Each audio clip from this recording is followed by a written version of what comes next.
Hi friends, in this particular video, we have given 125 very important questions for GMAT. This covers the entire syllabus and make sure that you're fully prepared for the quant section for GMAT. These are very high quality questions backed with video solutions. So here you will learn not only how to solve these questions, but how to approach the questions. What are the tricks used by quant 100 percentilers? So do make sure that you see the entire video. It will be very beneficial for all students preparing for GMAT.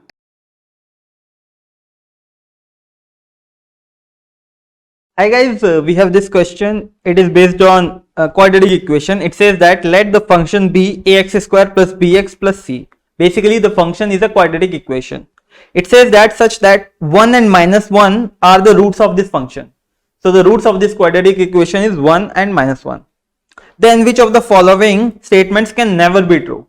Now whenever we have a quadratic equation, now a quadratic equation can be formed with the following formula. We can write this as x square plus sum of the roots into x plus product of the roots. Now we already know the roots. The roots are 1 and minus 1. So if we place in this quadratic equation, we have x square plus 1 minus 1 x plus product of the root, that is 1 into minus 1, that is equal to x square. This will cancel out, so this will be 0, which is 0x, that is equal to 0 only, plus this will be minus 1, so minus 1. So our quadratic equation is this. If I compare with my quadratic equation of the function, we have a, that is equal to nothing but 1, because x square, the coefficient of x square is 1 only, so a is equal to 1.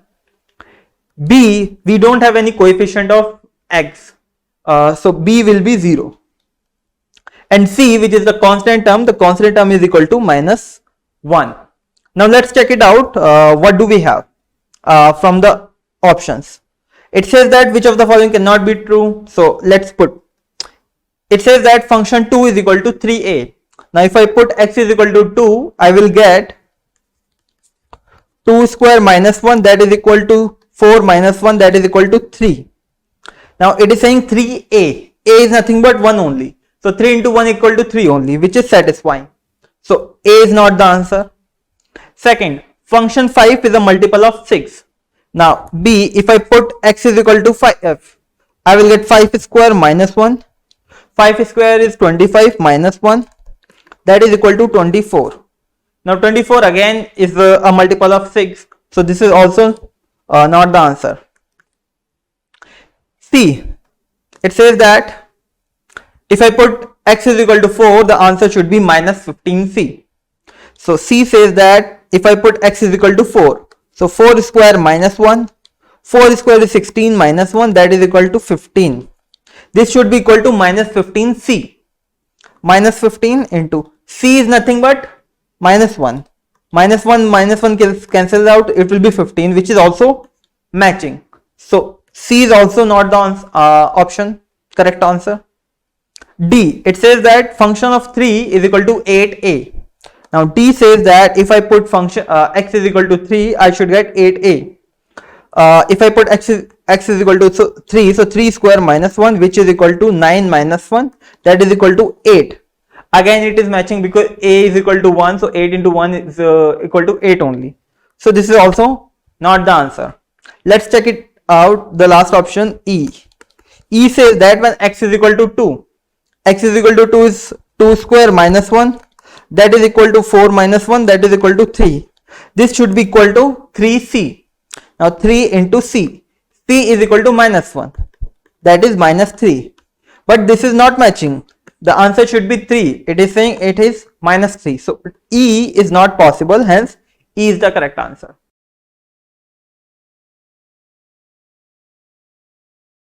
Hi guys, we will be solving this question. This question is a specific type of sequence where we have a specific pattern to solve such questions. So it says that the nth term of a sequence is given that Tn is equal to 1 by n into n plus 1. Okay, we need to find S20, which is the sum of first 20 terms. Okay, let's find the first few terms. So T1, okay, 1, we'll replace n with 1. So 1 into 1 plus 1, this will be 1 divided by 1 into 2. Similarly, T2, 1 divided by 2 into 2 plus 1. This will be 1 divided by 2 into 3. T3, 1 divided by 3 into 3 plus 1. This will be 1 divided by 3 into 4. Similarly, we need to find the sum of first 20 terms. So 20th term will be 1 divided by 20 into 20 plus 1. This will be 1 divided by 20 into 21. Now, we can actually break each term into two different terms. For example, the first term is this, 1 divided by 1 into 2. I can write this term as 1 minus 1 by 2. Similarly, I have 1 divided by 2 into 3. I can write this as 1 divided by 2 minus 1 divided by 3. If I solve, I'll get again the same. So, we have 1 divided by 2 into 3. This is nothing but 1 divided by 6. I can write this as 1 divided by 2 minus 1 divided by 3. If I solve this, I'll get the LCM 6. This will be 3 minus 2 and this will be 1 by 6. So from here, I can anyways go to my original term. So this way, we can break each term. So 1 divided by 3 minus 1 divided by 4 and so on. Similarly, I can break the last term also. So here we will get 1 divided by 20 minus 1 divided by 21. Now if I add all the terms, I will get, here I have 1 minus 1 by 2, then sum, this is the first term, second term is this, 1 by 2 minus 1 by 3, plus third term 1 by 3 minus 1 by 4, fourth term 1 by 4 minus 1 by 5 and so on till last term 1 by 20 minus 1 by 21. Now if we notice, we can cancel out the terms. So minus 1 by 2 plus 1 by 2, minus 1 by 3 plus 1 by 3, minus 1 by 4 plus 1 by 4, and similarly I can cancel all the terms till the last term is not left, because minus 1 by 2, the next term will have plus 1 by 21. So at last I will be left with 1 minus 1 upon 21. This is the first term and the last term. These two cannot be cancelled. If I solve this, I will get 21 upon 21 minus 1 by 21. This will be 20 by 21. So this is the final sum I will get for the first 20 terms. So the answer is B.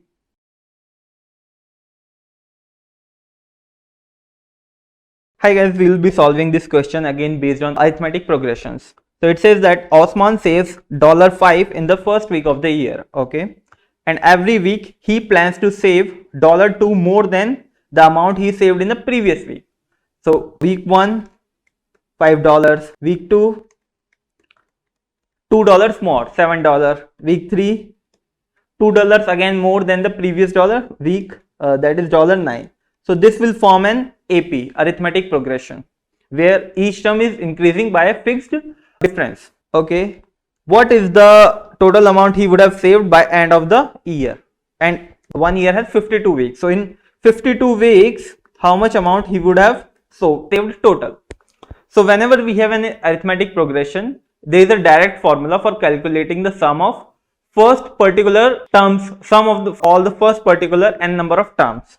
For example, if I want to find the sum of first n terms, Sn, so the formula is n divided by 2 into 2a. A is the first term of the series. A is called the first term, plus n minus 1 or n minus 1 into d, and d is the common difference. Here n is the number of terms. Okay. Now again I will reiterate what is A. A is the first term, D is the common difference, N is the number of terms. Here if I see, what do I get?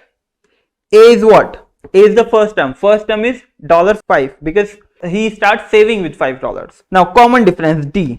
D is what? How much amount he is increasing every week? He is increasing $2, so the common difference is 2. And what is N? N is for how many weeks he is saving, or for how many weeks we need to calculate the sum. We need to calculate for 52 weeks. So N will be 52. all I need to do is I need to put this into the formula and I'll get the sum of the amount he would have saved in first 52 weeks.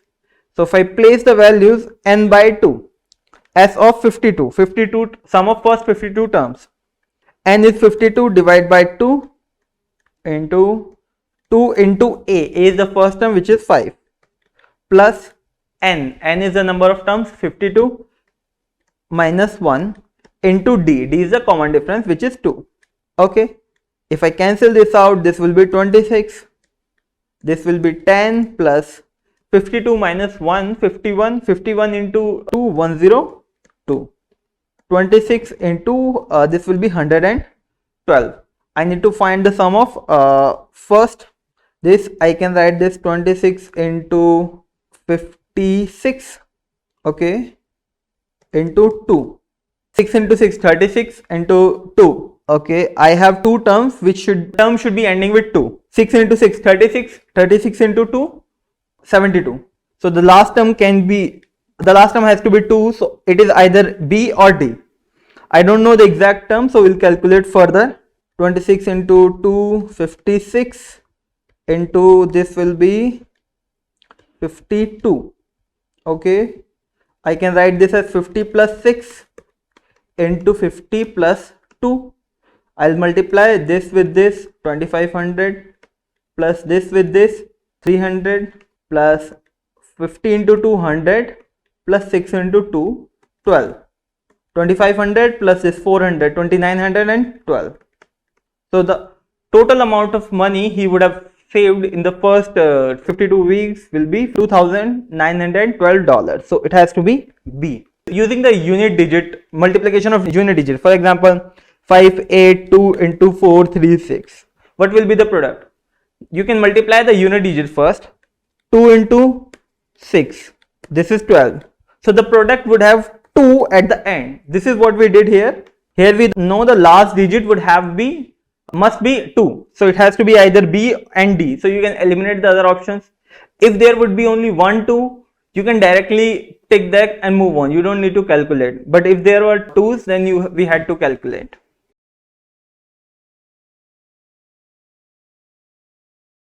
Okay, hi guys, we have this question. It says that a sequence is defined as an is equal to twice of an minus 1.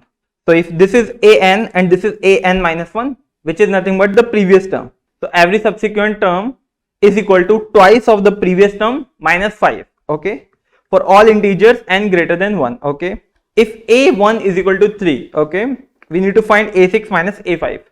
So we can individually find the values of a6 and a5 and then we can subtract. We are given a1 is equal to 3. a2 is what? Twice of an minus 1, which is a1, minus 5. Twice of a1 is 3 minus 5. 6 minus 5, this will be 1. a3, this is twice of previous term minus 5. So twice of a2 minus 5. Twice of a2 is 1 minus 5. This is 2 minus 5. This will be minus 3. a4, twice of a4 minus 1, a3 minus 5.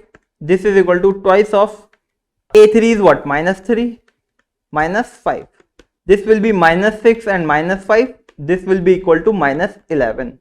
a5, twice of previous term a4 minus 5. This is equal to twice of a4 is minus 11 and minus 5. This is minus 22 minus 5 and this will be minus 27. Last we need to find a6. a6 is nothing but twice of a5 minus 5. Twice of a5. a5 is minus 27 minus 5. Twice of minus 27 will be minus 54 minus 5.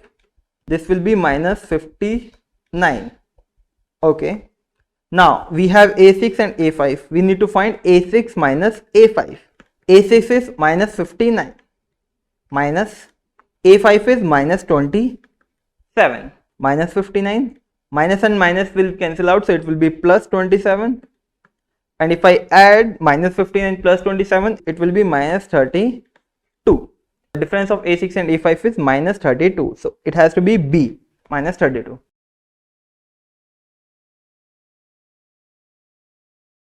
Hi guys, we have this question. It's based on a concept called progression. Now it says that the sum of n terms of a series is given as Sn is equal to 2n square plus 5n.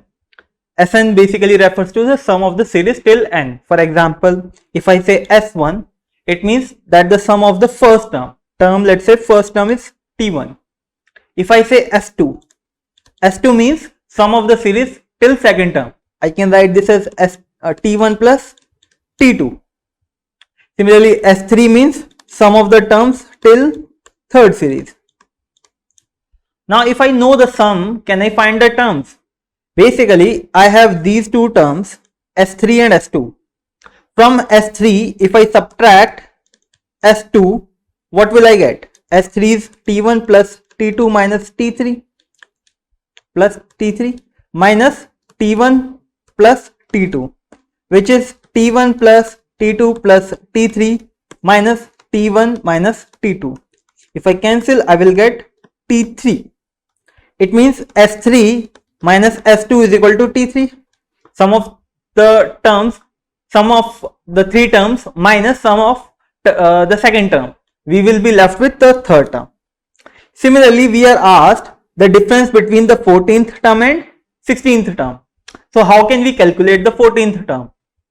Simply we can calculate the 14th term like here.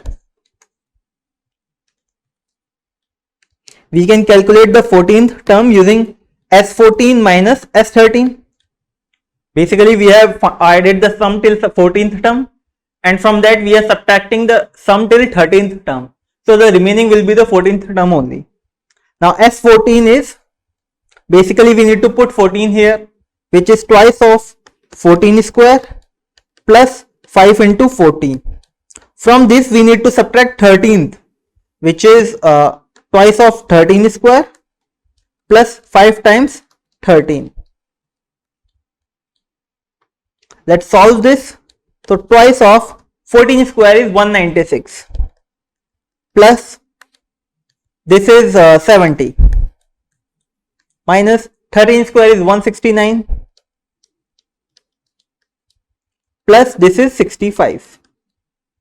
If I solve further, this is nothing but 392 plus 70 minus this is 170 into twice 340 minus 2 338 plus 65. Final sum, this will be 462 minus this will be 3 and 1 0 and 4. If I subtract, I will get 59. So 14th term is 59. Similarly, we need to find the 6th term. Let's find out the 6th term. We can do it here. T6 is nothing but if I put 6 here, this will be S6 minus S5. S6 is 6 square into 2. 6 square is 36 into 2, 72 plus 5 into 6, 30. 72 plus 30 will be 102 minus fifth S5. S5 is we need to put n is equal to 5. 5 square 25 into 2, 50 plus 5 into 5, 25. 50 into 50 plus 25, 75. I will be left with 27. So 6th term is 27. We need to find the difference. The difference is 2 and 3, 32. Option B.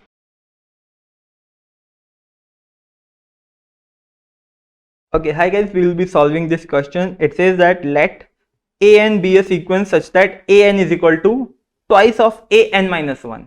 So an and an minus 1 is nothing but this term is the previous term of this term.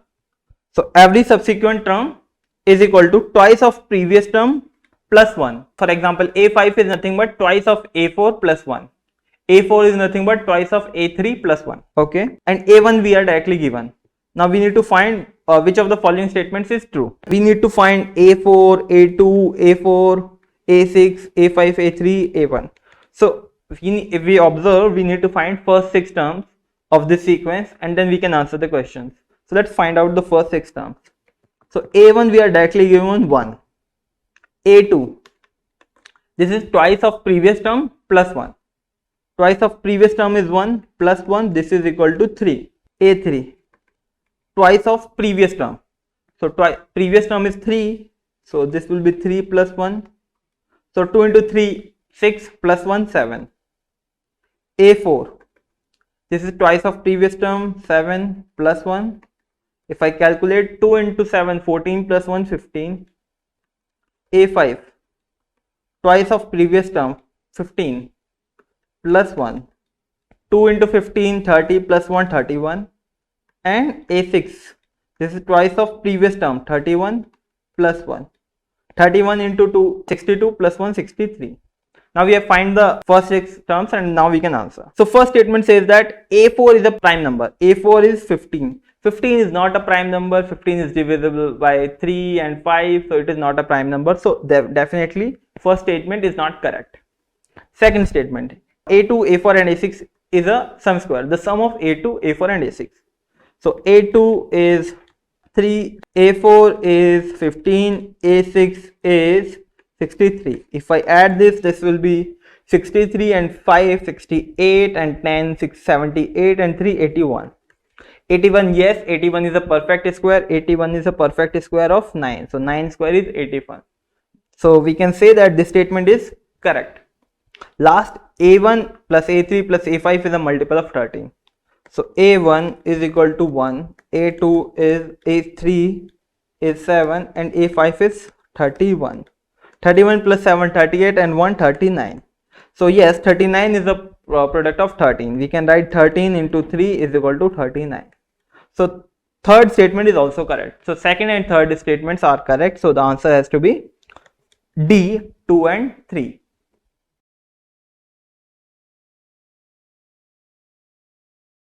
Hi guys, this question we have, it is again based on functions and it is a unique question and there is a unique approach to solve such kind of question. It says that the function be a real valued function satisfying the functional equation function 2x plus twice of function 24 by x is equal to 4x for all the real values except 0. Now determine the absolute difference between function 8 and function 6. What we do is, in this kind of question, first we will try to make this function as function 8 and then we will try to make this function as function 8. Okay, now if I want this function as function 8, it means that 2x has to be equal to 8.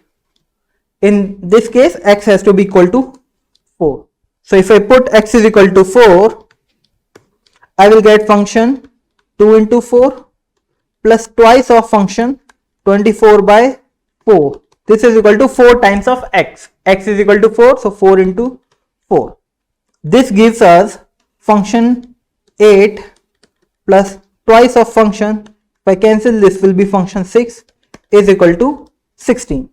So this is the first equation we have got. Now we want to make this function as function 8. It means 24 by x has to be equal to 8.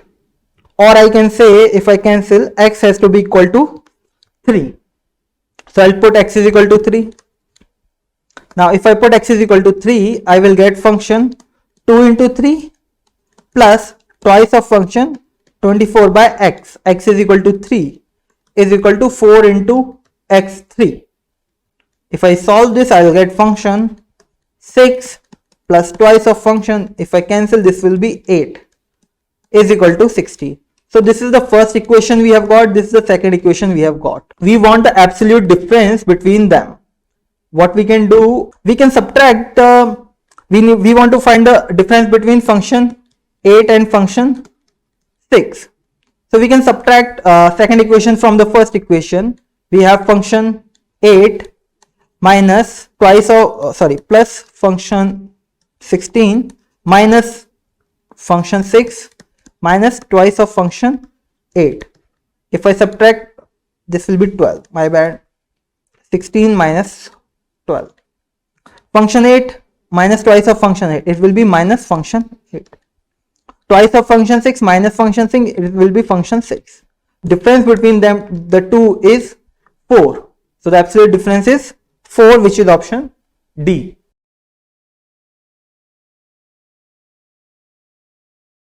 Hi guys, we have this question based on functions. It might look a difficult question, but it is a very easy question. Let's check it out. It says that the function is defined as function x, x 2x plus 1 if it is an odd integer. X is an odd integer. And function x is equal to x by 2 if it is an even integer. Now we have to find the value of this. We don't need to do anything else. We just need to calculate for this first. What is function 8? Now x is an even number. Hence we will apply this formula here. So when x is even, the function will be x by 2. X is equal to 8. So it will be x by 2 which is equal to 4. So the value for this is 4. Now we will calculate this value which is function 4. Again function 4 is an even number. So again we will apply this formula only, which says x by 2 which is nothing but 4 by 2 which is equal to 2. Now this value was 4, this value is 2. Now again we will put 2 into the function. Again function 2 is nothing but function 2 is equal to 2 is an even number, so 2 by 2 which is 1. So this value is equal to 1. Now function 1, we need to find the value of function 1. Now 1 is an odd integer, so we will apply this one, which is when x is equal to odd, we use 2x plus 1, which is 2, 1 plus 1, which is nothing but 2 into 1 plus 1, 3. So this whole value is equal to 3. Now we need to find the final value, which is function is equal to 3, which is nothing but 3, 1 plus 1. 3 into 3, sorry, which is 9, 2 into 3, my bad, 2 into 3, which is 7. So the answer for this whole equation is 7. Again, let's check it out. It says that we need to find the value of this.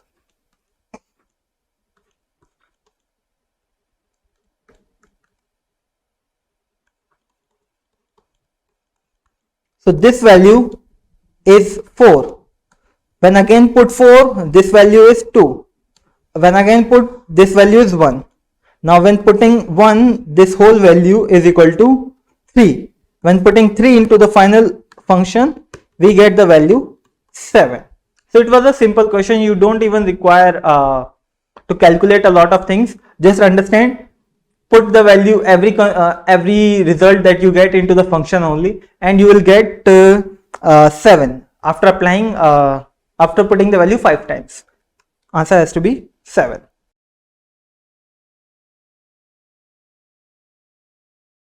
Hi guys, we have this question. It is based on inequality and modulus. So we have modulus of x minus 3. This should be less than 2x. Now if I find the critical points for x minus 3 is equal to 0 and x is equal to 3. So the critical point for x is 3. So x can be, we have two cases. Case 1 is x is equal to greater than or equal to 3. In this case the inequality will be positive. So I can write this as x minus 3 should be less than equal to 2x, or x minus 2x should be less than equal to 3, minus x should be less than equal to 3, or x should be greater than equal to minus 3.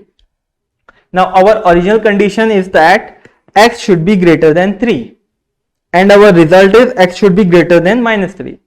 If I combine from case 1, I get x should be greater than 3. Okay. Now case 2, where x is less than 3. Now if x is less than 3, it means the inequality will result in a negative value. So I can replace the inequality with the negative sign. So I can write minus x minus 3. This should be less than 2x. Or I can write minus x plus 3 should be less than 2x. I can write this as 3x, or if I cancel 3 to the both side, I'll get x should be greater than 1. Okay. Now in this equation we have, we are getting x should be greater than 1, and according to the condition x should be less than 3. And first equation says that x should be greater than 3. If I combine all three, or let me place it on the number place. So it is 0, 1, 2, 3. So according to the second equation, x can be here. According to the first equation, x can be here.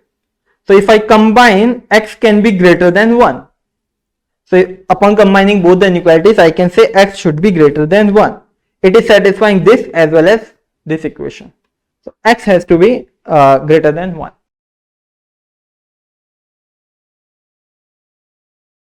Hi guys, we have this question based on it's a mix of inequality and exponent, but the simplest way to solve this question is by putting the values only. You don't need to elaborate this question. We have it clearly says that the number of positive integral values of a. We need to find only positive values of a, okay, for which the inequality holds true. Let's put a is equal to 1 first. If I put a is equal to 1, I will get 2 raised to twice of 1 plus 3 minus twice of 1 plus 4. This is equal to twice of 2 raised to 5 minus 2 raised to 5. 2 raised to 5 minus 2 raised to 5 is 0. Now this is clearly less than 120. So a is equal to 1 satisfies. Now a is equal to 2. Twice of 2 raised to 2 plus 3 minus twice of 2 raised to 2 plus 4. Now twice of this value, 2 into 2, 4 plus 3, 7 minus 2 raised to 6. 2 raised to 7 is what? 2 raised to 5 is 32, 2 raised to 2 is 4. If I multiply, this will be 128. Minus 2 raised to 6 is 64. If I subtract, I get 64. 64 again is less than 120, so it is also satisfying. Now let's check for a is equal to 3. If I put a is equal to 3, this will be 2 raised to 3 plus 3 minus 2 raised to 3 plus 4. This will be 3 into 2, 6 plus 3, 9. 2 raised to 9 minus 2 raised to 7. 2 raised to 9 is 512. 2 raised to 7 is 128. If I subtract, this is clearly somewhere around 300. We want the value to be less than 190. So a is equal to 3 and further will not satisfy. So there are only two values, a is equal to 1 and a is equal to 2, which satisfies the equation. So answer has to be 2. Hi guys, we have this question. It is based on exponents and it is a very easy question. You just need to equate the values.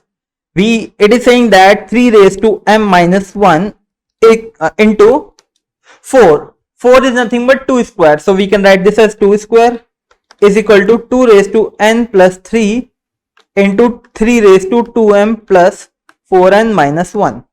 Now if we compare, we have equal sign. It means whatever value is here, it is equal to this. We have 2 here and 2 here. The base is same. It means the power also has to equate.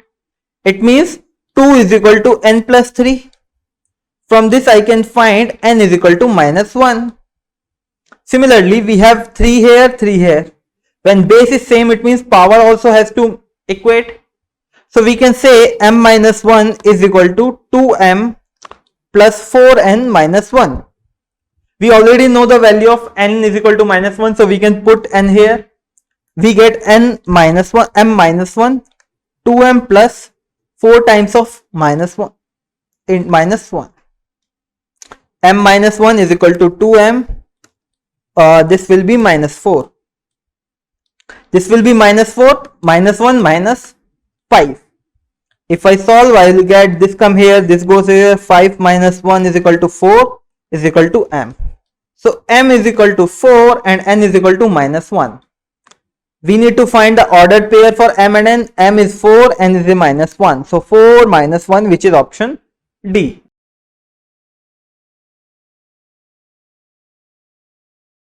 Hi guys, we have this question. It is purely based on modulus and inequalities. Let's first find out the critical points of the equation. So it says that find the number of integral values of x which satisfies this inequality.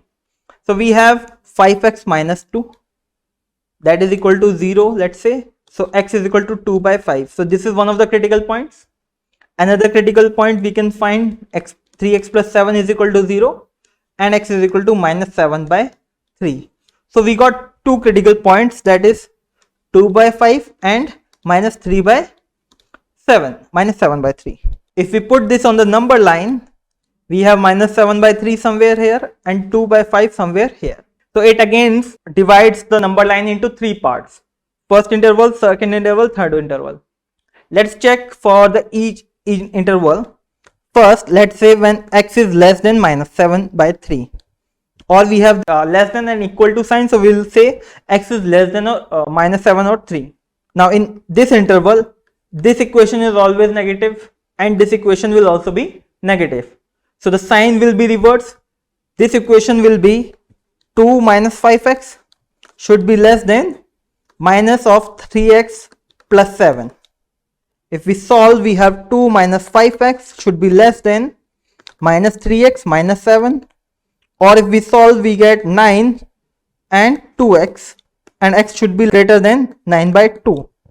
Now originally we assumed that x is less than minus 7 by 3, but we get that x has to be greater than 9 by 2, which is not possible. So this case is not possible. Let's check the second interval.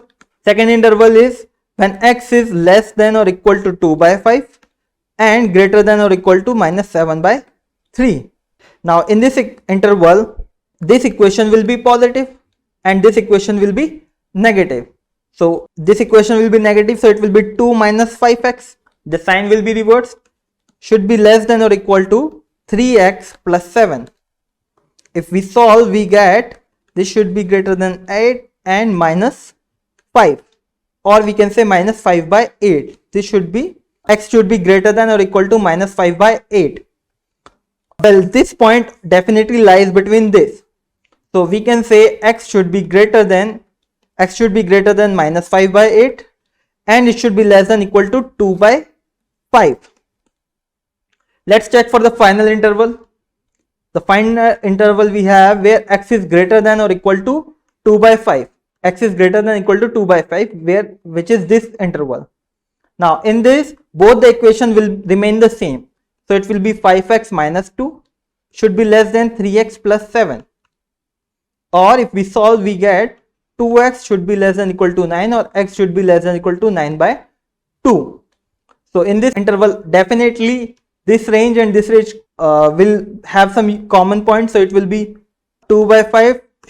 This should be less than equal to x and it should be less than equal to 9 by 2. Now if we combine these two range, we get x should be less than equal to 9 by 2 and it should be greater than equal to minus 5 by 8. Now minus 5 by 8 is something minus 0 point some value, which is 6 to 5 something. This should be greater than x and it should be equal to, it will be 4.5. Now how many integral points are there for x in between these? So there can be 0, there can be 1, there can be 2, there can be 3 and there can be 4. So there are only 5 points between this integral, between this range. So the number of values x can take is 5, such that this inequality satisfies.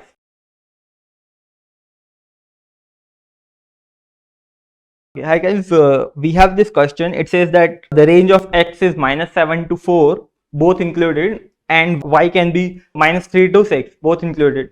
Now what is the difference between the maximum and minimum value of product of xy? Now xy is a product, so it will be a natural number because the both values of x and y are natural numbers. We need to find the maximum possible difference between the two. Okay, so there is minimum distance, there is maximum. If I plot this on a number line, okay, here is something 0. I want to make the difference as much highest as possible. So for the minimum value, I would want to keep it as a negative value, so that it is less than 0 obviously, and it is giving maximum difference. So what is the lowest possible negative product I can make for x and y? Negative value, negative product. It means one of the value is negative and another value is positive.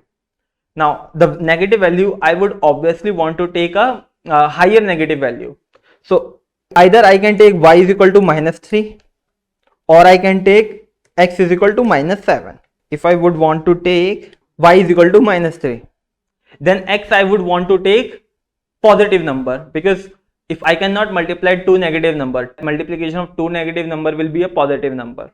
So I have taken y is equal to minus 3. I have taken one negative number. Now another number has to be positive, so that product is negative. Now x positive number, the maximum number I can take for x is 4. Now if I multiply, I will get minus 12. So this is the way if I have taken y as a negative number. Now let's check if I take x as a negative number. So the highest negative number I can take for x is minus 7. Now I have taken x as negative number, so y has to be a positive number. What is the highest positive number for y I can take? I can take the positive number is 6. So the product here will be minus 42. Obviously minus 42 is much smaller number than minus 12. So I will take this number as the lowest product. This is the lowest product for x and y. Okay. Now I want the maximum product. So this is minus 42. Maximum product, I would want to take a positive number because I want to create the maximum difference. Now maximum positive number will be when I multiply two positive numbers. Now I would want to multiply the highest number for both x and y so that the product is highest. So the maximum value for x's, which is a positive number, is 4. Similarly, the maximum possible positive value for y is 6. So the product will be 24. So the maximum product is 24. Minimum product is 42, maximum product is 24. We are asked what is the difference between the maximum and minimum. So maximum is 24 minus minimum is minus 42. So 24 plus 42, this will be 66. So the maximum product difference between maximum and minimum value is 66.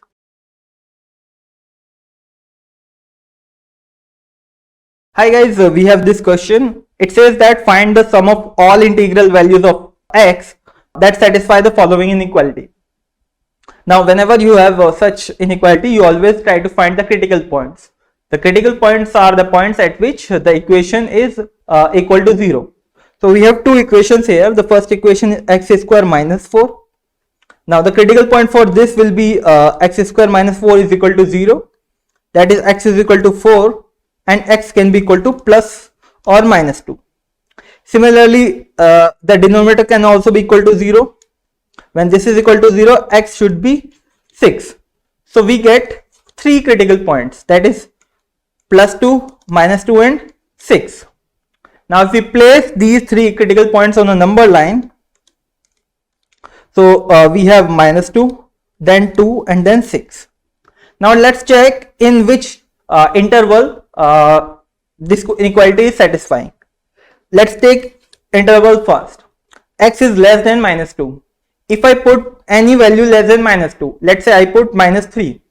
So the equation will be minus 3 square minus 4 divided by minus 3 and minus 6. And I get 9 minus 4 divided by minus 9, and this will be 5 divided by minus 9.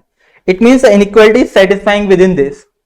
But again, we are told that we want the positive integral values of x. So we will not be considering this value. Now check for this range.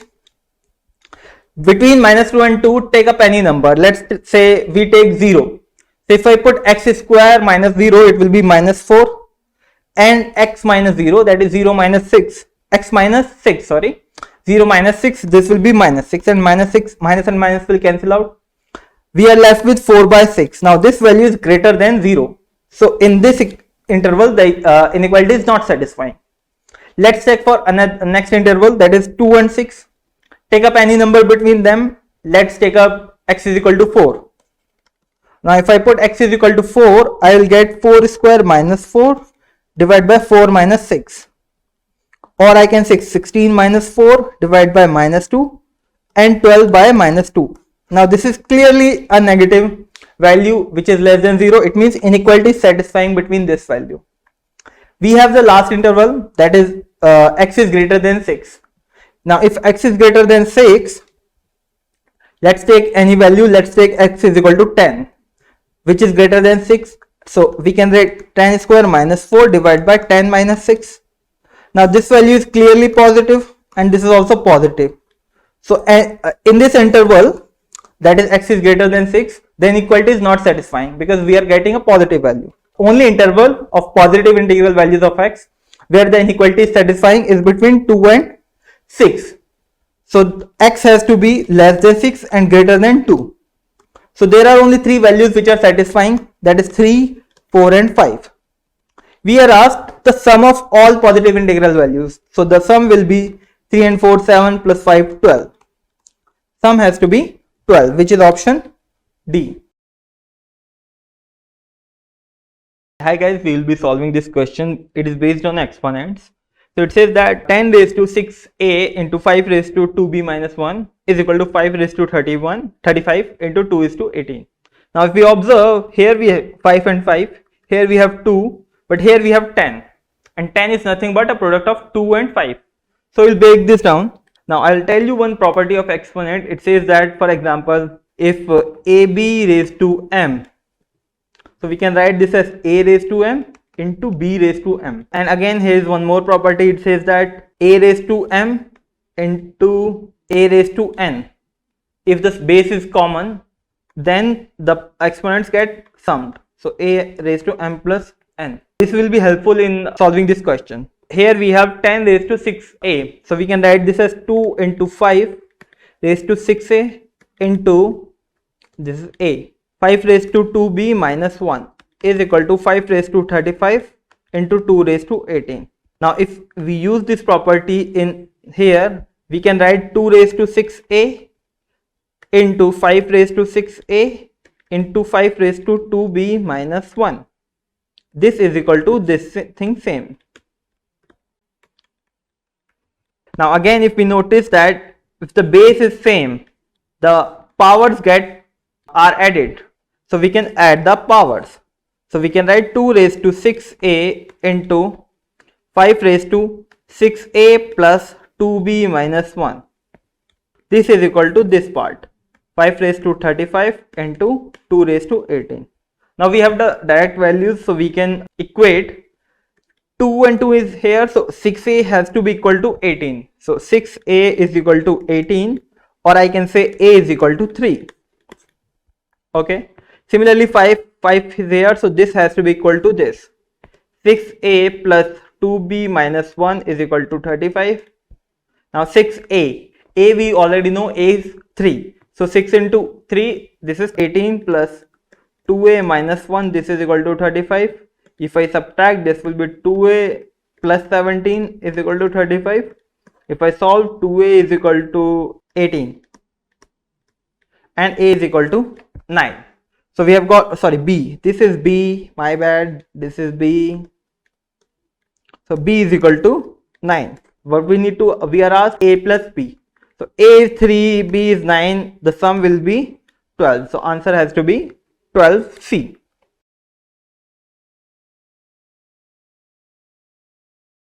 Hello people, we have this question based on modulus. It says that what is the minimum value of this function? Now whenever you have modulus, you always try to find the critical points. Now what are the critical points? Let's say first modulus that we have is x plus 25. Now this value can be positive as well as negative. What is the value at which this value will be equal to 0? When I put x is equal to minus 25, this value will be 0. Below minus 25, this value will be negative. And if I put more than minus 25, which is minus 24 and on, the value will be positive. So at minus 25, this value will be equal to 0. So this is one of the critical points. Similarly, at what value mod 18 minus x will be equal to 0? That is equal to x when x is equal to 18. So we have got two critical points. If I place these critical points on the number line, we have x is equal to minus 25 and x is equal to 18. Now these 2 points divide the whole number line into 3 parts. First part when x is less than equal to minus 25. Second part when x is equal to greater than minus 25 but less than or equal to 18. And the third part, this. So what we do is we can make the cases for each part. Let's say case 1 when x is less than minus 25. When x is less than minus 25, this value will be negative. So I can write this as minus x plus 25 and this value will be positive. minus 18 minus x. If I open, this will be x minus 25 minus 18 and plus x.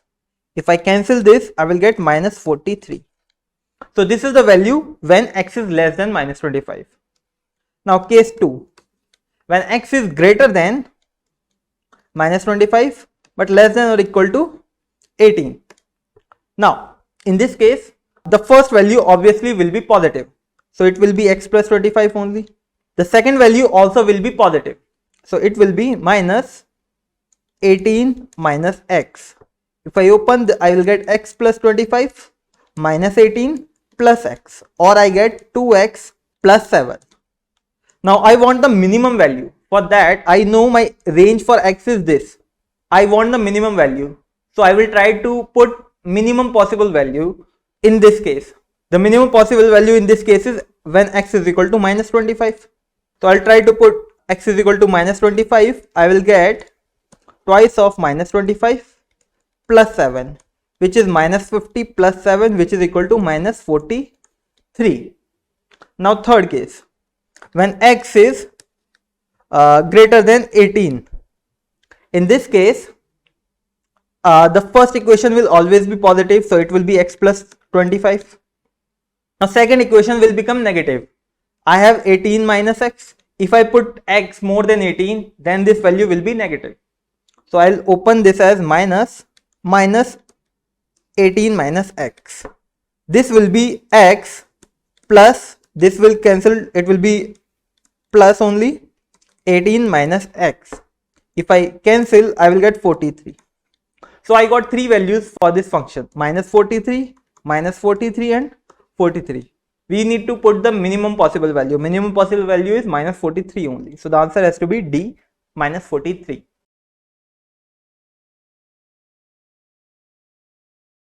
Alright guys, we will be solving this question. Which of the following is the largest number? And if I see the options, all the options have exponents. So I'll tell a few properties related to exponents which will be applied here. So there is one property, it says that if a raised to n and if this whole raised to m, then I can simply multiply the powers. So I can write a and m. For example, if I have 2 raised to 3 and this whole is raised to 5, then I can simply write 2 raised to 3 into 5, which is 2 raised to 15. So let's say first option. First option is 16 raised to 40. Now I know 16 is equal to 2 raised to 4. So I can write this as 2 raised to 4, this whole raised to 40. And again, if there is a power on the whole base, I can simply multiply them. So I can write this as 2 raised to 4 into 40, which is 160. So this is the simplest form of the first option. We can do the same for other options. 25 raised to 80. 25 is nothing but 5 square. So I can write this as 5 square. This whole is raised to 80. Or I can write this as 5 raised to, powers will get multiplied, 5 raised to 160. Third option. This is 32 raised to 28. Now 32 is nothing but 2 raised to 5. So I can write this as 2 raised to 5. This whole raised to 28. Or if I can multiply 5 into 28. So this will be 2 raised to 140. Fourth option. 81 raised to 40. Now 81 is nothing but 3 raised to 4. 3 raised to 4, this whole raised to 40. So this will be 3 raised to 160. And last we have 5 raised to 80, and we can't reduce this value further. Okay, now if I compare the first option and third option, 2 raised to 160 is obviously more than 2 raised to 140. So we can directly eliminate option 3. Similarly, if we observe second option and fourth option, 2 raised to 60 is obviously greater than 2 raised to 80. So we can directly eliminate this also. Now I have three options: 2 raised to 160, 3 raised to 160 and 5 raised to 160. Now if the powers is same for all the three values, so obviously the value which is bigger will give the more higher value. So among these, the highest base is 5. So highest base will give highest value for the same exponent. So that is why the highest number among these is option 2, which is B.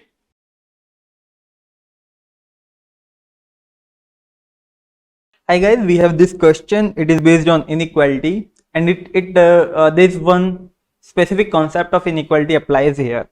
Let's say we have a modulus of a, and this modulus should be less than particular value. Let's say it should be less than 1. Now if I open the modulus, I can say that it should be less than 1, but it should be greater than -1, because if you see, if I put any value which is greater than -1, again it will result in the similar absolute value. That is why we have two signs. Similarly, if we see here, we have modulus of x plus 2, this should be less than or equal to 1. If I open up the modulus, I will get x plus 2, this should be less than or equal to 1, and it should be greater than or equal to -1. Now I want the value of x here, so I want to subtract the value of -2. So I can subtract the value of -2 from all the three intervals. So -1 -2, x plus 2 -2, and 1 -2. Here I will get -3, plus 2 and -2 will cancel out. I will be left with x, and this should be less than or equal to plus 1 -2 will be -1. So x should be greater than or equal to -3 and less than or equal to -1. So we get x is equal to, it can be -3, -2 and -1. The same concept we can apply in the other equation. The equation that we have is y plus modulus. So modulus of y plus 3, this should be less than or equal to 2. If I open up the modulus, I will get y plus 3. This should be less than or equal to 2, but it should be greater than or equal to -2. Again, in the middle, I want only the variable. So there is plus 3. I can subtract -3 from all the three intervals, so that I can remove plus 3. So here I can write -3. This should be less than or equal to y plus 3 and -3. This should be less than 2 minus 3. So -2 and -3, this will be -5. This should be less than or equal to plus 3 minus 3 will cancel out, so this will be y. And this should be less than or equal to 2 minus 3 will be -1. Now what are the values y can take? Y can take -5, -4, -3, -2 and -1. So these are the values x and y can take. Now what we are asked? We are asked which of the following cannot be the possible value of x plus y. Let's check it out. -1, -2. Now we have -1 and -1. So -1, -1, this is equal to -2. So -2 is possible. This is not the answer. -4. We can write -4 in many ways. It can be -2, it can be -3, -1, -1, -3, multiple ways. So again -4 is also possible. -6. Now for that also we have multiple values, -3, -3, -4, -2, -5, -1. So again -6 is possible. That is not again not the answer. -8. Now -8 can be written. We have -5 and -3. So we can write -5 -3, that is equal to -8. So again that is also not the answer. We have -10. Now even if we take the lowest value for x is -3 and the lowest value for y is -5. So the lowest value of their sum can be -8. So -10 is not possible in any situation. That is why this is the answer. We cannot get the sum of -10 as sum of x plus y.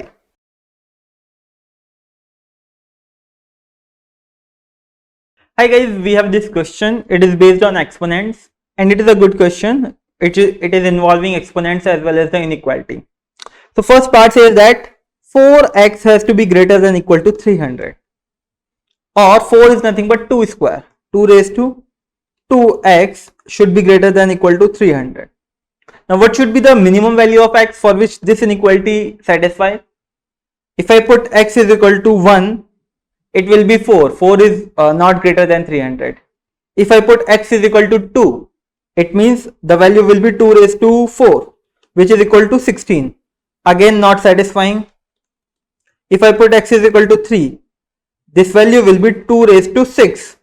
2 raised to 6 is nothing but 64. Again not satisfying.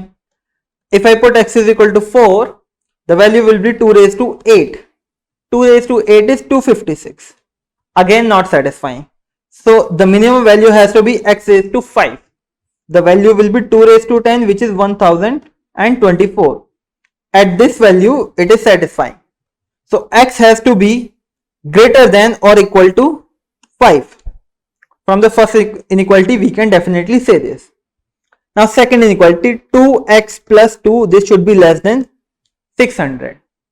Again we can try out the same thing. We can put the values for x.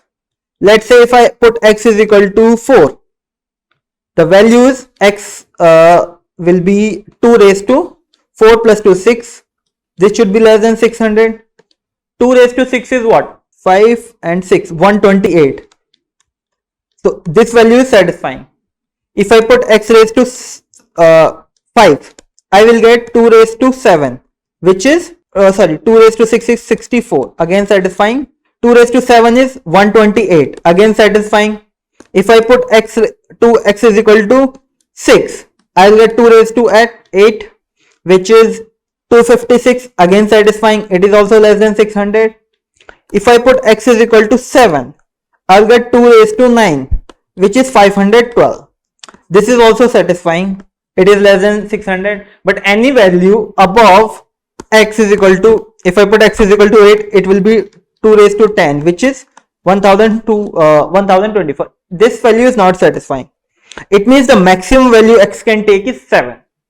So x has to be greater than equal to 5 and also has to be less than equal to 7. So the value which satisfies is 5 and 7 both including. So it has to be option E.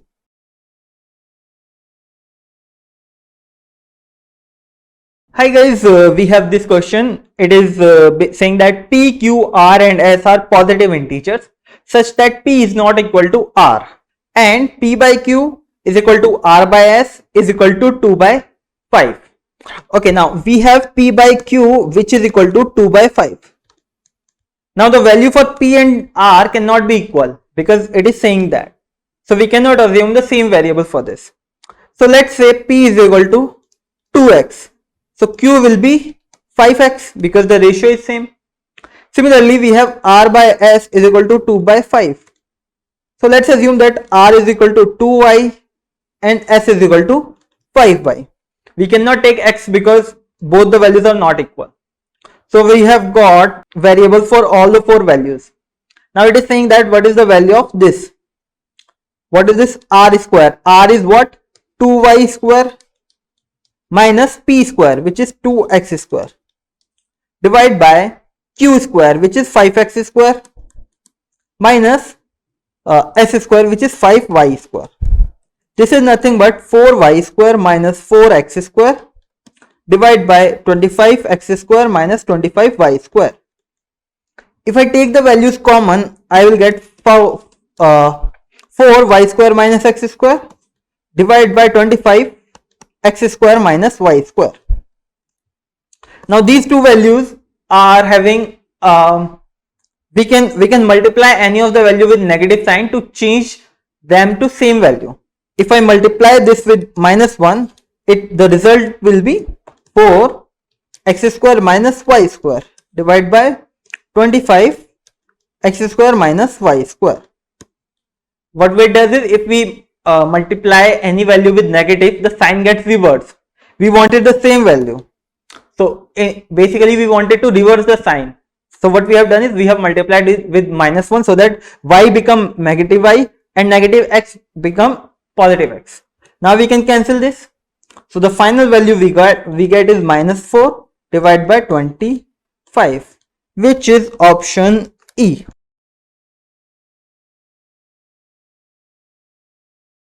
Hi guys, it says we have this question. It is completely based on exponents. So it says that find the value of this expression. Now this is completely based on exponents, and I would like to tell a few properties related to this. For example, if I have a number a raised to n, and if I have another number a raised to m. Now in this we have the common base. Whenever we have the common base, we can directly add up their exponents. So I get a n plus n. Similarly, if the case is in division, so if I have a raised to m and a raised to n, if there is division, I can simply subtract the exponent. So this will be a raised to m minus n. So again, and there is one more thing that might be applied here, that is, if for example I have ab raised to m, ab can be prime numbers, so I can write this as a raised to m into b raised to m. Okay, now let's see what do we have here. Our aim should be, whenever we have exponents, to reduce them to a prime factorization form or into a prime factors. So we have 2 raised to 4, which is a prime number, 3 raised to 5, which is a prime number, I mean 3 is a prime number, 4 raised to 3. Now 4 is not a prime number, so I can write 4 as nothing but 2 square, and whenever there is a power on power, the power gets multiplied. For example, there is a raised to n and there is whole raised to m, so I can write this as a raised to n m. Now here we have 2 square into cube into 5. 5 is a prime number, so again 5 raised to 6. Now 6 is not a prime number, so we can break it down into 2 prime numbers, which is 2 into 3. 2 into 3, 2 and 3 are prime numbers, so I can write 2 into 3 and this whole is raised to 3. Now denominator, we have 8 raised to 2. 8 is not a prime number. 8 is equal to 2 raised to 3, 2 cube. So I can write this as 2 cube and this whole raised to 2 into 9. 9 again is not a prime number. 9 is the square of 3, which is a prime number. So I can write this as 3 square and this whole is raised to 3. And again we have last 10 raised to 5. 10 is not a prime number, so I can down it into 2 into 5. So I can write 2 into 5 and this whole raised to 5. Okay, now we'll simplify further. So I have 2 raised to 4 into 3 raised to 5 into. So whenever there is power on power, according to this, the power gets multiplied. So I can write this as 2 raised to 6 into 5 raised to 6 into this. Again, if I have product and their power, I can write them separately. So I can write this as 2 raised to 3 into 3 raised to 3. And in the denominator we have 2 raised to, whenever there is power on power, they get multiplied. So 3 raised to 3 into 2, 6 into this will be 3 into 6 into this will be 2 raised to 5 and 5 raised to 5. Now I have same numbers with same base and different exponents, so we can add them whenever there is a product.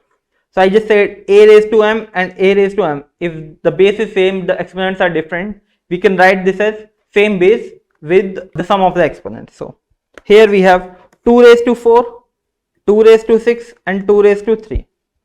Here we can add up their exponents, so it will be 2 raised to 13. 4 plus 6, 10 and 3, 13. Similarly, we have 3 raised to 5 and 3 raised to 3 and they are multiplied.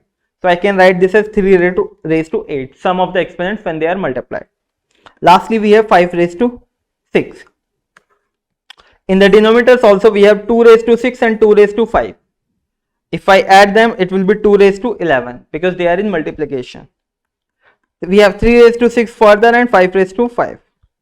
We don't have anything else common, and this is the simplest form of our original expression. Okay. Now, in the beginning only, I told you about this rule. It is called the division of the exponents rule. If there are two numbers where base are same, different exponents, and they are divided, so we can simply subtract their exponents. So we have 2 raised to 13 and 2 raised to 11. They are in division, their base is same, so we can simply subtract their exponents. So 13 minus 11, which will be 2. Similarly with 3 raised to 8 and 3 raised to 6. The exponents get subtracted, so 8 minus 6 will be 2. Here also 5 raised to 6 and 5 raised to 5. The exponent will be subtracted, 6 minus 5 will be 1. So this is the final value we get. Let's calculate the exact number. So 2 raised to 2 is 4, 3 raised to 2 is 9 into 5. If I solve this, this will be 45 into 2, 90 and 180. So the final value, this is equal to 180, which is option C.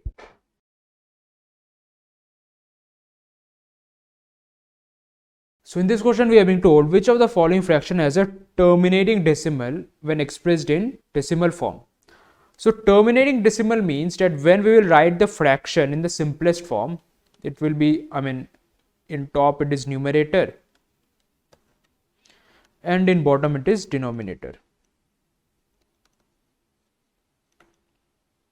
terminating decimal means that this denominator will only have 2 and 5 in it. Means, I mean, the prime factors of this denominator,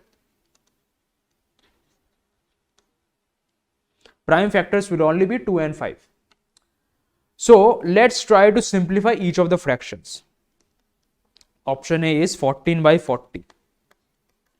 If I cancel, so it will be 7 by 20, which is 7 by 2 square into 5. Right? Now 2 square into 5. Now we can see this denominator is only having prime factors.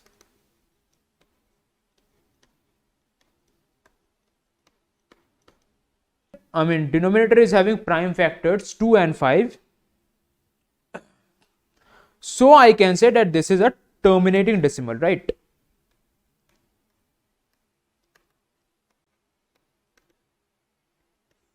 Because there are no other prime factors, right? Only 2 and 5. Okay. Let's see other options also. I mean, I know that the right answer will be option A for sure, right? But let's see the other options also. Option B is telling 33 by 36. So I can cancel by 3, it will be 11 by 12. So it will be 11 by 12 is 2 square into 3. Now this denominator is having prime factors 2 and 3, right?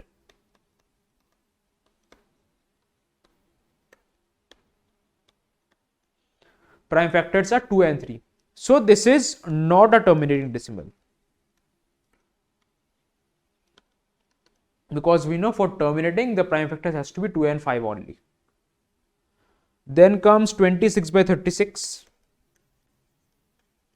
Again we can cancel by 2, 13 by 18, 13 by 3 square into 2, 18 is 3 square into 2 again.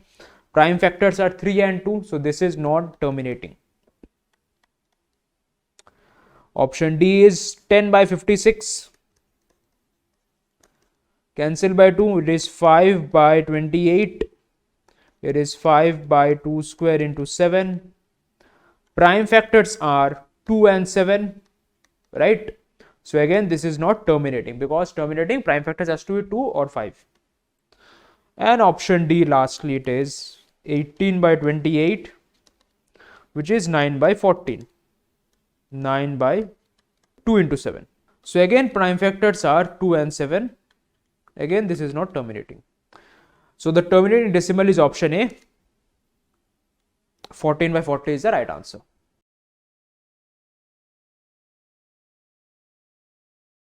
Hi guys, we have this question. It is based on surds, also exponents, and it is a good question. You just need to do some simplification.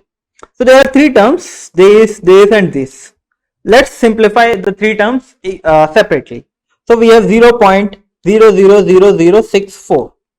This is nothing but 64 divided by 1,0,0,0,0,0,0. Now 4 is nothing but 4 cube. 64 is nothing but 4 cube. And this is what? 10 lakh is nothing but 100 cube. So we can write this as 4 by 100 whole cube, or we can write this as 1 by 25 whole cube, because we can cancel this. This is the first value. 0.04, it is nothing but 4 by 100, or it is nothing but 1 by 25, or I can write this as 1 by 5 whole square. Similarly, for the third value, we have 0.0001, which is nothing but 1, and if I remove the decimal sign, I will get this value, and this is nothing but, this is 10,000, 10,000 nothing but 100 square. Now if I place the values, I have under root cube of 1 by 25 whole cube divided by 1 by 5 square, and this is under root square, into 1 by 100 square whole square. Now this cube will cancel out, this square will cancel out, this also will cancel out. I will have 1 by 25 and 1 by 5 into 1 by 100. I can write this as 1 by 25 and this 1 by 500. Now whenever they have you have fractional values in numerator and denominator, keep the numerator as it is, change the sign to multiplication, and you have to just put the denominator as reciprocal. So this will be 500 divided by 1. If I cancel, this will be 20. So the whole answer for this is 20, which is option B.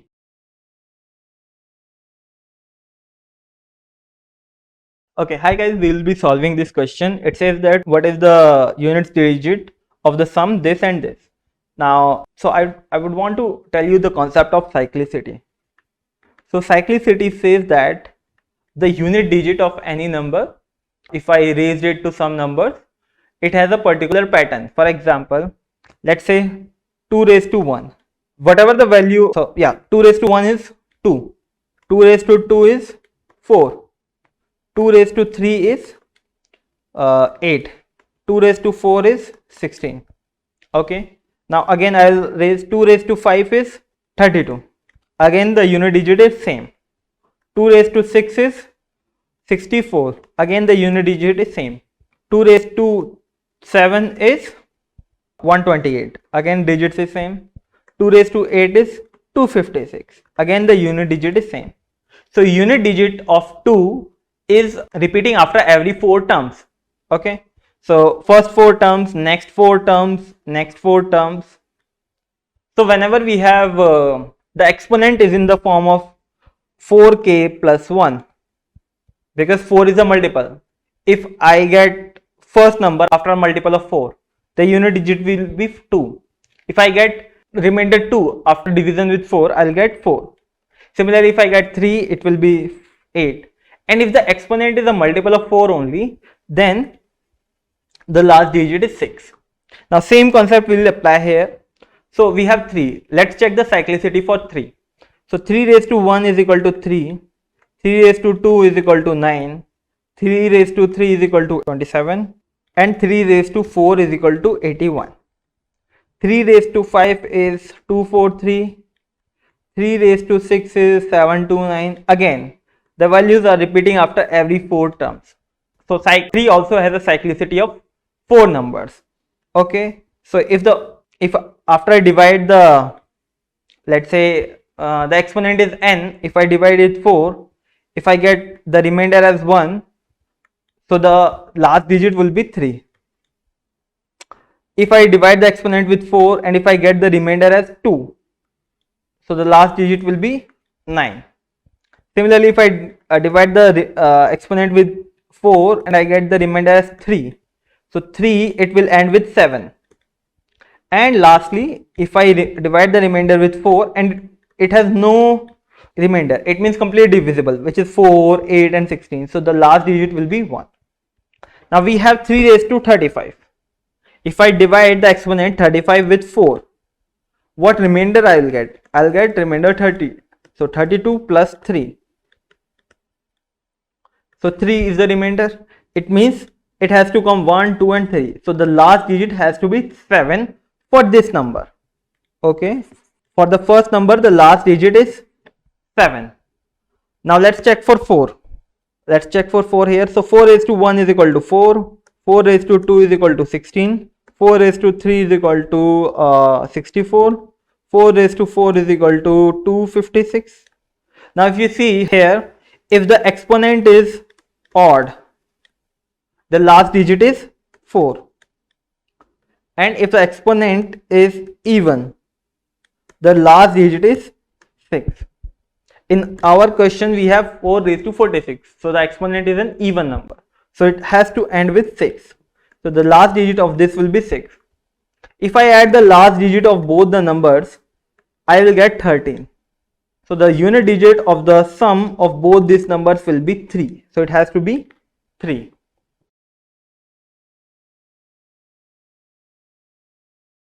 Hi guys, we have this question. It is based on inequality. It says that if x is a positive integer such that this inequality satisfies, find the sum of all values of x that satisfy the inequality.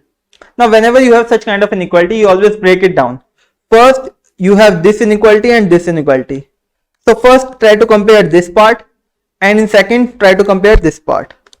So it says that let's take the first part, that is 3 by 4. This should be less than x upon x by x plus 5. Now if I cross multiply, I will get 3 x plus 5. This should be less than 4x. Or I can say 3x plus 15. This should be less than 4x. I can take it to this side, so I will get 15 should be less than 4x minus 3x. So 15 should be less than x. So x should be greater than 15. So this is one inequality that we have solved. Now second, it says that x upon x plus 5, this should be less than 4 by 5. Again, if I cross multiply, we have 5x should be less than 4 times of x plus 5. Or if I solve 5x plus 4x plus 20, and if I take it to this side, so 5x minus 4x, this is x should be less than 20. Now from first inequality we have got 15 is less than x. From second we have got x should be less than 20. If I combine, I will get 15 should be less than x should be less than 20. So, and it is also said that it is a positive integer. So what are the positive integers between 15 and 20 that x can take? So it can take 16, 17, 18 and 19. What are we asked? We are asked sum of all the values of x. So what is the sum? 16, 17, 18. This will be 51 plus 19. This will be 70. So the sum of all values is 70, which is option A. Consistency is the key factor to excel in anything, and same goes with the GMAT. For that, we are providing you free GMAT daily test, where we provide 2 tests daily to keep your consistent practice. To get these tests, just Google GMATPoint free GMAT daily targets.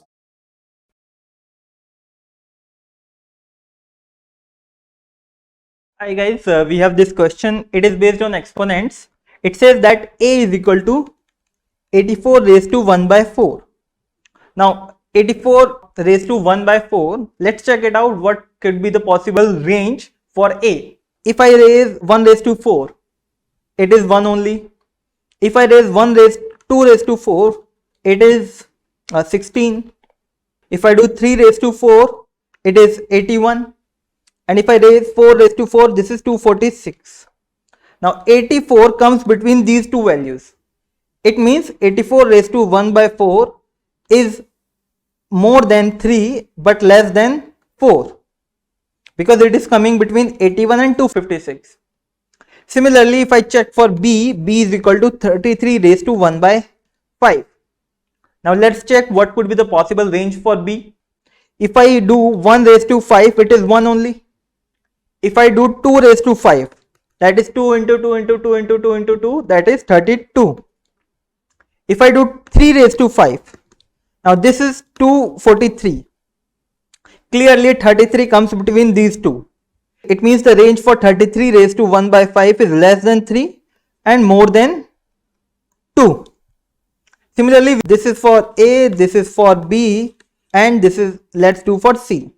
C we have is 66 raised to 1 by 3. It means let's do the same thing for 66 also.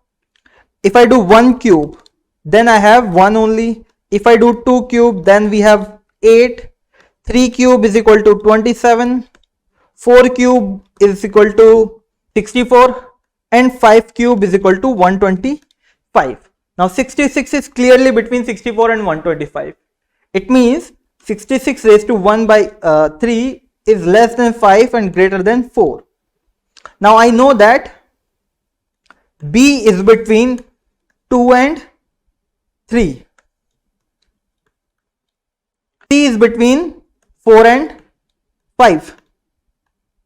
And 3 and 4. So among the three, B is the lowest, then A is greater than B, then C is greater than A. Now this should be the order. Let's check, we have opposite sign, so it should be C greater than A greater than B. So we have C greater than A greater than B. So option number D is the correct one.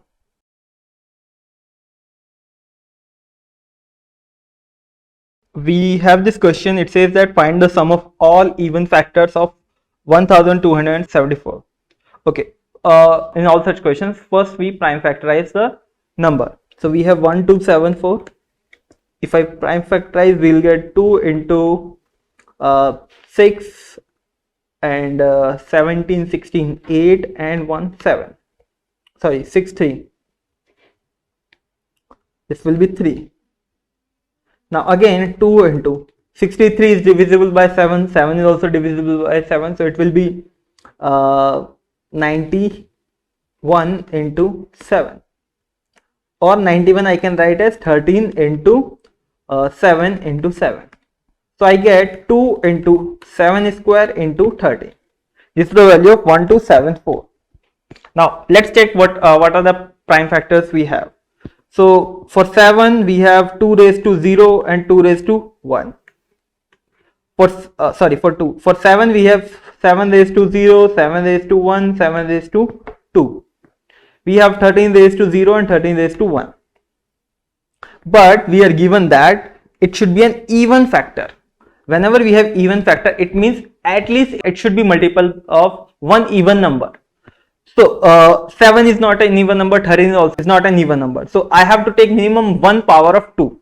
It means I cannot take 0 powers of 2, because 2 raised to 0, this will be 1, which is an odd number. So it won't certainly give me an even number. Hence I have to take minimum 2 raised to 1. Now what are the factors I get? From 2 raised to 1 I get only 2. Multiply by, from 7 what numbers I get? I get 7 raised to 0, which is 1, plus 7 raised to 1 is 7, plus 7 raised to 2 is 49. If I add this, I will get 57 into, from 13. 13 raised to 0 is 1, plus 13 raised to 1 is 13, which is 14. So I have basically sum up the factors and then I am multiplying. That is also one way we can do. So from 2 we have 2 into 57 into 41. This will result in sum of all the even factors. So if I write, this will be 57, this will be 28. I need to multiply, so I can write this 16 minus 3 into 30 minus 2. 60 into 30, this will be 1800, this will be minus 120, minus 90 and plus 6. This will be 210 minus 210, 1800 minus 210, 1590 and 1596. This should be our answer, which is option B.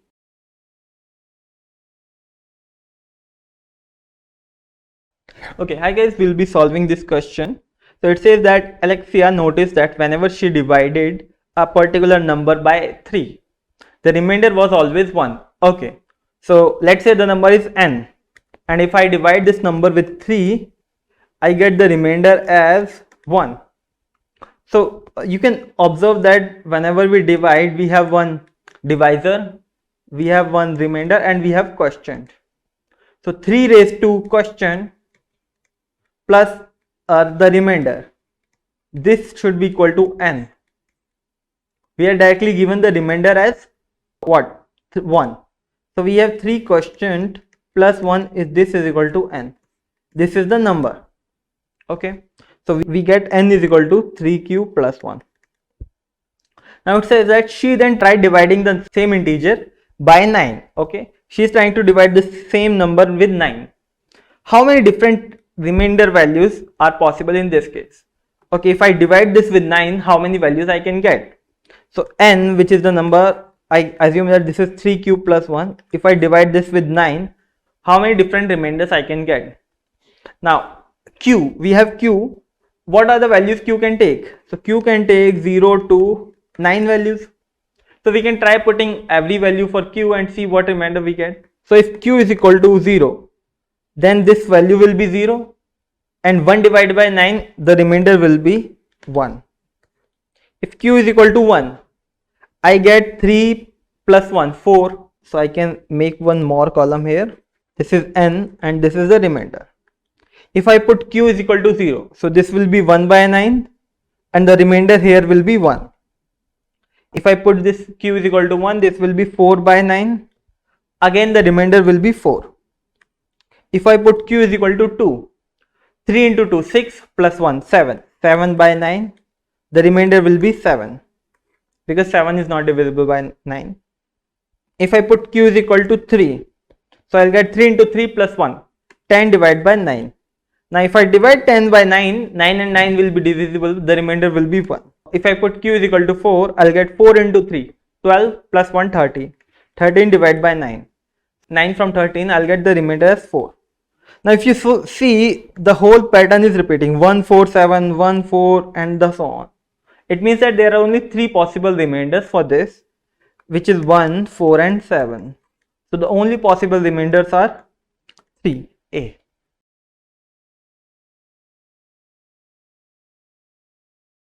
Okay, hi guys, we have this good question. It says that what is the smallest positive number, integer, n, such that the product 1260 into n is a perfect cube. Basically we want 1260 into n. This is a perfect cube. Perfect cube means it has to result in power 3 of some value. Okay, now let's first factorize this value and see what do we get. So if I find the prime factorization of this, I'll get 2 into, or I can say 126 into 10. 126 is what? 14 into 9 into 10. Or I can write 14 is 7 into 2. 9 is what? 3 square and 2 into 5.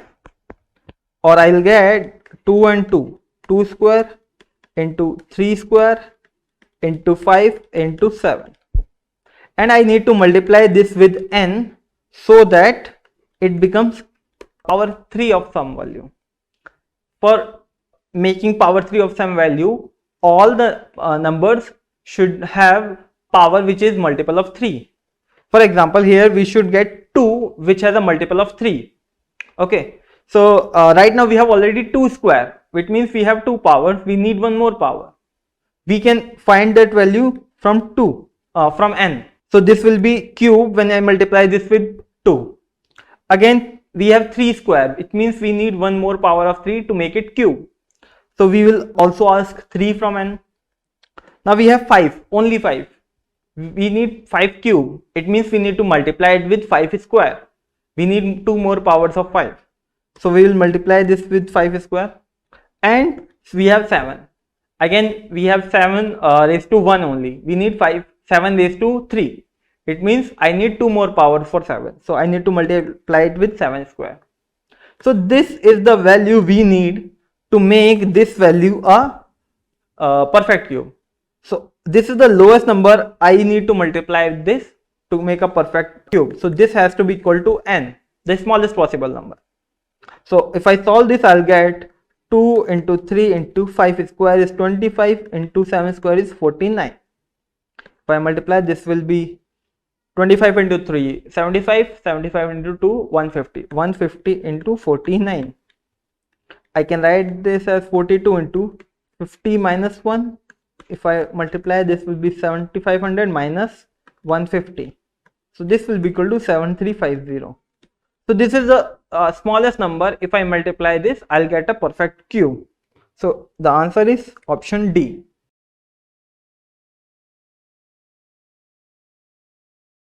Hi guys, we have this question. It is based on fractional value only. So it has these 3 components. It is saying if it is equal to p, find the value of this. What you can do is you can simplify the 3 terms separately. So first we have 3 by 5 into 0.0625. Now 0.0625, I can write this as 625 divided by 10,000. And we have 3 by 5. If I cancel this, this will be 125. And 125 into 3 will be 375 divided by 10,000. This is the first value. Second value, we have 1 by 3 into 0.0729. 1 by 3, this can be written as 729 only, and here I will remove the decimal sign. There are 4 values after decimal, so we will write 4 zeros. I can cancel this. This will be 243. So the second value is 243 divided by 10,000. Similarly, I have third value, which is 5 by 4 into 0.1024. Again, I can remove the decimal sign. I will get 1024 divided by, there are 4 values after decimal, so there will be 4 zeros. If I cancel this, this will be 256. I can multiply 256 with 5. I have 10,000 and 256 into 5. 03, 8 and 1280. Now we have the 3 terms and we need to sum them up, and it is equal to P. So I can write this as 375 divided by 10,000 plus second term is 243 divided by 10,000 plus 1280 divided by 10,000. This is equal to 8, 9, 8 and 1 divided by 10,000. This is equal to P. We need to find the value of 10,000 P. Basically, we need to multiply. If I multiply to 10,000 to the both side, so if I multiply 10,000 here and 10,000 here, this will cancel out. So 1000 P is equal to nothing but 1898, which is option C.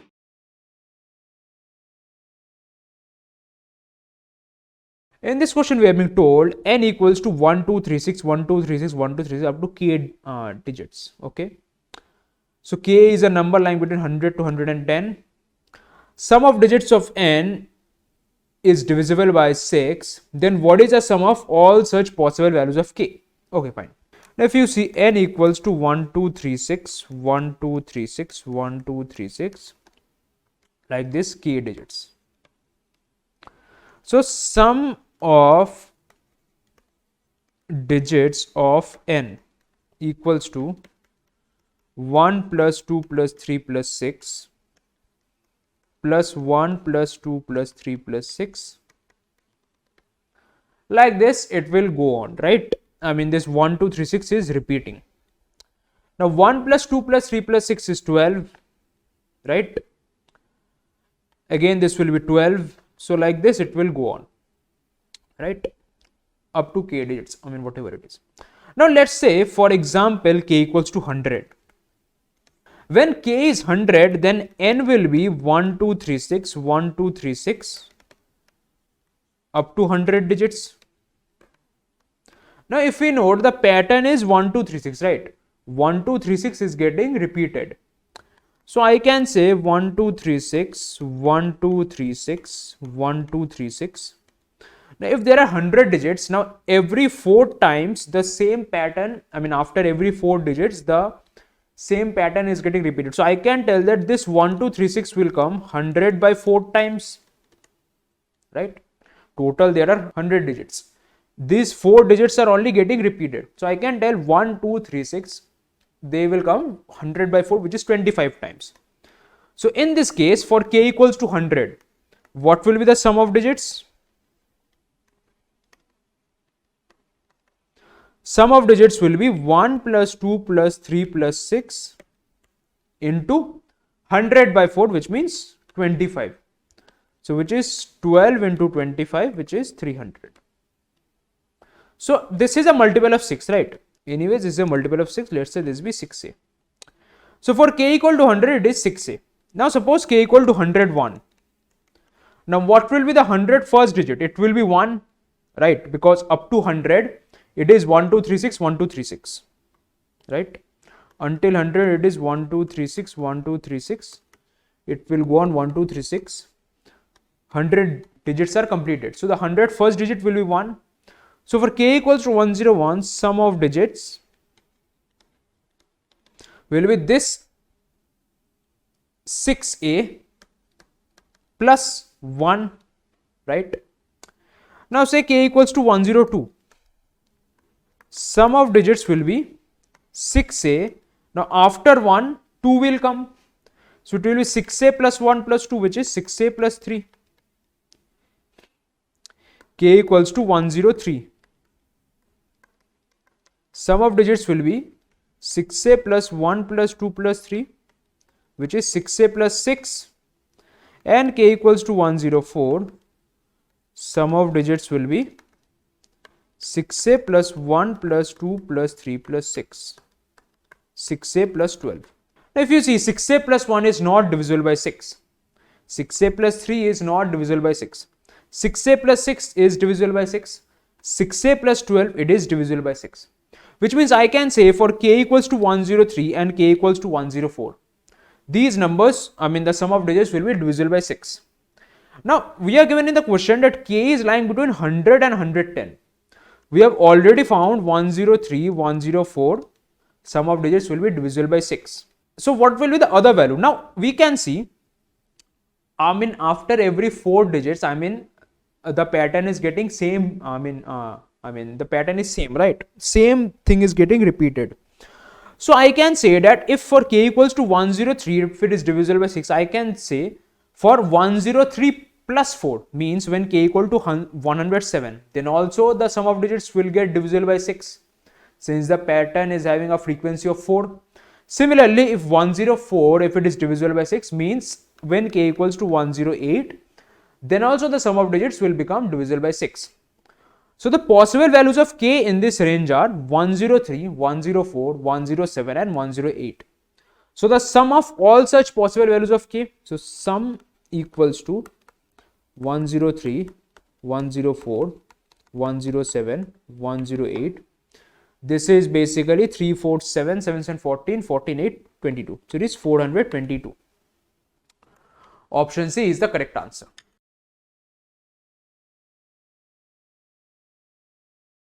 Hi guys, we have this question. It is based on ratios.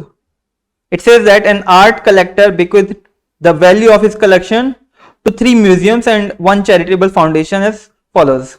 So bequeath means to leave just by will.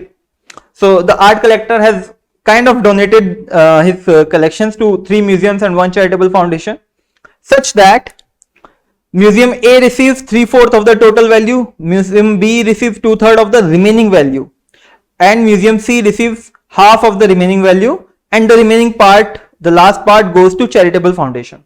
Lastly, we are given the charitable foundation receives rupees 18,000. Now, how much does Museum B receive? Okay, let's say the total value is, since we have this 3/4 and then we have 2/3, so I want to take the total value as something which is a multiple of these denominators, so that I can easily cancel out the value. So let the total value is equal to 120x. Now Museum 1 receives 3/4 of the value, that is 3/4 of total value, which is 120x. If I cancel, this will be 90x. So Museum 1 receives 90x. How much value is left now? Remaining 120x minus 90x, that is equal to 30x. So after Museum 1 has received, the total value left is 30x. Now Museum 2 receives 2/3 of the remaining value. 2/3 of the remaining value is 30x. If I cancel, this will be 10, 10 into 2, 20, 20x. How much value is left after it has donated to Museum 2? The total remaining was 30x, now 20x is received, so 30x minus 20x, which is equal to 10x. Museum 3 receives half of the remaining value. Total value remaining is 10x. So Museum 3 will be receiving half of it, which is 5x. How much is left? The remaining 10x minus 5x, that is equal to 5x, and this 5x goes to the charitable foundation. Now it says that charitable foundation receives rupees 18,000. It means that this which goes to charitable foundation, this 5x is equal to 18,000. So 5x is equal to 18,000. or I can say x is equal to 18,000 divided by 5. This is nothing but 3,600. I received the value of x is equal to 3,600. Now what are we asked? We are asked how much value museum B receives. Museum B receives 20x. We know the value of x. We can multiply it with B with 20 to get the value museum 2 receives. So museum 2 receives 20 into x. X is nothing but 3,600. If I multiply, this will be 72 and 1, 2, 3 zeros, 72,000. So total value museum 2 receives is 72,000, which is option D.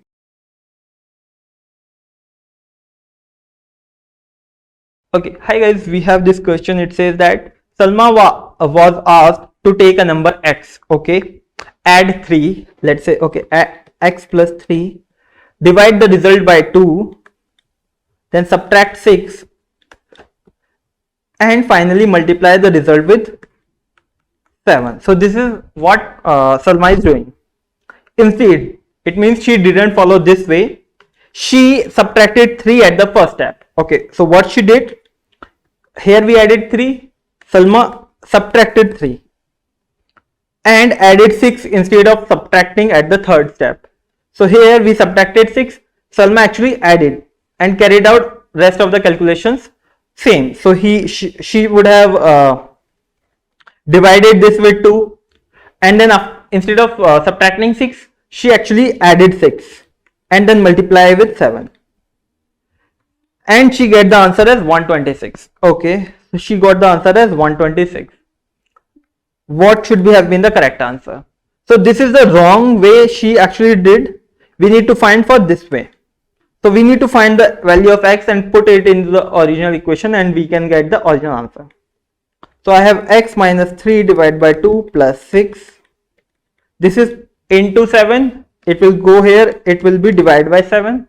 If I divide, this will be 18. Okay, x minus 3 divided by 2. This is plus 6. It will go there. It will be minus 6. This will be 12. X minus 3 divided by 2. This will go here, 12 into 2, which is 24. And x will be, x minus 3 is equal to 24. So x will be 27. So the value of x is 27. Putting this into original equation here. So 27. 27 plus 3. 30 divided by 2 minus 6 into 7. 30 divided by 2, which is 15. 15 minus 6 will be 9. So 9 into 7, which is 63. So original answer should have been 63, but Salma got 126. So original answer, correct answer has to be B, 63.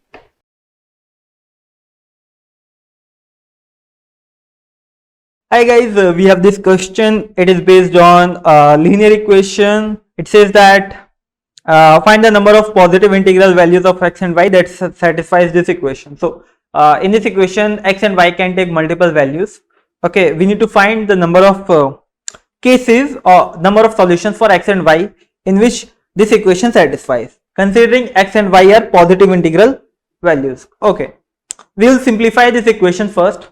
So if I take the LCM of the denominators, I will get xy.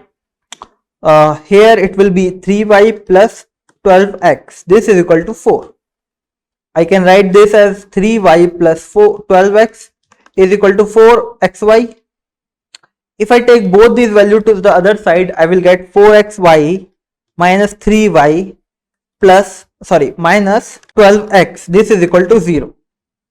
Now, this is a very actually standard form of solving such kind of question. There is a specific pattern. Whenever you get this kind of equation, you always solve in this manner only. Now here in these two terms, y is common. So you take out the y, we get 4x minus 3. Now you want the same value here as well. So from this, what do you want to take common so that you are left with 4x? First you will take minus y common. Then you have to multiply with 3 so that you will get minus 12x. So far you have solved this value. This value is additional. So you have to take this value to both sides. You have already taken it to the left hand side. So you have to take it to the right hand side also. What will be the value? Minus 3 into minus 3, which is 9. So you consider 9 here as well. You have you are able to make this equation. This is a very standard form, so you can write the equation as y minus 3 and 4x minus 3. This is equal to 9. Now what do we have? The product of two values is equal to 9. And how many ways you can get the product of 9? It is 1 into 9, 9 into 1 and 3 into 3. You can also have their negative values, so minus 1 into minus 9, minus 9 into minus 1 and minus 3 into minus 3.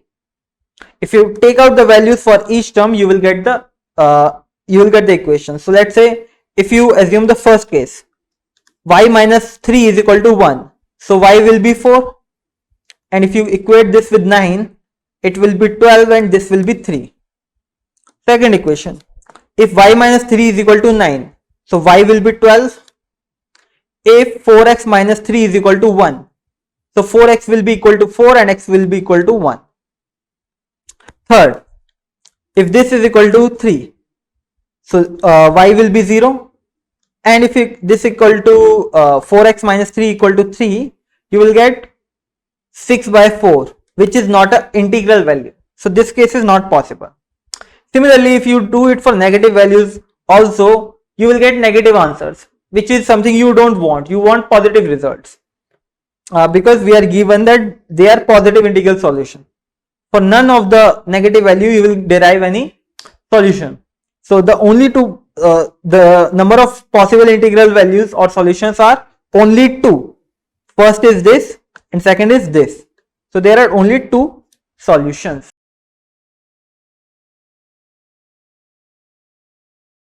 Hi guys, we will be solving this question. It says that which of the following equations is not satisfied by the ordered pair x, y, 2 and 3. So this is one of the simplest questions. We are given some equations. We will put the value of x and y in each equation and it should match with the right hand side. If the answer is matching, it means the equation is satisfying. If it is not matching, it means that is our answer because it is not satisfying for 2 and 3. So first equation, we have 7x plus 4y, 7 and x is 2 plus 4y, y is equal to 3. So this is 7 into 2, 14 plus 12. This will be 26. So it is matching, so it should not be our answer. Second, 9x, x is 2 plus 12y, which is 3. This is 18 plus 36. If I equate, I'll get 54. Again, this is matching, so this should not be our answer. Third, 5x, x is 2 minus 2y, y is equal to 3. So 5 into 2, 10 minus 6, which is 4. Again, this is matching, so it should not be our answer. Fourth, minus 7x, x is 2 plus 11y, 11 y is equal to 3. So this is minus 14 plus 33. If I solve, I'll get 13 and this will be 19. But we are given the answer as 21. So it is not satisfying for 2 and 3. So definitely D is our answer. Let's check for E also. So we have 4x, x is 2 plus 7y, y is equal to 3. 7 into 2, 8 plus 21, which is equal to 29, which is again matching, so it is not our answer.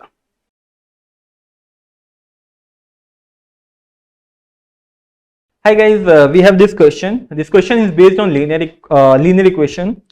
It says that a stadium sold two types of tickets for a cricket match. Regular tickets at rupees X each and premium tickets as rupees Y. So this is regular and this is premium. The price is, this is rupees X and this is rupees Y. Okay. A total of 600 tickets were sold. Okay. And the total collection is 4,80,000. Okay. Later it was found that the number of premium tickets was sold. It was found that had the number of premium tickets sold had been 50 more and regular tickets 50 fewer, the collection would still have been same. Now, if I sell 50 premium tickets more, 50 premium tickets more, and if I reduce the regular tickets by 50, the collection had been same. It means 50 tickets of both types are making same impact. When is this possible? This is possible when the value of both the ticket type is equal. Or we can say, or we can infer that the price for regular ticket and premium ticket is equal. That is why if I reduce the premium ticket, if I increase the premium ticket by 50 and reduce regular by 50 only, there would not be any difference. Or if we solve this by equation, we can say, let's say number of tickets. Let's say I sell regular tickets A and I say premium tickets B. So the total amount will be from regular tickets, it will be AX, and from the total amount from premium tickets will be BY. I am given that AX plus BY is equal to the total amount from the ticket selling, which is 4,80,000. Now it says that if I reduce the regular tickets by 50, so I can write A minus 50 into X plus and increase the premium tickets by 50. So B now will be B plus 50 X. This again will result in the same amount, which is 4,80,000. Or I can write this as AX plus BY. This thing should be equal to this thing because right hand side is equal. This is equal to AX minus 50X plus BX plus 50Y. AX will cancel, BX will cancel, BY and BY will cancel. I will get 0 is equal to 50 minus 50X plus 50Y. Or I can take one of the value to the other side, this will be 50X and 50Y.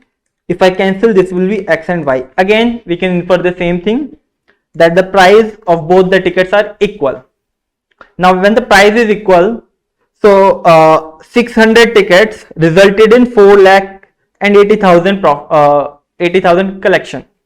So the price of one ticket will be 4,80,000 divided by 600 tickets. So the price for per ticket is 800. Every ticket is sold for 800 regardless it is a premium ticket or regular ticket.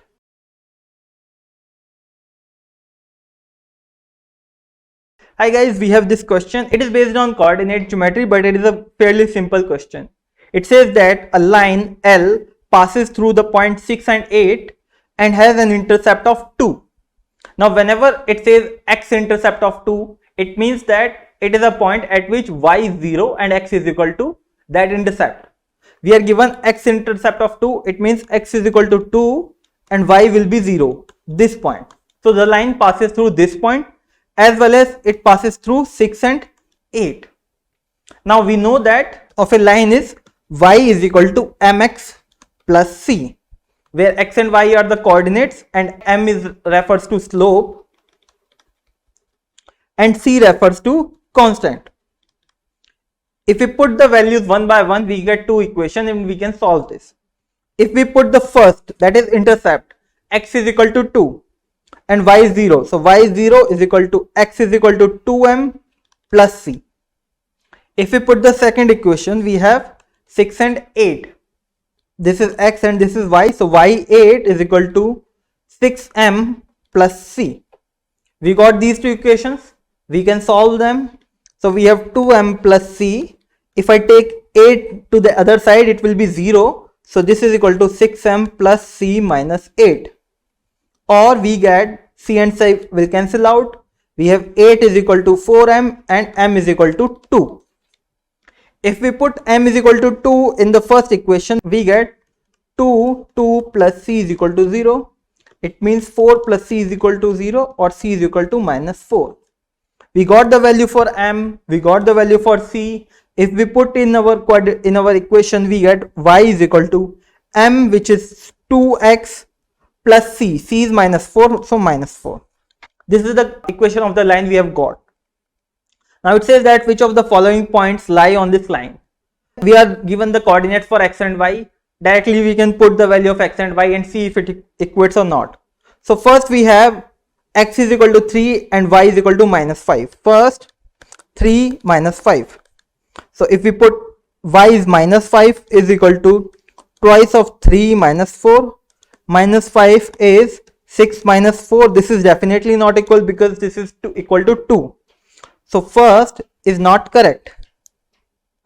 B, it says 3 and 5. Second we have 3 and 5. If we put x 3 and y 5, so 5 is equal to twice of 3 minus 4. We get 5 is 6 minus 4. Again this is not equal because this is 2. So again B is not the correct answer. Let's check for C. Third we have 7 and 10. This is x and this is y. Let's put y is 10 is equal to twice of x, that is 7 minus 4. 10 is equal to 14 minus 4, that is 10 equal to 10. This is the correct one. It means that this point lies on this line. For the confirmation we can also check for other options, that is 4 and minus 4. So fourth is 4 and minus 4. Y is minus 4, so minus 4 is equal to twice of x. X is 4 minus 4. That is minus 4 is equal to 8 minus 4 and minus 4 is equal to 4. This is not correct. Hence D is also not correct. Let's check for the last option 1 and 1. If we put y is 1, that is twice of 1 minus 4. We get 1 is equal to 2 minus 4 and 1 is equal to minus 2. This is not correct. So again E is also not correct. So correct point that is 7 and 10 which lies on this line.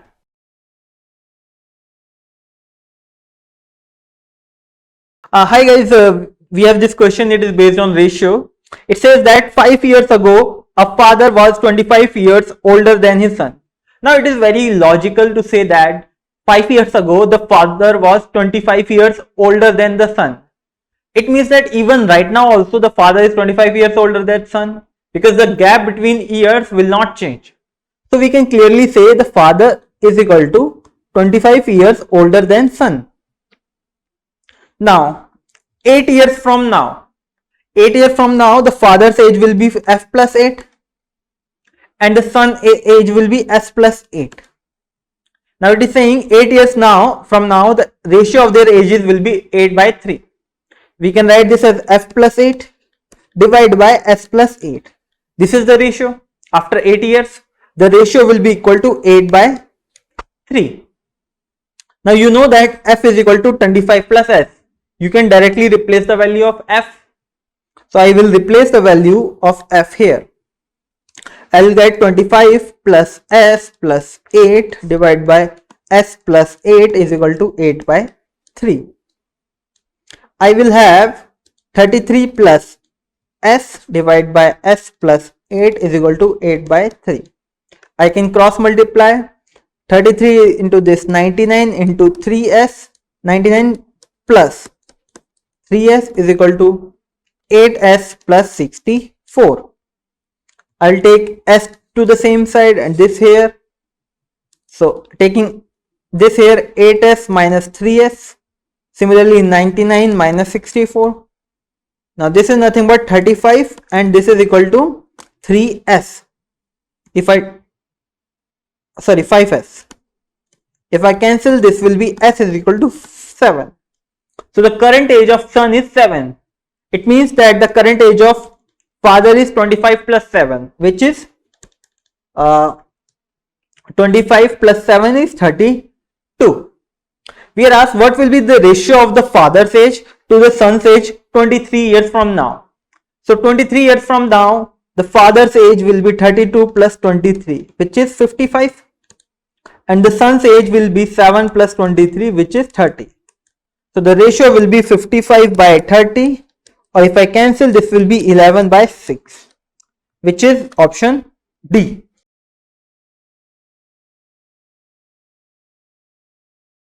Hi guys, we have this question. It is based on ratios. It says that Rahul and Rohan are comparing their finances. Rohan's savings exceed Rahul's saving by the sum of their combined expenditure. Okay. If twice the Rahul's saving are added to Rohan's savings, the total equals 4 times Rohan's expenditure minus twice of Rahul's expenditure. Okay. It is also known that Rohan's saving are 5 times Rahul's saving. Okay. So we have Rohan and we have Rahul. Their savings, we are given that Rohan's savings are 5 times Rahul's saving. If Rahul's saving is X, Rohan's savings are 5X. Now, we don't know about their expenditure. Let's say the expenditure of Rohan is A and the expenditure of Rahul is B. Now, let's check the equations. The first equation says that Rohan's saving exceeds Rahul's saving. So, Rohan's saving is 5X minus Rahul's saving. This is equal to sum of their combined expenditure. So, this is equal to A plus B. So, we can say 4X is equal to A plus B. Now, it is saying that if twice the Rahul's saving is X, so twice of this is 2X are added to Rohan's saving. If this is added to Rohan's saving, that is 5X.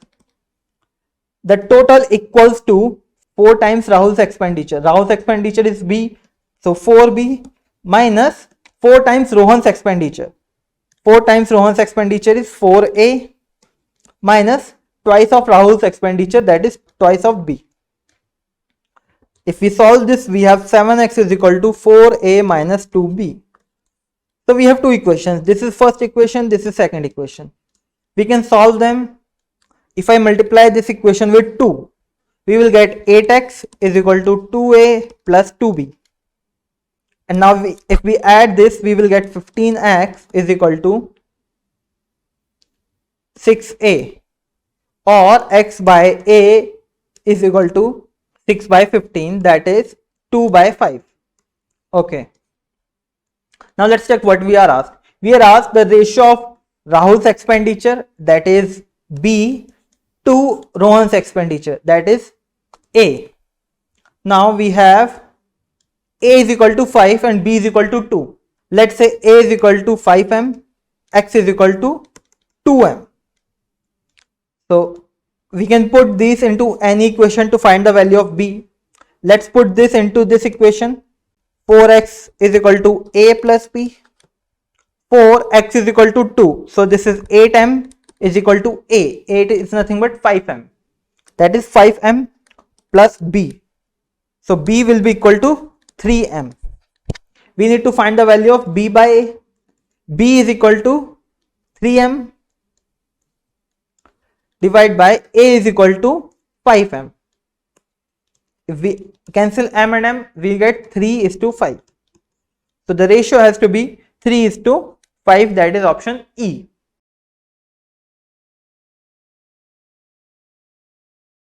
Hi guys, we have this question. It is based on kind of linear equation.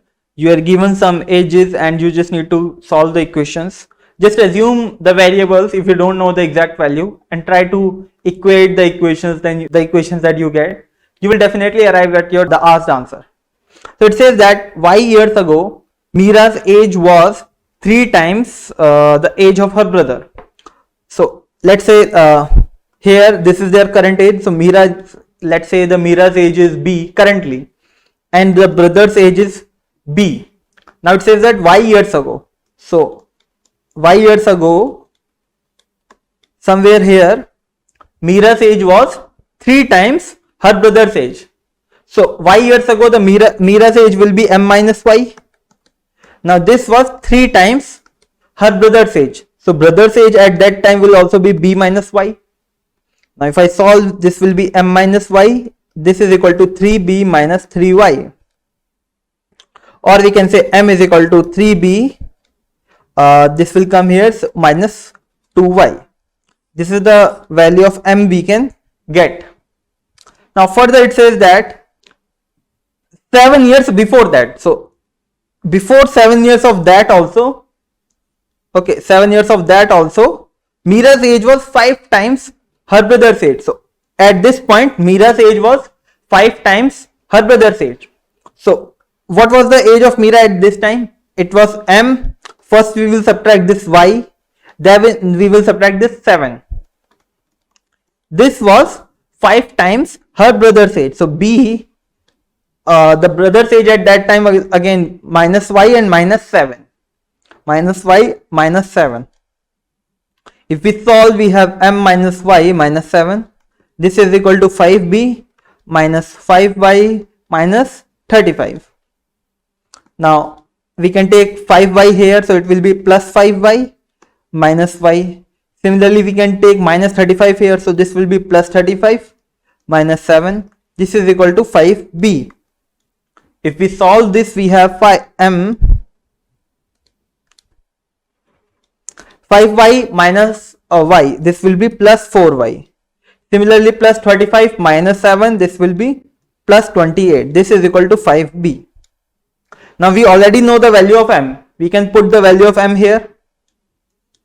So if we put the value of m, we have 3b minus 2y plus 4y plus 28. This is equal to 5b. If we solve, we can take this 3b here. If we solve 4y minus 2y, this will be 2y plus 28. This is equal to 2b. And if we solve y plus 14 is equal to b. Now we also got the value of b. Again we can put the value of b in the first equation. If we put this here, we get m is equal to 3 times y plus 14 minus 2y, or this is equal to 3y plus 42 minus 2y, or this is equal to y plus 42. Now we got the m value, Mira's age. We also got her brother's age. Now let's see what we are asked. We are asked, if y is a natural number, what is the difference between their present ages? Their present ages are m and b, and we know that m is Mira is greater than elder than her brother. So we need to find their difference, m minus b. Now we know that m is equal to y plus 42 minus her brother's age is y plus 14. If we solve, we have m plus 42 minus y minus 14. This will cancel out. 42 minus 14, this will be 28. So the difference between their current ages is 28 years. That is option D.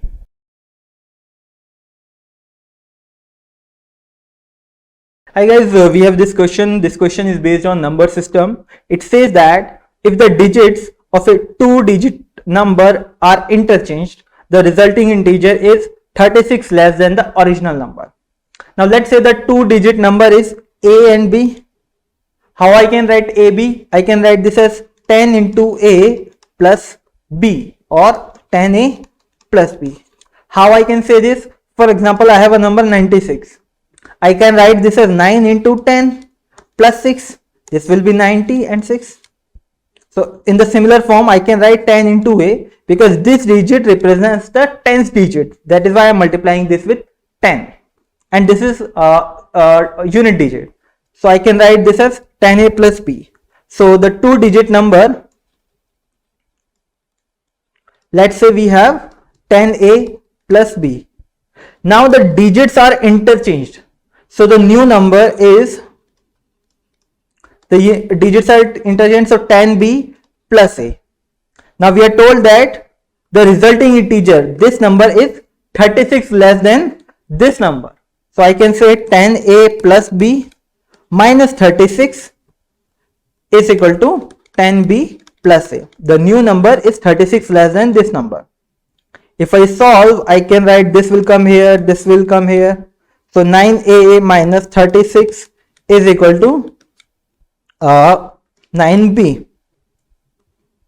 or I can take 9 common, so a minus 4 is equal to b, 9b, or a minus 4 is equal to b. This is the equation we have got. A minus 4 is equal to b. Now let's check what is asked. It says that what is the value obtained when the digit from the tens place of the original number is subtracted from the digit at the units place. It says that from the original number is this number. In this number, if the digit at the tens place is subtracted from the digit at the units place, which is b minus a, what will be the result?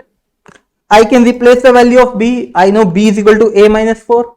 So I can write this as b as a minus 4 minus a. If I cancel this, I will get minus 4. So the difference has to be minus 4, which is option D.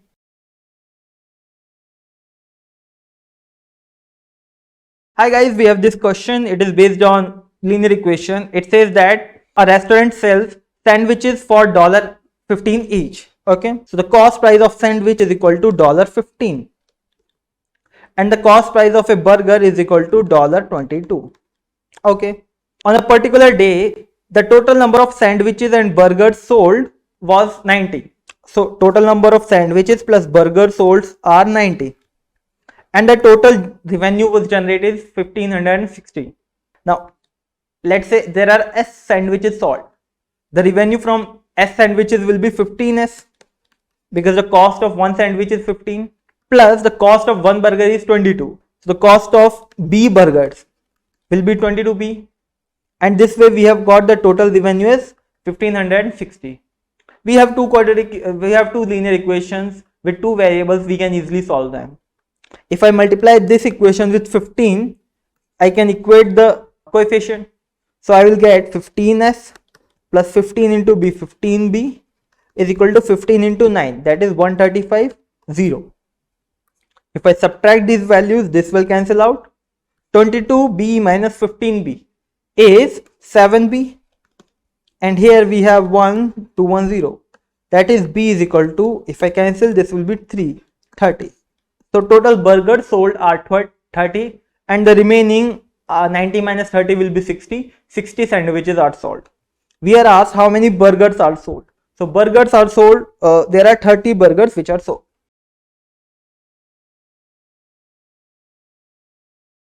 Hi guys, we have this question. It is based on linear equation, and it is a very simple, easy question. You just need to understand how you can change the equation and derive to your desired answer. It says that the total cost of 2 headphones, 3 speakers and 2 mobile phones is 47,000. So let's write this as 2H. H is the cost of a headphone plus 3 speaker plus 2 mobile phone. The total cost is 47,000. Now it is known that the combined price of one headphone and one speaker, that is headphone plus speaker, is equal to 6,500.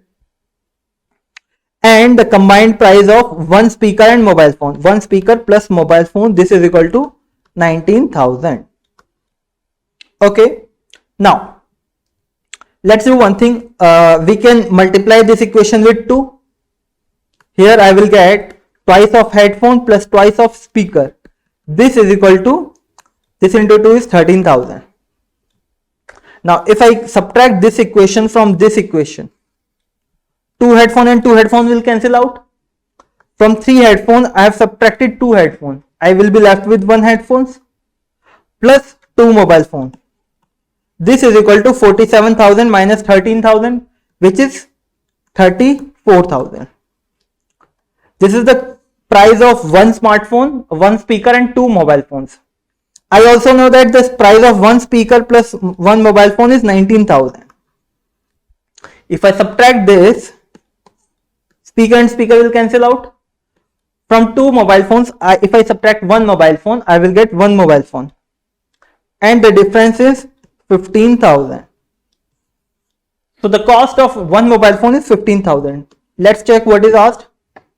What is the cost of one mobile phone? It is asking the same thing. The cost of one mobile phone is rupees 15,000.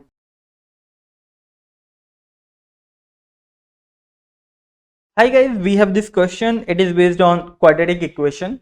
It says that consider the quadratic equation this, where n is an integer. What is the minimum value of the sum of the squares of its roots? Now let's say we have a quadratic equation called ax square plus bx plus c, that is equal to 0. Now in this equation, sum of the roots is equal to minus b by a, and product of the roots is equal to c by a. Now if we compare with the quadratic equation, we have, let's say the roots are alpha and beta. We need to find the sum of the squares of the roots, that is alpha square and plus beta square. This is something we need to find. Now if we compare with the equation, sum of the roots, that is alpha plus beta, is equal to minus b by a. Minus b is nothing but minus of minus 2n plus 1, which is 2n plus 1. And product of the roots, that is alpha and beta, is equal to c by a, n square minus 4.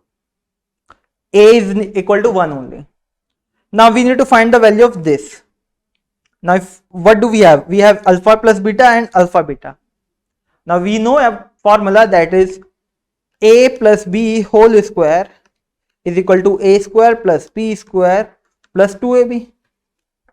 We need to find this. We have this and we also have this. So we can find the value. So we can apply the formula of alpha plus beta whole square is equal to alpha square plus beta square plus twice of alpha and beta. Alpha plus beta is equal to 2n plus 1. This is something we need to find.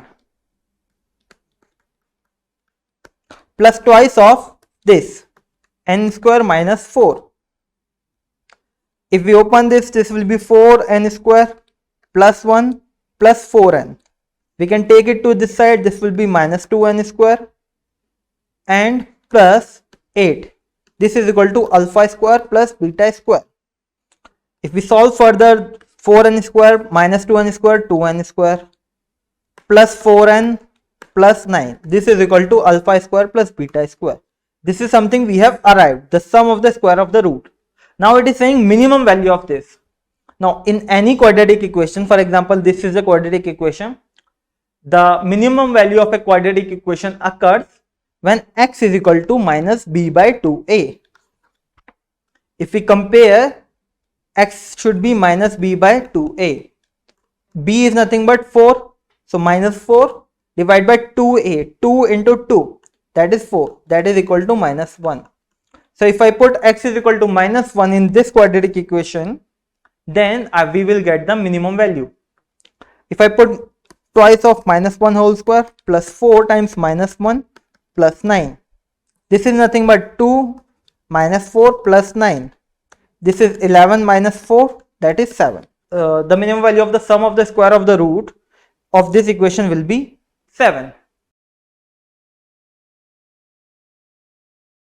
Okay, we have this equation. It says that the quadratic equation x square minus 8x plus 10 is equal to 0. It has the roots a and b, and we need to find the value of this. Now, whenever we have a quadratic equation ax square plus bx plus c is equal to 0, we can directly find the roots. The roots are minus b plus minus root b square minus 4ac divided by 2a. I put the value, once I will take plus, another time I will take minus, and I get two roots. So I'll simply equate and put the values to find the roots, and then I can put the roots into the equation. So comparing x square minus 8x plus 10 is equal to 0. I get a is equal to 1, b is equal to minus 8, and c is equal to 10. Putting them into this equation, I will get the roots minus b minus b plus minus root में b square, which is minus 8 square minus 4 into a is 1 into c is 10 divided by 2a. 2a, a is 1 only, so it will be 1. With this I'll get the roots a and b. Now minus minus will cancel out.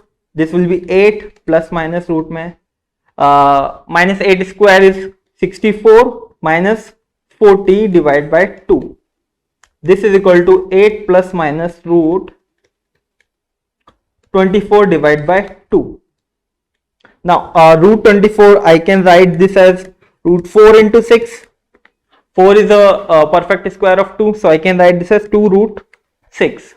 So I get 8 plus minus 2 root 6 divided by 2. If I cancel out 2, it will be 4 plus minus root 6. So here I get two roots. One of the root is 2 plus root 6. Another root is 2 minus root 6. let's say this is A and this is B. We need to find modulus of A by B minus B by A. This one. I'll just simply put the values and simplify the equation. A by B, 4 plus root 6 divided by 4 minus root 6 minus 4 minus root 6 divided by 4 plus root 6. Taking the LCM, I will get 4 minus root 6, 4 plus root 6. This is here, so the numerator will be 4 plus root 6 square minus 4 minus root 6 square. Now, so this is, if I look at the denominator, I get A plus B and A minus B. Here I can write this as A square minus B square. This is a standard formula. So if I equate this, I can write the denominator as A square, 4 square minus 16 minus B square, root 6 square is nothing but 6. So 6. Numerator I can open up, this will be 16 plus 6 minus, this is basically I am opening with A plus B whole square, A minus B whole square, which is A square plus B square minus 2AB and plus 2AB respectively. So 16 plus 6 plus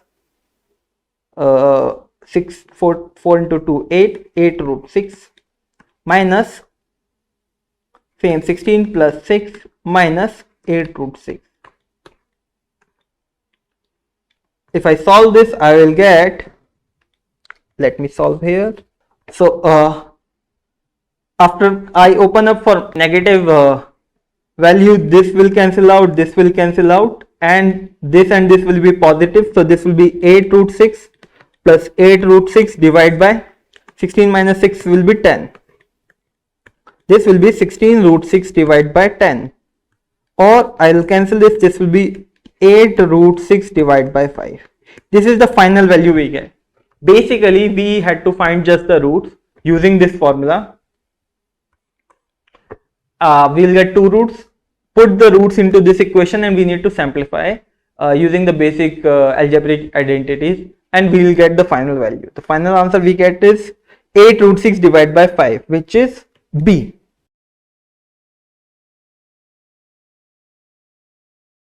Hi guys, we have this question. It says that for how many integral value of A does the graph of this quadratic equation does not touch x-axis? If it does not touch x-axis, it means the roots are not real. If the roots are not real, it means that roots are imaginary. So for what value of this, for what value of A, for how many values of A in this equation where the roots are imaginary? So there is this condition that when the roots are imaginary, discriminant has to be less than 0. Now what is discriminant? For example, if I have a quadratic equation ax square plus bx plus c is equal to 0, then discriminant is equal to b square minus 4ac. This should be less than 0. Now if we compare with the quadratic equation, a is equal to twice of a minus 1, b is equal to twice of a minus 2, and c is equal to minus a plus 3. If we put these three values in the equation, we will have b square. B is 4 square, a minus 2 whole square minus 4 into a. A is nothing but twice of a minus 1 into c. C is negative. So negative and negative positive, a plus 3. This should be less than 0. If we open, we will have a square plus 4 minus 4a plus 4 2s are 8, a minus 1 and a into a plus 3. If I open this, it will be 4a square plus 16 minus 16a plus 8 times a square plus 3a minus a minus 3.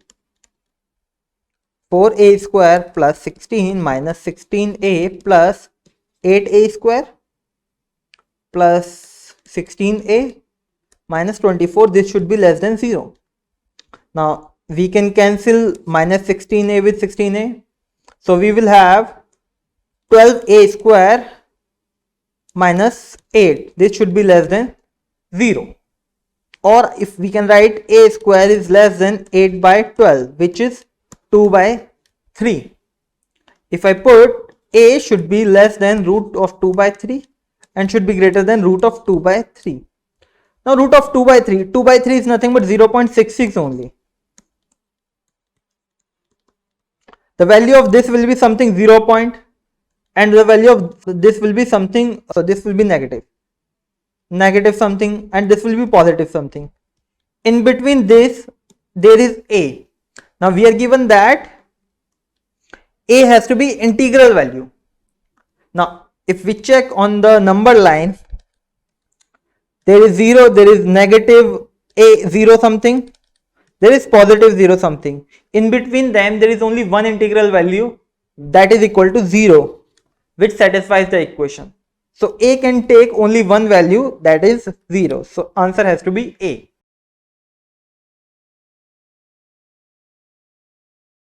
Hi guys, we have this question. It is based on quadratic equation. It says that x square minus kx plus 24 is equal to 0. Then which of the following cannot be the value of k? Okay. Now assume the roots of the equation are unique positive integer values. Okay. So we have two, let's say the two roots are x, alpha and beta, and these are the positive integers and they are unique. Okay. Now which of the following cannot be the value of k? Now we know that whenever we have a quadratic equation, let's say ax square plus bx plus c is equal to 0, then the sum of the roots is equal to negative coefficient of x divided by coefficient of x square. Similarly, the product of the roots is equal to constant term divided by coefficient of x square. So this is the generic formula that you would have known. Now we have the roots alpha and beta. So the sum of the roots should be equal to negative coefficient of x. Negative coefficient of x will be k minus k, which will be equal to k divided by coefficient of x square, which is nothing but 1 only. So the value will be k only. And product of the roots alpha and beta, this is equal to constant term. Constant term here is 24 and coefficient of x square is 1 only, so it will be 24. So we have alpha plus beta is equal to k and alpha beta is equal to 24. Okay. Now we are asked what cannot be the value of k, or if I replace what cannot be the sum of the roots. Okay. So four of these 5 options can be the sum of the roots. One option is not possible. Now let's check what can be the sum of the roots. For that we have the product of the roots. How can we find, we have the product of the roots as 24. Now how can we find 24 as a product of two numbers? So we can get 1 into 24, we can do 2 into 12, we can do 3 into 8, and we can also do 4 into 6. These are the numbers. So the roots can be 1 and 24, 2 and 12, 3 and 8, and 4 and 16. So what could be the sum in first case? So the sum will be 25. Here the sum of the roots will be 14. Here the sum of the roots will be 11, and here the sum of the roots will be 10. So we can get the sum of the roots as, or the value of k can be 10, 11, 14 and 25. So 25 is not possible, 10 is not possible, 11 is not possible, 14 is not possible. 15 is possible because 15 cannot be the sum of the roots. So 15 cannot be the value of k.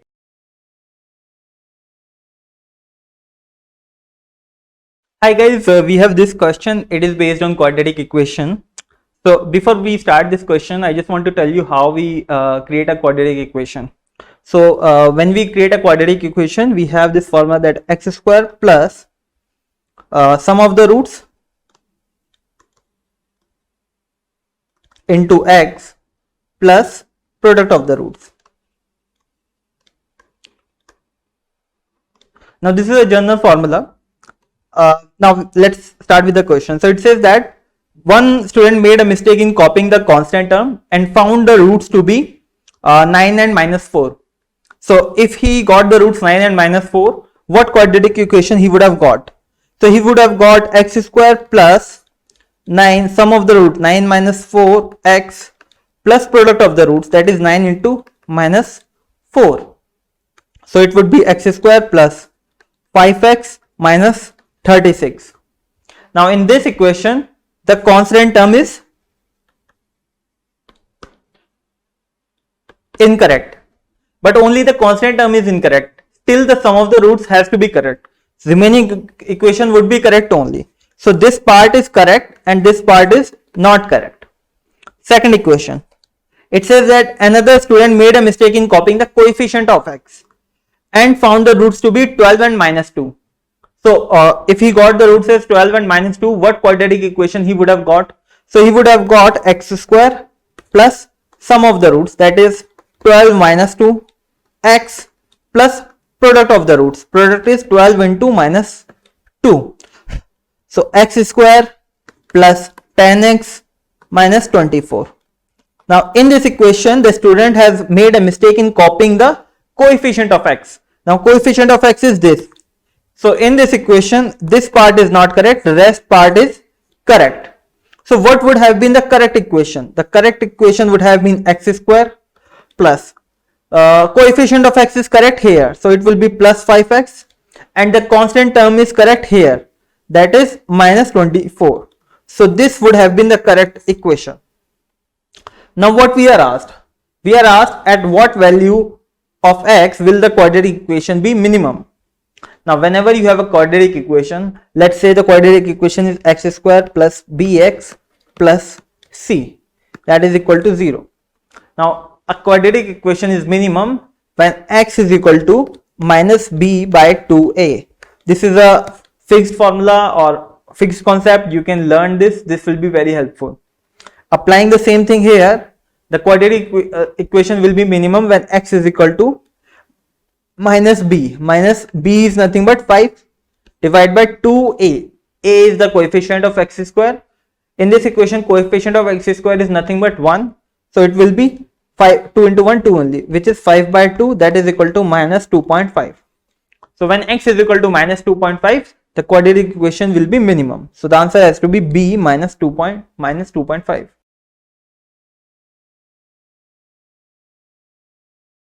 Hi guys, we have this question. It says that if x is a real number that satisfies this equation and x is not equal to minus 5 by 3, then what is the value of this? Now let's solve this equation first. So we have 2x minus 1 divided by 3x plus 5 is equal to 2x.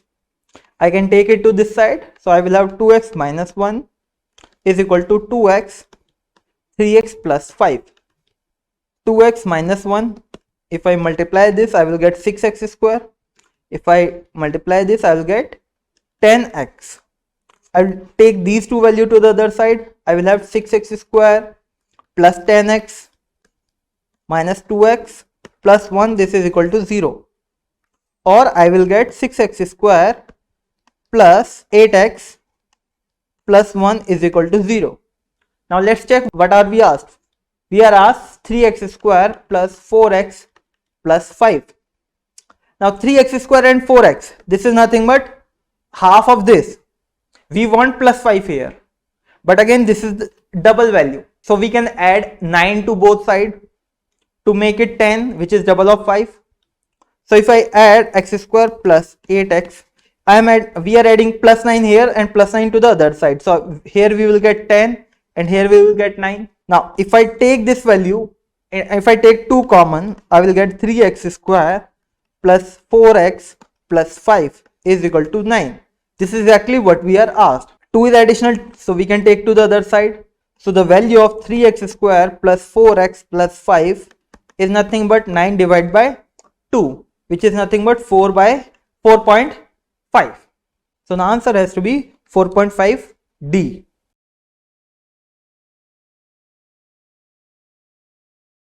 Hi guys, we have this question. It is based on quadratic equation and it is based on the conceptual understanding of the quadratic equations. It says that find the number of integral values of n such that this quadratic equation has real roots. Now when does a quadratic equation has real roots?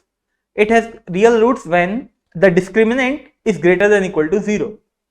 That is, d should be greater than equal to 0. Now what is discriminant? Discriminant is nothing but, for example, if I have a quadratic equation ax square plus bx plus c then is equal to 0, then discriminant is equal to b square minus 4ac. This should be greater than 0. Now if I compare from the actual equation, I have a is equal to 3, b is equal to minus 8 and c is equal to root modulus of n. If I put these values into the equation, I will get b square. B square is minus 8 square minus 4 into 3 into modulus of n. This should be greater than 0. This is equal to 64 minus 12 modulus of n should be greater than 0. Or I can take these value to the other side. I will have 64 should be greater than 12 modulus of n. If I put 12 divided by 2, this should be greater than modulus of n. If I put cancel this, I will have 5.33 something should be greater than modulus of n. Now if I remove the modulus, I will get n should be greater than minus 5.33 and should be greater than less than 5.33. Now what are the values it is satisfying? It is satisfying 5, 4, 3, 2, 1. Here we have minus 1, minus 2, minus 3, minus 4 and minus 5, and there is 0 in between. So there are 11 values of n for which the quadratic equation will be giving real roots. So there are 11 values. To test where you stand and check your current level of preparation, we have designed an excellent free GMAT mock test. Questions have been handpicked by a GMAT 100 percentiler and it comes with detailed analytics so that you can check your current areas of action. To get that mock, just Google GMATPoint GMAT mock test to access that.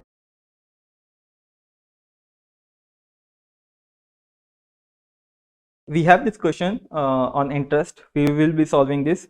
It is an easy question based on simple interest. So it says that a sum of money doubles itself in 5 years at a specific rate of simple interest. Okay, so in 5 years the amount gets double. Let's say I have invested 100x rupees. Okay, in 5 years my amount gets 200x. Let's say the rate of interest is r%. Now we know that the formula for calculating the simple interest is principal into rate into time. Now one thing we have to understand here is that the amount is doubling. 100x becomes 200x, but out of 200x there is only 100x interest. The other 100x is my principal only. So the total interest I am gaining in 5 years is 100x. So my principal is 100x into rate of interest is r% into time is 5 years. This interest is equal to 100x only. Or I can say if I cancel this, I will get r% into 5. This is equal to 1. Or I can say r by 100 into 5 is equal to 1. If I cancel, this will get r is equal to 20. So the rate of interest is 20. We can also observe that in first year the amount get 20%, second year 40%, third year 60%, fourth year 80% and fifth year 100%. So 100% I have got interest and other 100% is my actual principal. So in 5 years my amount is getting double at the rate of 20%. Now it is asking that at the same rate, after how many additional years will it become 4 times?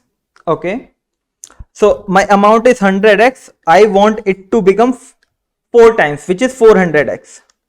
Now if my amount is becoming 4 times, 100x is originally my principal only. So the simple interest from this is only 300x. 100x is my principal and 300x is my interest, and this way I am getting 4 times my amount. So how much time it will take? I know my principal is 100x into my rate of interest is 20% into time. Time, let's say it is t. Now in this time the interest I want is 300x. 300x. I'll cancel this. This will be 1 by 5. And if I cancel this, this will be 20. So t will be 300x divided by 20. X and x will cancel out, or t is equal to 15 years. So in 15 years, my amount is getting 4 times. But it is saying that how many additional years. It means that after first 5 years, how many more years it will take. So total it will take 15 years. So I have already spent 5 years. So in next 10 years, the amount will get 4 times. So answer has to be 10. Many people will miss out this point thinking that it is asking from the initial years. But this is the point that we have to understand how many additional years after my amount has already been doubled in first 5 years. So the remaining number of years will be 10 years. So that from beginning till last 15th year, till 15th year, the amount will get 4 times.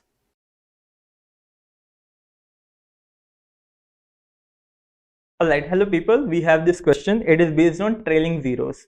For the people who don't know what are trailing zeros is, basically if I take a bigger number, basically a factorial, how many zeros are there at the end of it? For example, if I say 15 factorial. Now 15 factorial is 1 into 2 into 3 into 4 and all till 15. Now this number will be very big number. And if I say what is the trailing zeros of 15 factorial, it means how many zeros are there at the end of the product of all these values. The number of zeros are called trailing zeros. Now we are asked t is the number of trailing zeros in 100 factorial. Whenever you are asked about calculating the trailing zeros, you basically find how many 5s are being multiplied in that factorial. For example, we have 100 factorial. Now how many trailing zeros does 100 factorial have? It means we are calculating how many 5s are there. Now up till 100 factorial, we have 5 raised to 1 and 5 raised to 2, that is 25. 5 raised to 3, which is 125, it is not possible because here we are multiplying till 1 from 1 to 100 only. So this case is not possible. So we will calculate how many numbers that are there which can divide 5, the numbers that 5 can divide. So 100 divided by 5, this will be equal to 20. And how many numbers are there which 25 can divide, because 5 square is also divisible. So 100 divided by 25, this will be 4. So there are 20 plus 4, 24 trailing zeros in 100 factorial. So 100 factorial has 24 trailing zeros. Now why we are calculating only with 5? Because 10 is nothing but calculating essentially the zeros. It is multiple of 10s, and 10 is nothing but 2 and 5. Now the power of 2 is always greater than the power of 5. So that is why we are limiting to power of 5 only. So there are 24 trailing zeros in 100 factorial. Now we are asked number of trailing zeros in this figure. So we will replace t. So t plus 23 will be 24 plus 3 will be 27 factorial, and this is raised to how many times? 24 times. This is t times. Okay. Now 27 factorial. Again we need to calculate how many 5s are there in 27 factorial. So we will divide 27 with 5. Now this figure represents greatest integer function. If there is any fractional value, we ignore the fractional value. So the lowest number which 5 can divide less than 27 is 25, highest number basically. 25 by 5 will be 5, and 25 can also divide 27. So 27 divided by 25, this will be 1. So there are 6 trailing zeros in 27 factorial. Basically it means there are 6 zeros at the end in 27 factorial, and this is raised to 24 times. Now if it is raised to 24 times, it means the number is being multiplied. Every 6 numbers are being multiplied. So there are 6 zeros and 6 zeros. They will constantly being multiplied with each other. So ultimately the number of values will be 6 into 24, which is nothing but 12 into 12 and 144. So there are 144 zeros. Here what we mean is, let's say we have 10 square. Okay, so 10 square is 100. If I say 10 cube, it means 1000, so there are 3 zeros at the end. If I say 100 square, this will be 10,000. The power and the number of our zeros are being multiplied. Similarly, there are 6 zeros, so 6 and the power 24 is being multiplied. Let's say one more example, 10,000 cube, so this will be 1 0. So the number of zeros and the power is being multiplied. So this way we can calculate the number of trailing zeros at the end of 27 factorial raised to 24. So it has to be 144.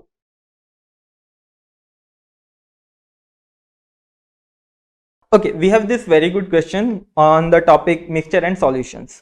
It says that a chemist has two beakers. Okay, beaker A contains 10-liter solution that is 20% acid by volume. So there is A, it has acid which is 20% of 10 liter. So 10 liter is there, 20% of 10 liter is 2 liters, and the remaining mostly would be water. So this will be 8 liter.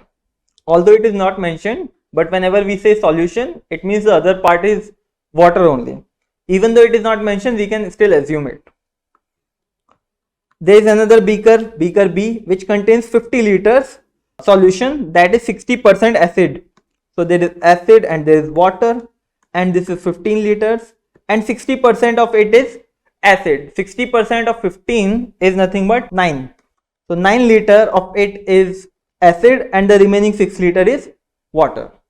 Now the chemist pours all the contents of both the beakers in a large tank. So this is a large tank. It has A plus B.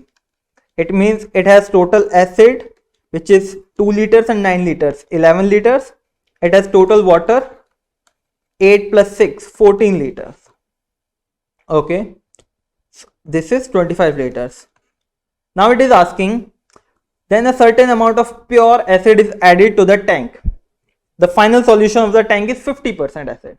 Now some acid is added, so the total volume will be 25 plus x, and this, in this way, acid is 50% of total volume, or I can say 11 plus x is the total acid, and the total volume of the tank is 25 plus x, total content in the tank. This is equal to acid is half of the total content in the tank. I can cross multiply, this will be 22 plus 2x and this will be 25 plus x. If I solve this, x is equal to 3. It means that I have added 3 liters of acid in the bigger tank basically, so that the acid becomes 50% of the total content. Answer has to be 3.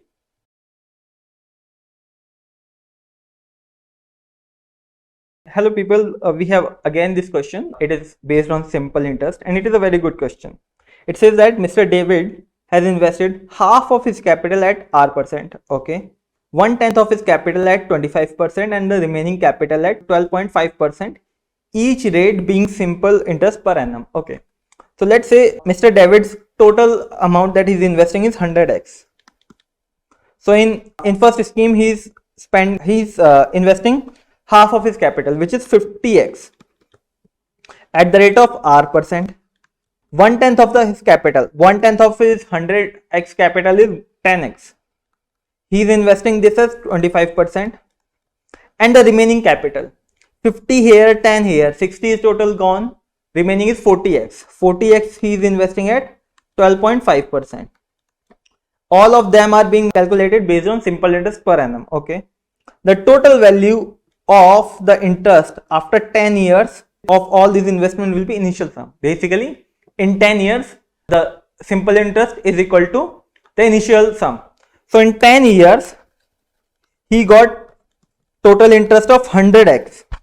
It means in every year he would have got 10x simple interest. So in first year, the interest he would have gotten from the first investment is into R by 100. From the second scheme, how much interest he would have gotten in the first year? 10x into 25 by 100, which is 25%. And from third, he would have gotten 40x into 12.5 by 100, 12.5 by 100. Now, this is nothing but 1 by 2. So, xr by 2 plus This is nothing but this is 2 and this is 5. 5x by 2 plus this is 1 by 8 and 8 into 5. This is 5x. This is the total interest he is getting in 1 year, and this is equal to 10x.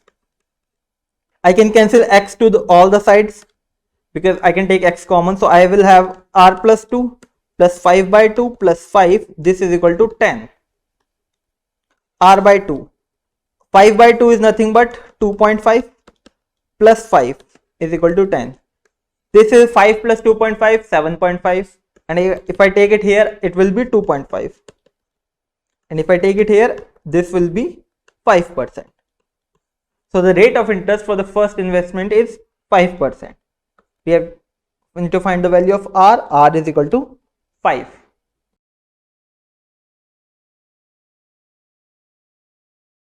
Hi guys, we have this question. It says that an antique is sold for $144. Now if the percentage profit earned is numerically equal to the cost price of the article in dollars, what is the cost price of the article? Now let's say the cost price is A.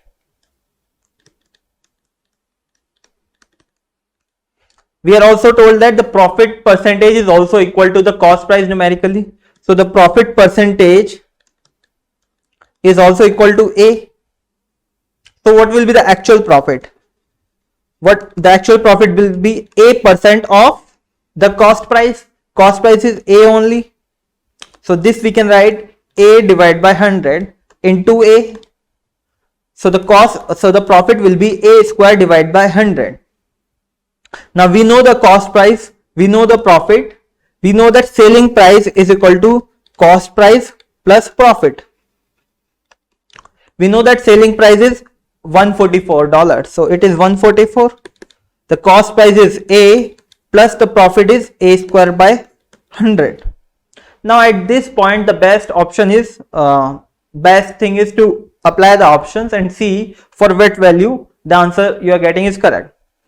Or if you want to solve, you will get the quadratic equation. Let's solve using the proper method, which is by expanding it to by making it a complete quadratic equation and solving through roots. So we have 144 is equal to, if we take the LCM here, we will get 100a plus a square. Here we will get 100, we can multiply here, so we will get a square plus 100a is equal to 14400. So the quadratic equation we get is a square plus 100a minus 14400. This is equal to 0. Now we need to solve this quadratic equation. Now if we equate, we won't go for the larger value, or we can ignore the zeros. So we can write 18 and 8. 18 minus 8 is equal to 10, and 18 into 8 is equal to 144. So we can expand this as plus 180a minus 80a minus 14,400, that is equal to 0. So from here we can take a common, a plus 180. From here we can take minus 80 common, a plus 180. This is equal to 0. So we get a minus 80 and a plus 180. This is equal to 0. Now if we put both the equation equal to 0, we get two values of a. We get 80 and minus 80. Now we know that a is a cost price, and the cost price cannot be negative. So the value of a has to be 80. So the cost price has to be $80. A shopkeeper earns a profit of X percentage on selling an item. Okay. So basically, let's say the selling price be S, cost price be C. Now, if he is earning a profit of X percent on selling an item, so I can say S equals to C into 1 plus X by 100. Selling price is cost price into 1 plus profit percentage. Now, if he raises selling price by rupees 18, so if he is raising selling price by rupees 18, his profit becomes 2x percentage, means now I can write, so the final selling price is S plus 18, cost price remains as C, profit percentage changes to 2x. So I can write for this time now cost price into 1 plus profit percentage, which means C into 1 plus 2x by 100 equals to the final selling price, S plus 18. Now S equals to C into 1 plus x by 100 and S equals to C into 1 plus 2x by 100 minus 18. So C into 1 plus x by 100 equals to C into 1 plus 2x by 100 minus 18, or 18 equals to C into 1 plus 2x by 100 minus C into 1 plus x by 100. So 18 equals to C plus 2xc by 100 minus C minus xc by 100, or 18 equals to xc by 100. So the value of x, will be 18 into 100 by C. Now the cost price of the item is rupees 90, which means it will be 18 into 100 by 90, which is 5, which is 20. So x equal to 20. So basically the value of x is 20%.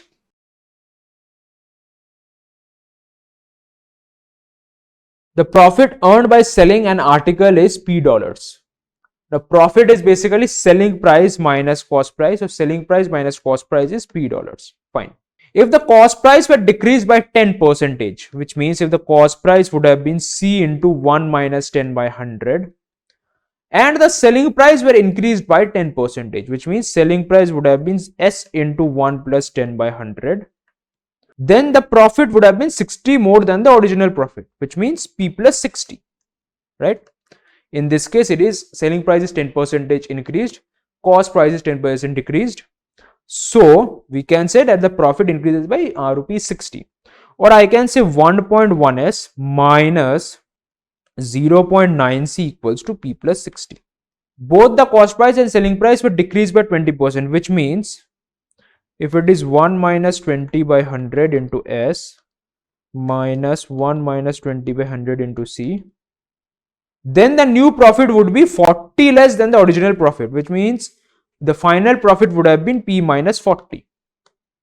So, or 0.8S minus 0.8C equals to P minus 40. Or I can say 0.8 into S minus C equals to P minus 40. Now, S minus C, we know it is P. So, what I can say is 0.8 into P equals to P minus 40. Or 40 equals to 0.2p, or p equals to 40 by 0.2, which is 200. So p is 200. Now if p is 200, I need to find the original cost price of the article. Now for that we can use this equation. Now we know 1.1s minus 0.9c equals to P plus 60, or 1.1. Now S is S minus C equals to P, or I can write S equals to P plus C. Now P is what? P is 200. So I can write S equals to 200 plus C. So this into 200 plus C minus 0.9C. P is 200, so it would be 200 plus 60, or 1.1 times 200 plus 1.1c minus 0.9c equals to 260. 1.1 times 200 is 220. 1.1c minus 0.9c is 0.2c equals to 260, or 0.2c equals to 260 minus 220 equals to 40. C equals to 40 by 0.2 equals to 20. So the cost price is $200. So the correct answer is option C, $200.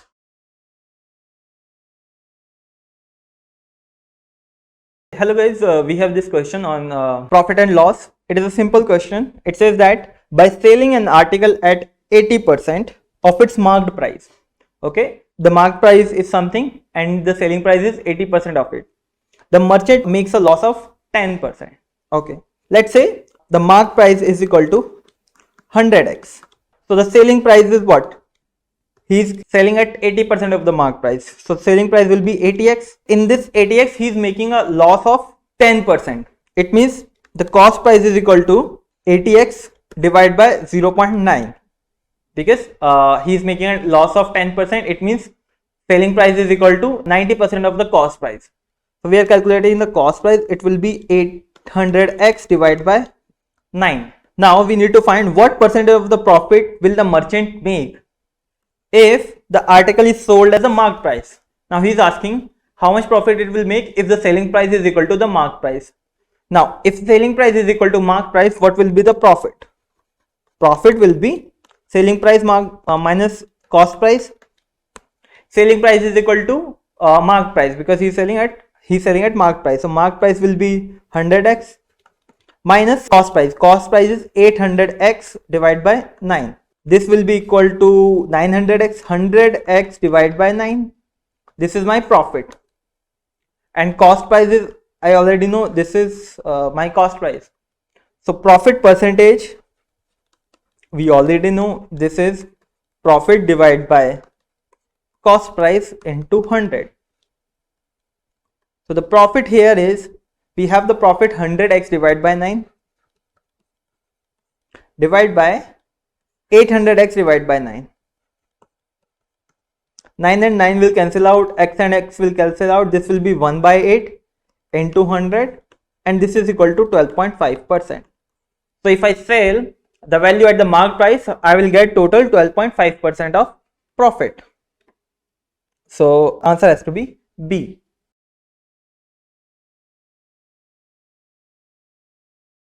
A retailer buys an item and marks it up by 50%. He then holds a sale and offers a discount on the mark price. If the retailer wants to make a final profit of exactly 10%, what is the maximum percentage discount he can offer? Let's say the cost price of the item be rupees X. Marks it up by 50% means the marked price will be rupees X into 1 plus 50 by 100, which is rupees 1.5x. He then holds a sale and offers a discount on the mark price. So retailer wants to make a final profit of exactly 10%, means if he is wanting to make final profit of exactly 10%, so the selling price should be rupees X into 1 plus 10 by 100 equals to rupees 1.1x. Now, what is a percentage discount? Now, marked price is 1.5x, selling price is 1.1x. Now, discount, it is D percentage.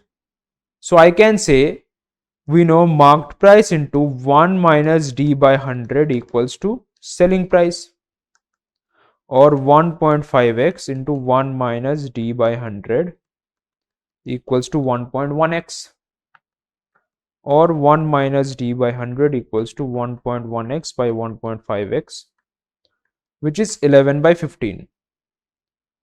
So 1 minus D by 100 equals to 11 by 15, or D by 100 equals to 1 minus 11 by 15 equals to 4 by 15. So D equals to 4 by 15 into 100 percentage. Right? So this is a discount percentage. I can cancel by 5, 23. So it is 80 by 3 percentage, which is nothing but 26.67 percentage. Right? 80 by 3 percentage, 26.61 percentage. So the final answer is option E, 26.61 percentage.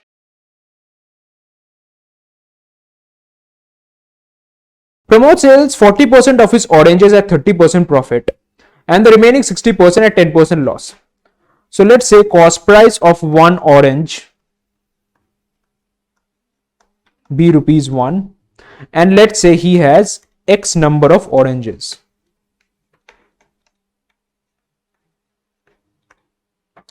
Now Pramod is selling 40% of his oranges at 30% profit, means 40% of his oranges means 0.4x. That is selling as 30% profit, which means the selling price is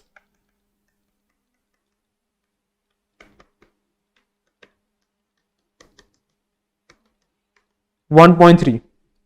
So 0.4x, it is sold at a selling price of rupees 1.3, right, per orange. And the remaining 60% means 0.6x, it is sold with a selling price of 1 minus 10 by 100, right, a 10% loss, right? So the selling price, we know it is cost price into 1 minus loss percent. So it is cost price is 1. So 1 into 1 minus 10 by 100, which is rupees 0.9 per orange. So in this case, the total selling price will be 0.4x into 1.3 plus 0.6x into 0.9, which will be equal to rupees 0.52x plus 0.54x, which will be equal to rupees 1.06x. If total selling price is rupees 1.06x and the total cost price, so total cost price will be rupees 1 into x, which will be rupees x. Total selling price is 1.06x, which means profit percentage in this case will be 1.06x minus x upon x into 100, which is 6%. Now it is given a percentage, so it is 6%. So I can say a equals to 6. Now, alternatively, if we sell 60% of the oranges at 20% profit, so 60% of the oranges means 0.6x, it is sold at 20% profit, which means the selling price now will be rupees 1.2, and it is given that 40% at 10% profit, which means 0.4x. In this case, selling price will be rupees 1.1. So total selling price, again it will be rupees 0.6x into 1.2 plus 0.4x into 1.1, rupees 0.72x plus 0.44x, rupees 1.16x. This is the total selling price. So in this case, the profit percentage would be 1.16x minus x by x into 100, which is 0.16 into 100, which is 16%. And in this case, it is given as b percentage. So b equal to 16. So what is the ratio of a is to b? A is to b ratio is 6 is to 16, which is 3 is to 8. So the correct answer is option D, 3 is to 8.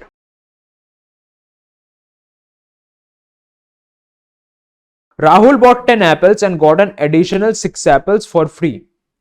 What percentage discount is offered to him by the shopkeeper? So Rahul bought 10 apples and got an additional 6 apples for free.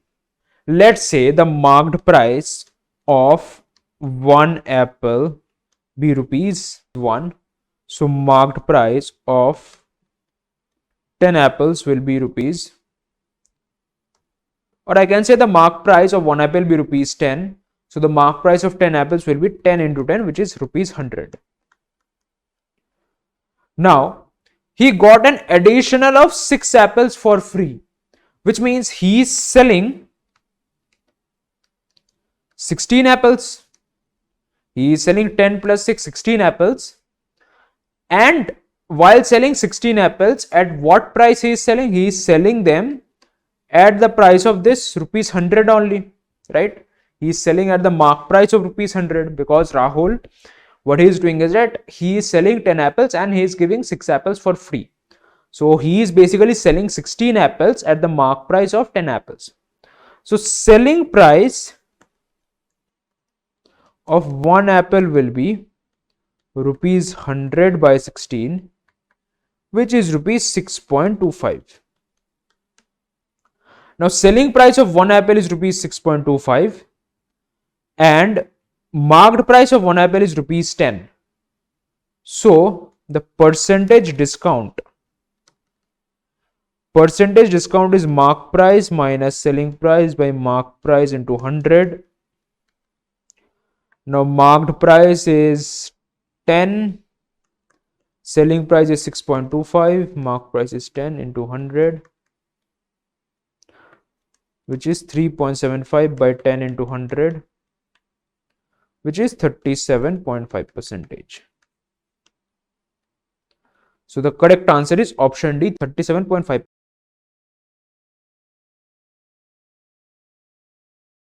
A baker prepared 12 chocolate cupcakes and 8 vanilla cupcakes. He sold the chocolate cupcakes at 10% loss and vanilla cupcakes at 25% profit. If he neither gained nor lost overall, what is the cost price of the vanilla cupcake or to the chocolate cupcake? So vanilla cupcake, let the cost price be rupees A. And chocolate cupcake, let the cost price be rupees B.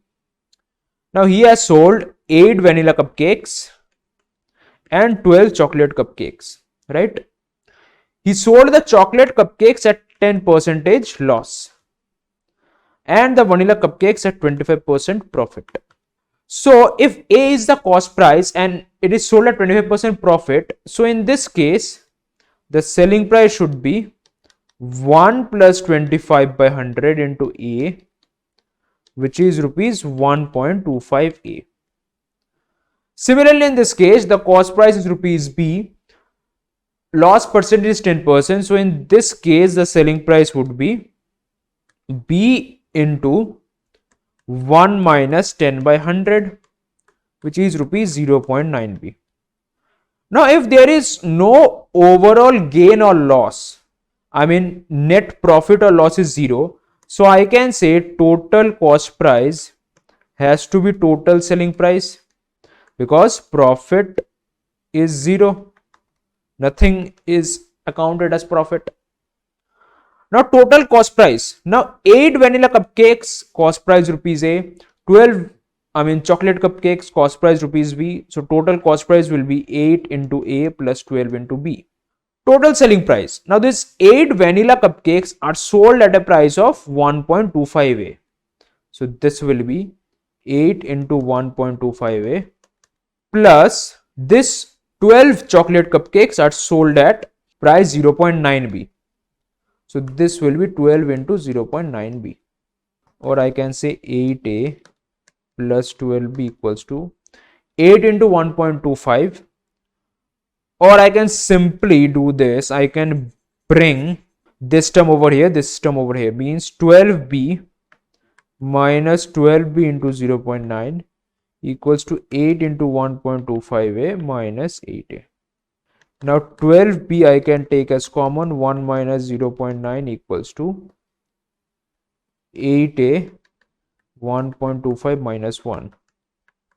12B into 0.1 equals to 8A into 0.25. So I can say A by B will be 12 into 0.1 by 8 into 0.25. So 12 into 10 by 8 into 25. You can cancel with 5, 2 and 5. This is 4, this is 3. So A by B is 3 by 5, which means the ratio of vanilla cupcake to chocolate cupcake should be 3:5.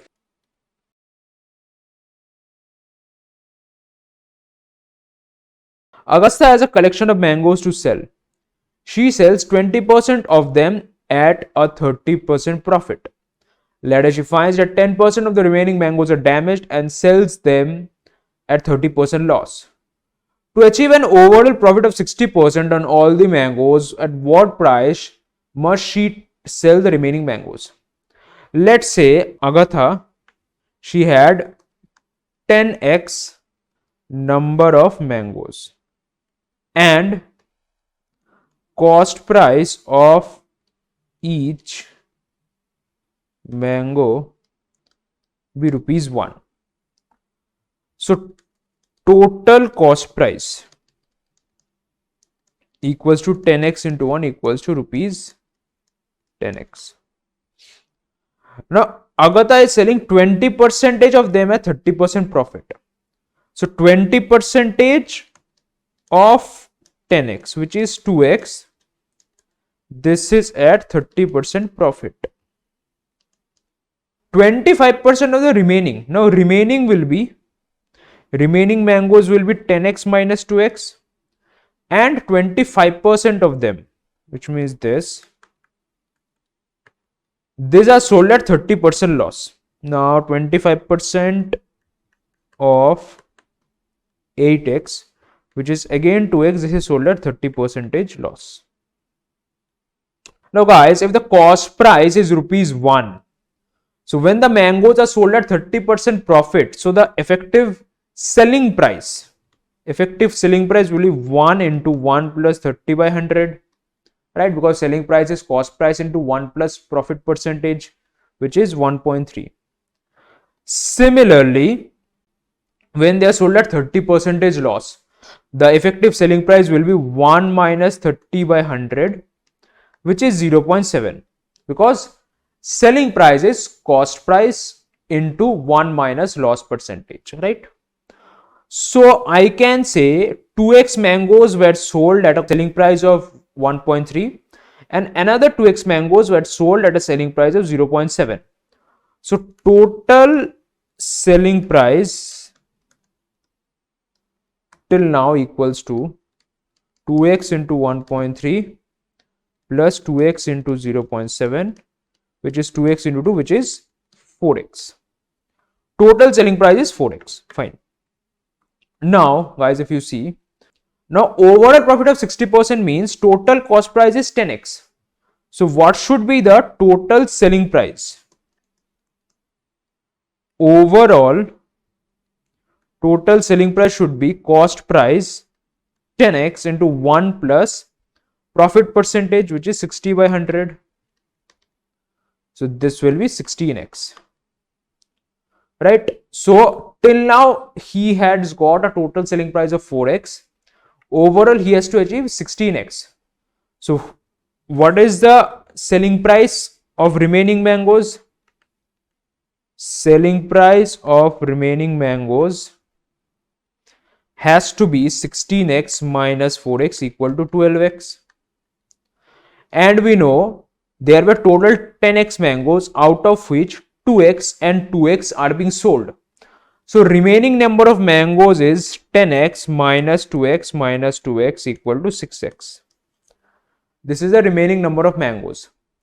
And we know cost price of each mango is ₹1. So for the remaining number of mangoes, the cost price will be CP of remaining mangoes, cost price into number of mangoes, which is 6x. So selling price of remaining mangoes is 12x, cost price of remaining mangoes is 6x. So profit percentage equals to 12x minus 6x by 6x into 100, right? Profit percentage is selling price minus cost price upon cost price, which is 6x by 6x into 100, which is 100%. Correct answer is option E.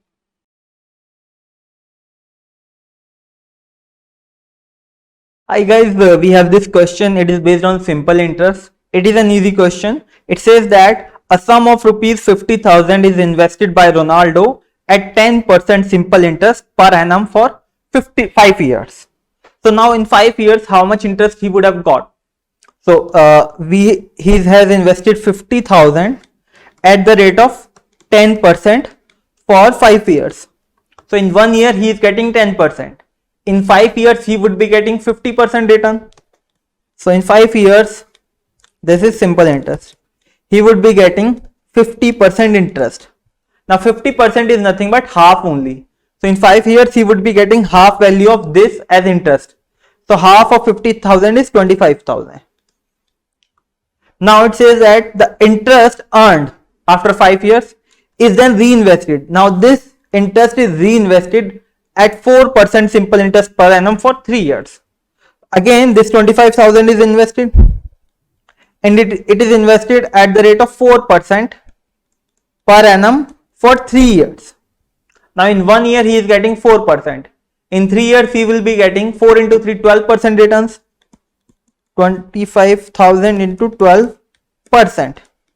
Now 12% of 25,000 is what? This is equal to 3,000.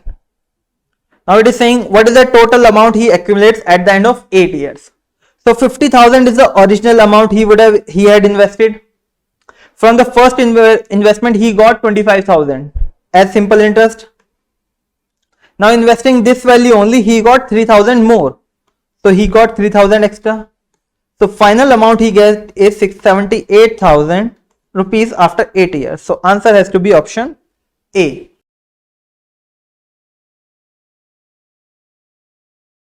In this question, we have been told Sam invested 10 lakhs dollars in a scheme offering compound interest at 18% annum for 2 years, while his friend Allman invested 10 lakh dollars in another scheme offering a simple interest at 20% per annum for the same period.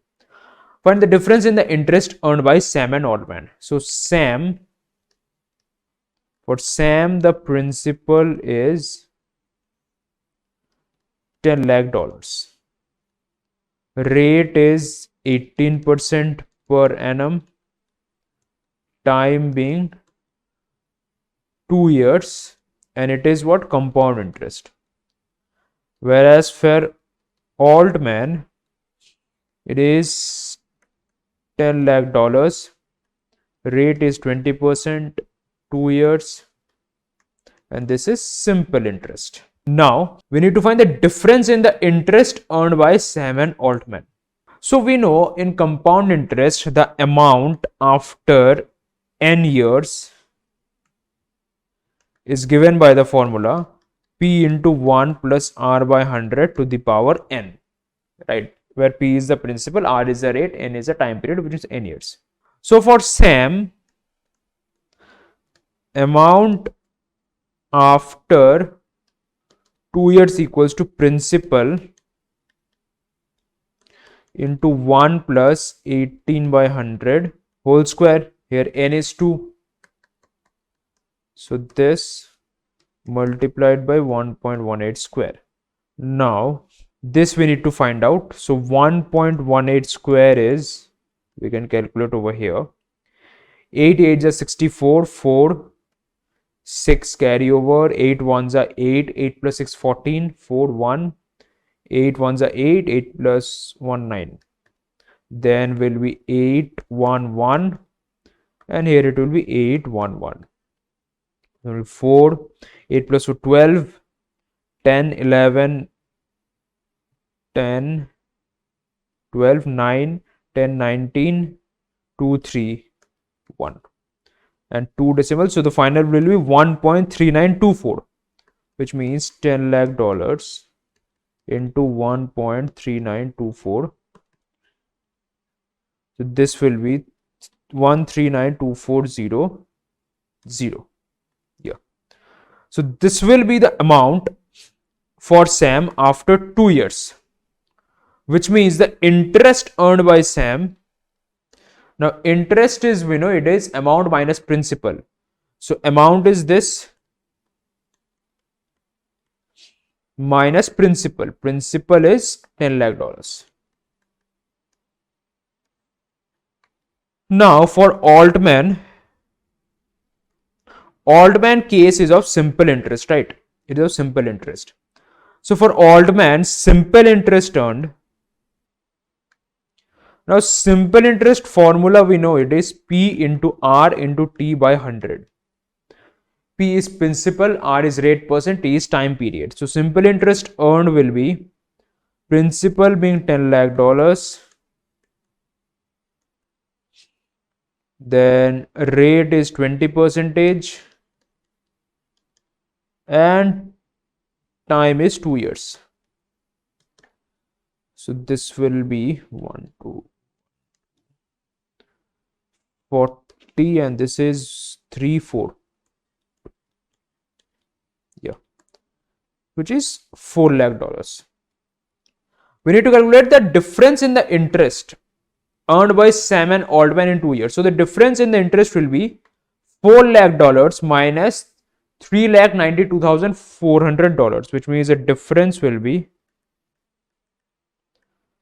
4 lakh minus 3,92,400, which is $7,600, right? So correct answer is option A, $7,600.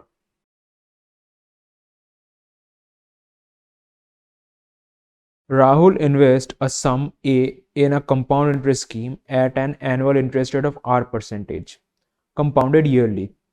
If the amount grows to rupees 36,000 in 1 year and rupees 43,000 in 2 years, which of the following statements is correct? Now, we know that amount, if A is the amount, P is the principal, and R be the rate percent of, compound interest per annum, then amount after n years is given by the formula P into 1 plus R by 100 to the power n.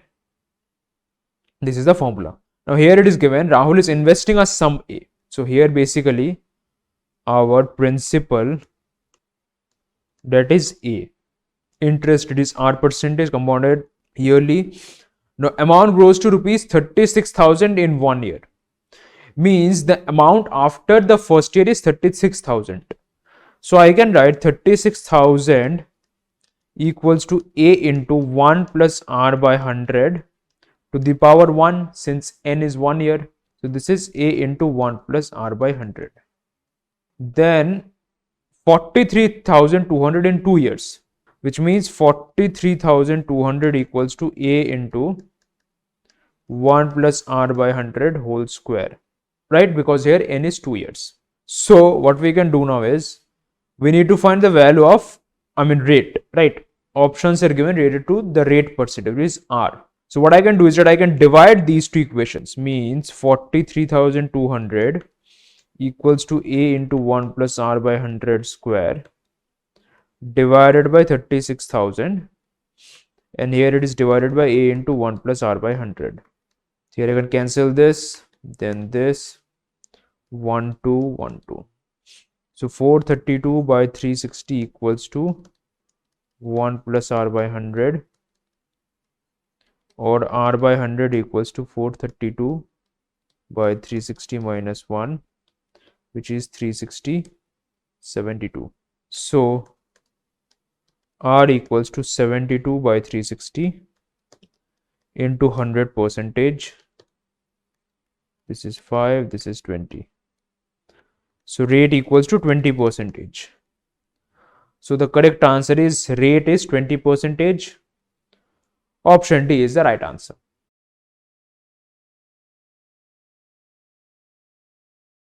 An amount compounded annually grows to 16 times its original value in 14 years. In how many years will it become 4 times its original value? Now guys, we know that for a principal P invested at R percent per annum compound interest, the amount after n years is given by the formula A equals to P into 1 plus R by 100 to the power n. Now condition 1 is telling, so let us take the principal to be P only, rate as R percent, okay. So condition 1 is telling that it grows to 16 times its original value in 14 years, which means the final amount is 16 times of P, and this is what this 16P is equals to, by using this formula, after 14 years what will be the amount value? After 14 years the value of amount will be this, right? So from here I can write 16 equals to 1 plus R by 100 to the power 14. Fine. This is my equation 1. Now it is given in how many years will it be 4 times its original value? Let's say in T years it becomes 4 times,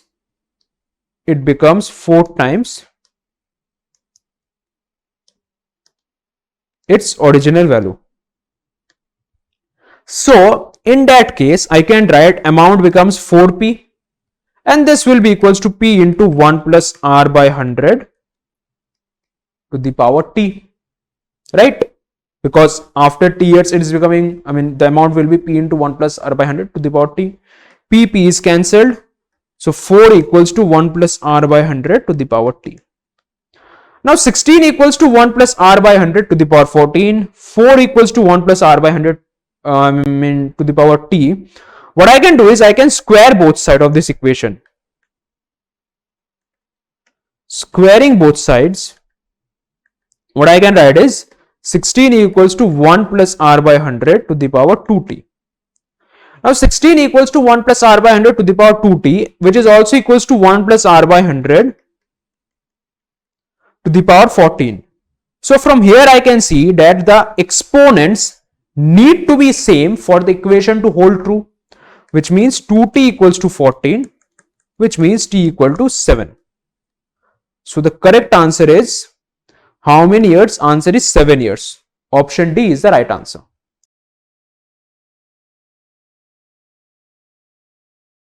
A fruit vendor has a 10 kg batch of grapes that contains 98% water by weight. After 3 days of drying in the sun, only water evaporates and the water content of the grapes fall to 90% of its total weight. What is the new weight of the grapes? Let's now 10 kg grapes was there, in which 98% was water, which means amount of water is 98 by 100 into 10 kg, which is equal to 9.8 kg water, which means the solid part of the grapes, it accounted for 2%, which means the solid part accounted to 2% of 10 kg, which is 0.2 kg solid. Now after 3 days of drying in the sun, what happened? Only water is evaporating. So if only water evaporates, means the solid part, the mass of the solid part would remain same. So mass of solid part would remain 0.2 kg. Now water content of the grapes fall to 90% of the total weight. Now if the new weight of grapes, let's say it be W. Now water content falls to 90%. So in the new case, the water content is 90% of W, which means the solid content, it would be 10% of W, which means 10 by 100 into W, which is 0.1 W. Now if the solid content is 0.1 W and we know that the solid amount is not changing, it is remaining same. So I can equate 0.1 W as 0.2, or the value of W I will get as 0.2 by 0.1, which is 2 kg, right? So if W is 2 kg, which means the new weight of the grapes is 2 kg, which means option B is the right answer.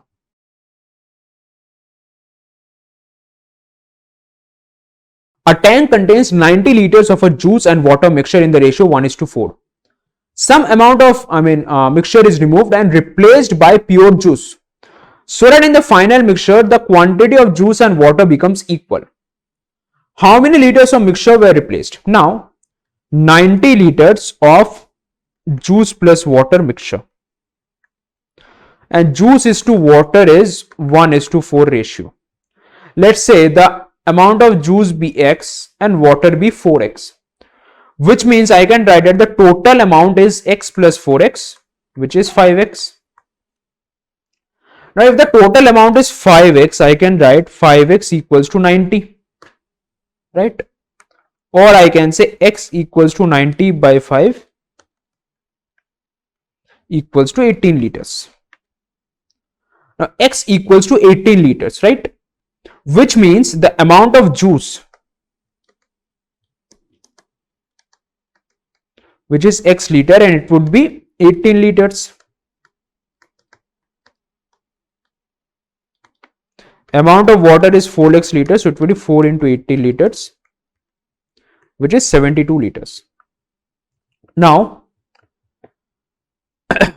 So some amount of the mixture is removed and replaced by pure juice, so that in the final mixture the quantity of juice and water becomes equal.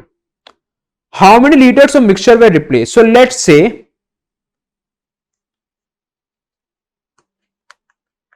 K liters of mixture was replaced. Now this K liters is being taken from this 90 liters only. Now in this 90 liters, the amount of juice is to water is 1:4. So in this K liters also, the amount of juice is to water will be 1:4. So I can write amount of water present in this K liter would be 4 by 4 plus 1 into K, which is 4 by 5K. Why 4 by 4 plus 1? Juice is to water is 1:4. So I can write that the water to the total solution would be 4 by 4 plus 1. I mean water by water plus juice. Fine. Now it is being removed. So this portion of water is removed, and we know that it is replaced by pure juice, which means water is not added. Which means when I am removing this K part, I am removing 4 by 5K liters of water. So in the final mixture,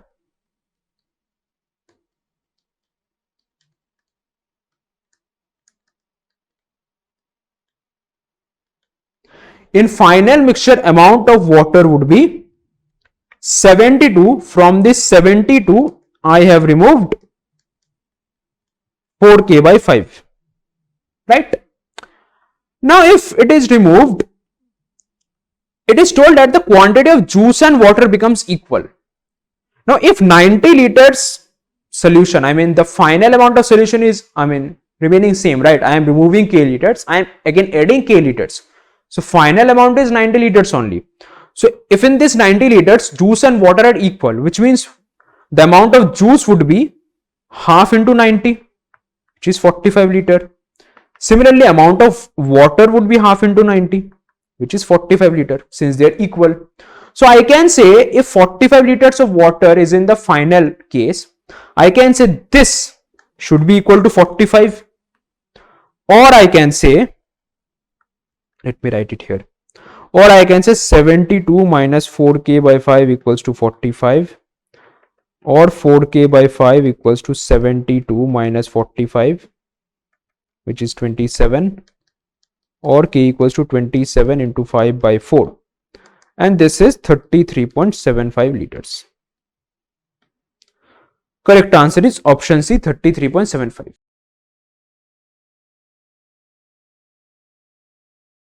A mixture of milk and water is in the ratio 3:7. After removing 30 liters of the mixture and replacing it with milk, the ratio becomes 7:3. Find the total volume of the original mixture. So let's say the amount of milk be 3x, amount of water be 7x. So ratio is 3:7.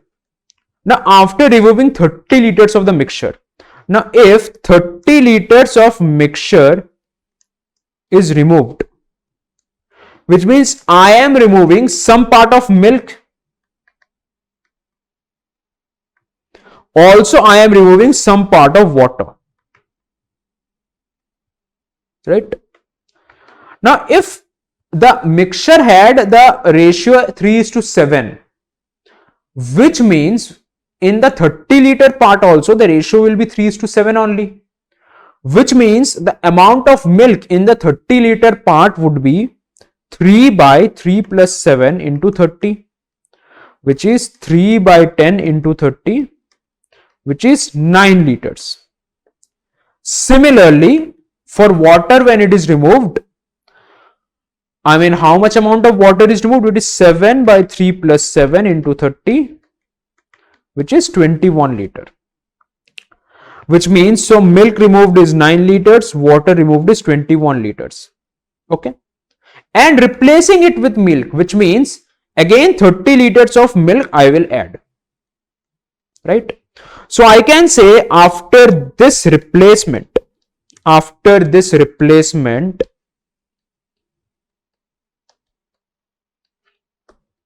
milk amount will be 3x minus 9 liter plus 30 liter, which means 3x plus 21 liter. Water amount will be 7x minus 21 liter. Now, so after doing this, the ratio becomes 7:3, which means 3x plus 21 by 7x minus 21 is 7:3, or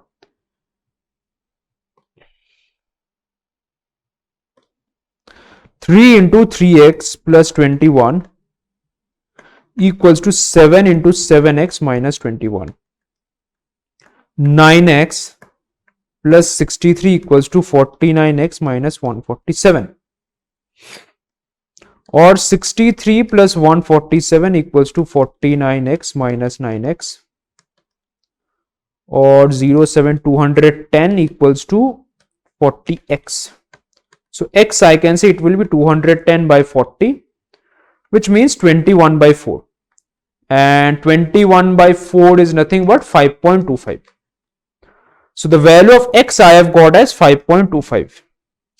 What I need to find is that total volume of the original mixture. Now in original mixture we had 3x and 7x. 3x milk, 7x water, which means total volume would be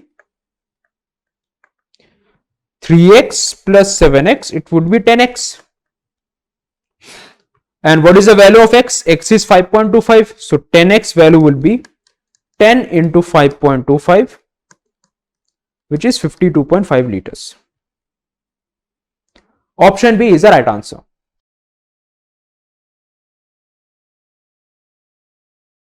Honey solution contains 40% pure honey and 60% water, while a coffee solution contains pure coffee and water. 20 liters of the honey solution and mixed with 30 liters of the coffee solution. The overall water concentration becomes 54%. Okay. Now guys, see, I am having 40% pure honey. 40% honey I am having, and I am having 60% water. So let's deal with water. The reason I will deal with water, because the final water concentration is given, right? So honey solution, it has 60% water. Coffee solution, we don't know how much water is there, right? Now 60% of water. Now we are being told that 20 liters of the honey solution is used.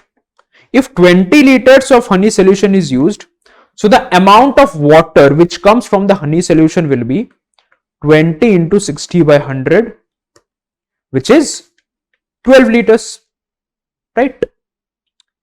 And honey solution is 20 liters, coffee solution is 30 liters. So the final volume of the solution after mixing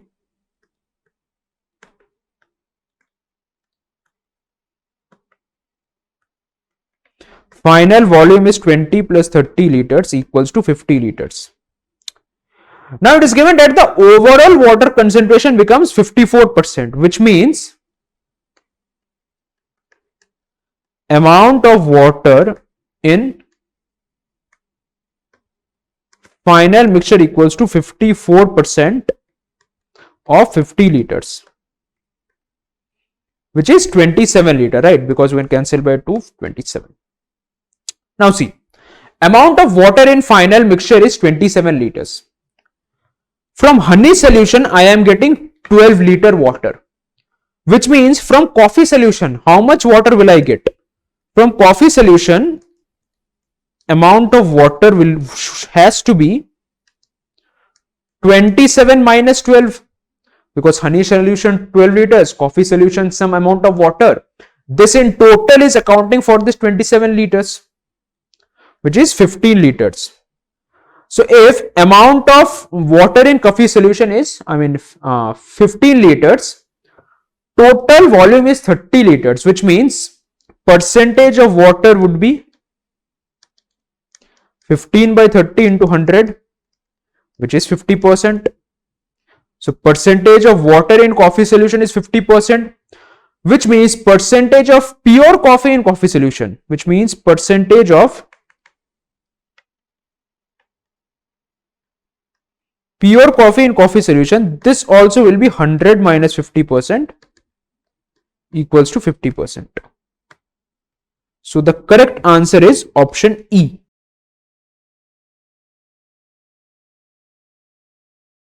A container holds 140 liters of a solution of milk and water. 1/5 of the solution is removed and replaced with pure water. Okay. After this replacement, the quantity of water in the solution becomes 80 liters. What was the original amount of milk in the solution? Fine. So let's say original amount of milk be A liters. So the amount of water will be 140 minus A liters, right? Now 1/5 of the solution is removed and replaced with pure water. Now 1/5 of the solution means 1/5 of 140, which is 28 liters, right? 28 liters of the solution is removed. Also, when I am removing 1/5 of the solution, means 1/5 of water from here I will remove. So basically, the amount of water remaining will be this minus this into 1/5.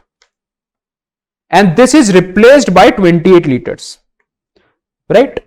Which means the final water amount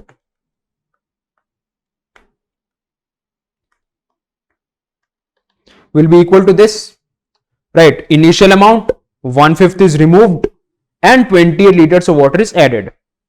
So after this replacement, the quantity of water in the solution becomes 80 liters. So this value equals to 80 liters. So here I can take 140 minus A as common. So this is 1 minus 1 by 5. This is 80 minus 28. Or 140 minus A into 4 by 5 equals to 352. Or 140 minus A equals to 52 into 5 by 4. 13 5s is 65. So 140 minus A equals to 65, or A equals to 140 minus 65, which is 75 liters, right? Which means that the amount of milk is A liters, A is 75 liters, so the correct answer is option A, 75 liters.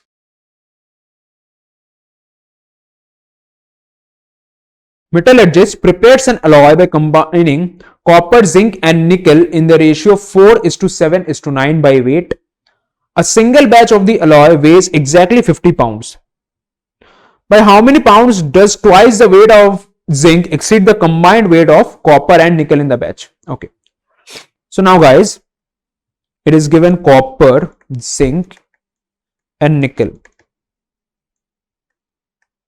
4:7:9 by weight. So let's say the weight of copper be 4x, zinc be 7x, nickel be 9x. Now the single batch weighs exactly 50 pounds, which means now the total weight here will be 4x plus 7x, 11x, 11x plus 9x, 20x. This is equal to 50 pounds, or x equals to 50 by 20 pounds equals to 2.5 pounds.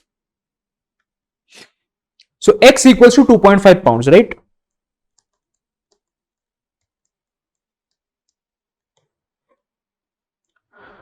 Now, how many pounds does twice the weight of zinc? Now, twice the weight of zinc means 2 into 7x. Exceed the combined weight of copper and nickel. Now, combined weight of copper and nickel means 4x plus 9x. So, I need to calculate the difference between twice the weight of zinc and weight of copper and nickel. So, which is nothing but 14x minus 13x, which is again x. So, the difference is x and the value of x is what? 2.5 pounds. So the correct answer is option E, 2.5 pounds.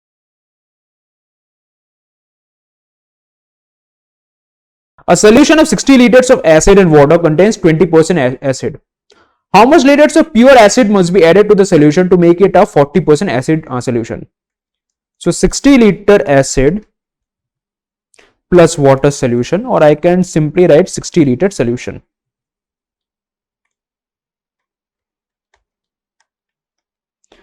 (20% acid). So the amount of acid will be 60 into 20 by 100, which is 12 liter acid.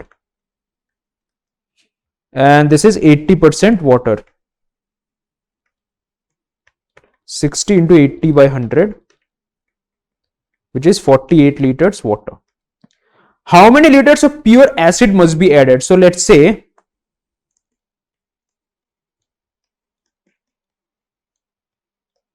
X liter of acid be added. So if X liter of acid is added, so final amount of acid will be X plus this 12 liters. And also if X liter of acid is added to this solution, so final amount of solution will be X plus 60 liter solution. Now it is given that finally it becomes a 40% acid solution, which means that the ratio of acid to the ratio of the solution is 40%, which is 0.4.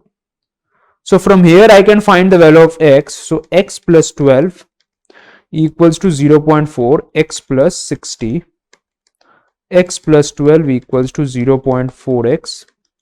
0.4 into 60 is 24, or X minus 0.4x equals to 12, 0.6x equals to 12, or X equals to 12 by 0.6. So X equals to 20. So how many liters of pure acid must be added? It is 20. Option C is the right answer.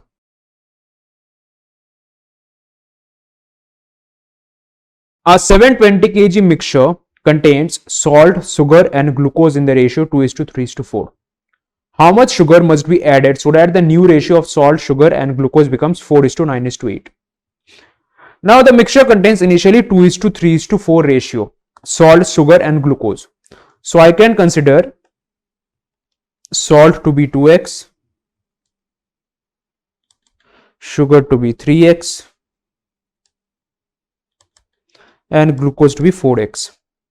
So total amount of mixture is 2x plus 3x, 5x, 5x plus 4x, 9x. This 9x equals to 720 kg, or x equals to 720 by 9 equals to 80 kg. Now how much sugar must be added so that the new ratio of salt, sugar and glucose be 4:9:8? So let's say we are adding, so I mean the initial amount of sugar is 3x, which means 3 into 80 kg, which is 240 kg. This is initial amount of sugar.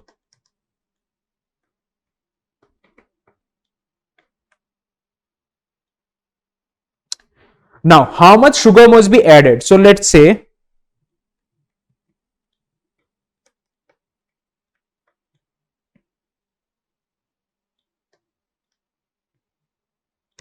X kg of sugar be added. So I can say that final amount of sugar is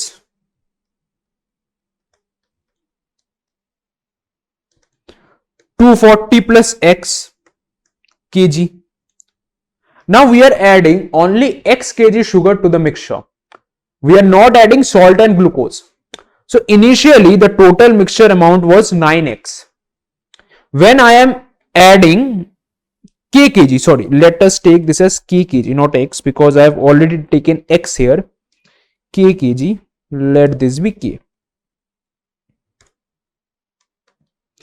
Now initially it was 720 kg. Now I am only adding k kg sugar. I am not adding salt and glucose. So the final amount of mixture will be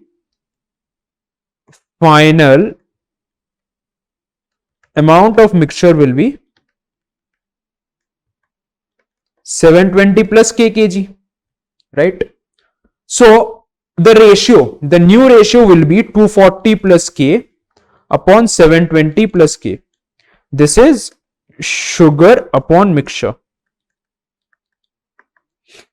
And this will be equal to, and this is now 4:9:8 is the ratio. So sugar by a mixture will be, sugar here is 9, right? Sugar here is 9, and the total mixture ratio will be 4 plus 9 plus 8. 9/21, or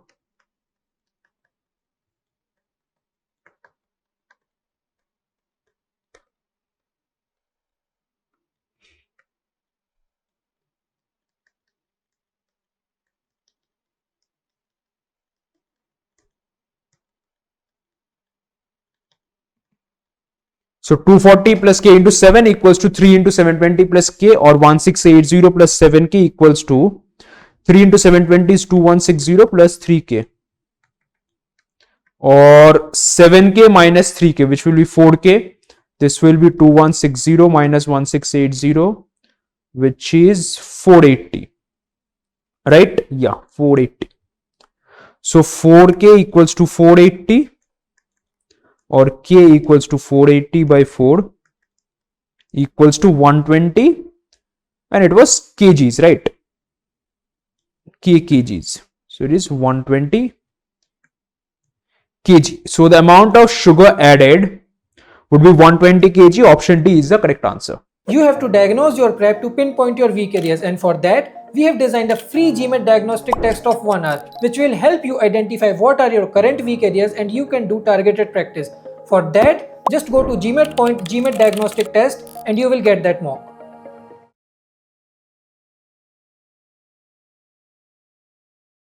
Hi guys, we have this question.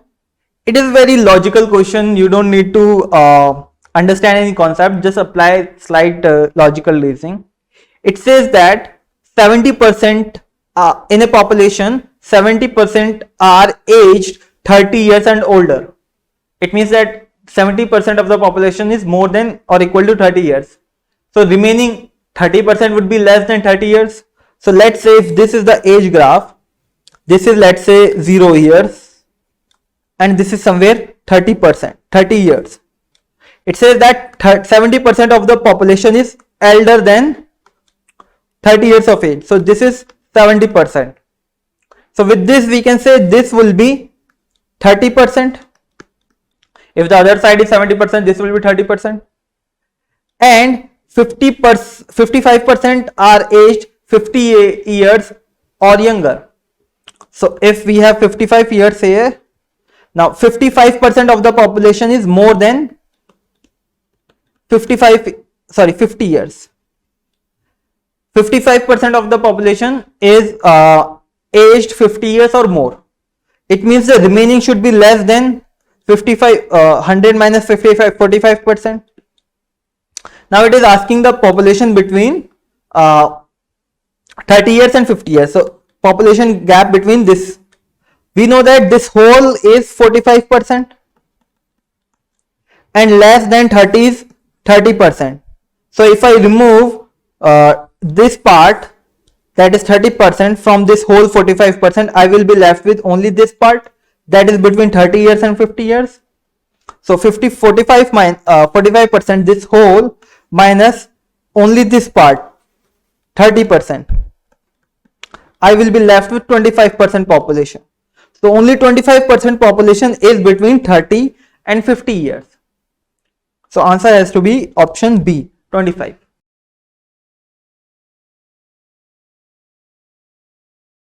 There are two boxes, box 1 and box 2. Box 1 has 90 balls, out of which 40% are red. So box 1, 90 balls, 40% red, which means number of red balls equals to 40 by 100 into 90, which is 36 balls. Okay, fine. Box 2 has certain number of balls, out of which 70% are red. So let's say box 2 is having X balls. Here 70% is red, which means number of red balls here equals to 70% of X, which is 0.7x.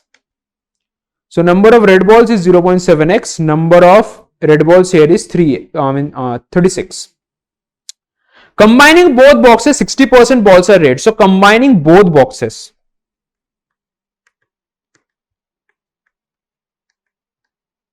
Combining both boxes, number of red balls I can write as 36 plus 0.7x. Also combining both boxes, total number of balls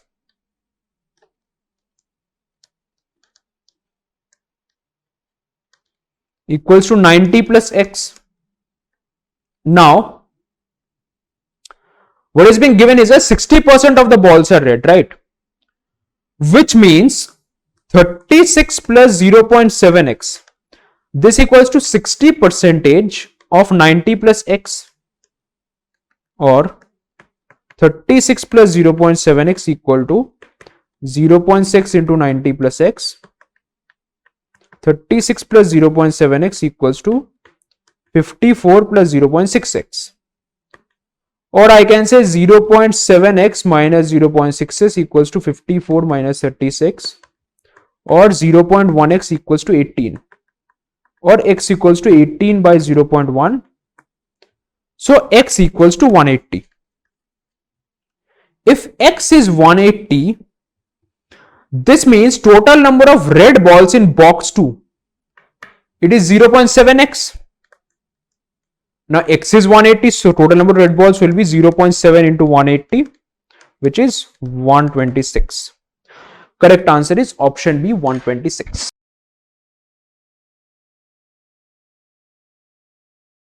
So in this question it is given, Aitana's transfer market fee increased by 25% in 2021 when compared to 2020, and again increased by 40% in 2022 when compared to 2021. Okay.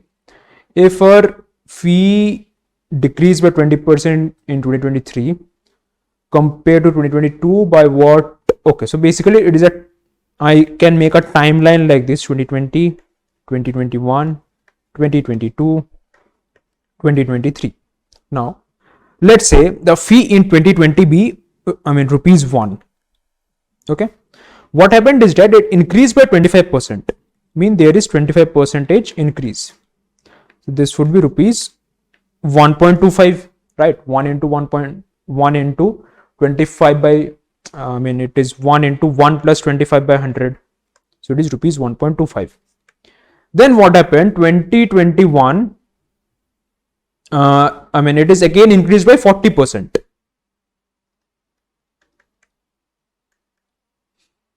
Which means, in coming to 2021, which means here the fee will be 1.25 into 1 plus 40 by 100, which is rupees 1.25 into 1.4.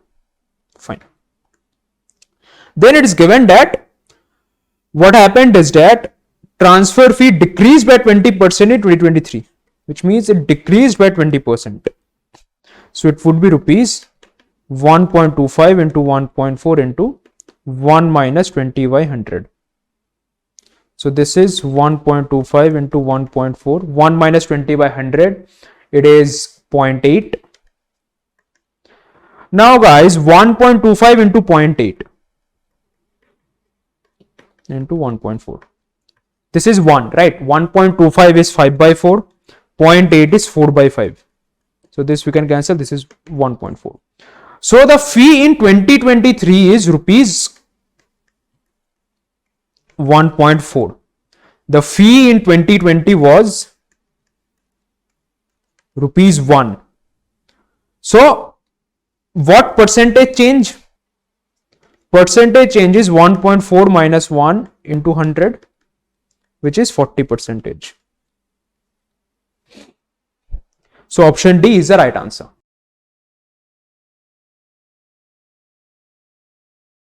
The average of A, B and C is 7 and the average of B, C and D is 8. If A, B, C and D are integers, which of the following can be true? Now, average of A, B and C is 7. So A plus B plus C by 3 equals to 7, or A plus B plus C equals to 21. Average of B, C and D is 8. So B plus C plus D by 3 equals to 8, or b plus c plus d equals to 24. So from here I can subtract these two equations.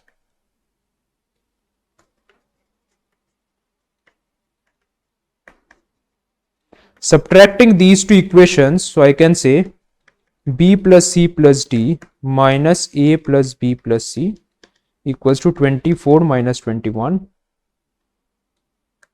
or d minus a equals to 3.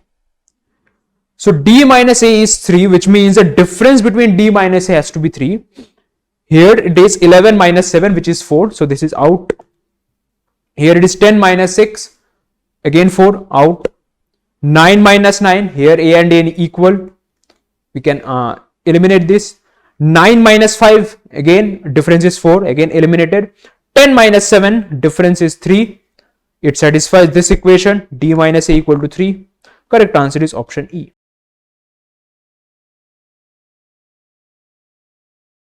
The difference between a number when increased by 37.5% and the same number decreased by 22.5% is 60. Find the value of the number when it is increased by 20%. So let's say the number be x. So when it is increased by 37.5%, which means the final value would be 1 plus 37.5 by 100 into x equals to 1.375x. And when it is decreased by 22.5%, which means it would be 1 minus 22.5 by 100 into x equals to 0.775x. So find the value of the number. So now it is given that this difference is 60. So if this difference is 60, which means 1.375x minus 0.775x, this is 60. Now 1.375 minus 0.775,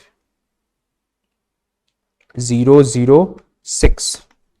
So it is 0.6x equal to 60, or x I can write as 60 by 0.6, which is 100, right? I can cancel this. So x equals to 100.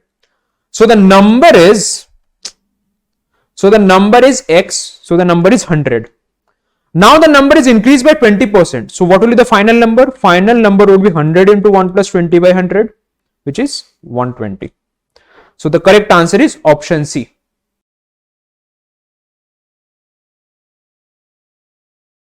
So in this question it is given, in a town 50% of the population is men, 40 are women and the rest are children.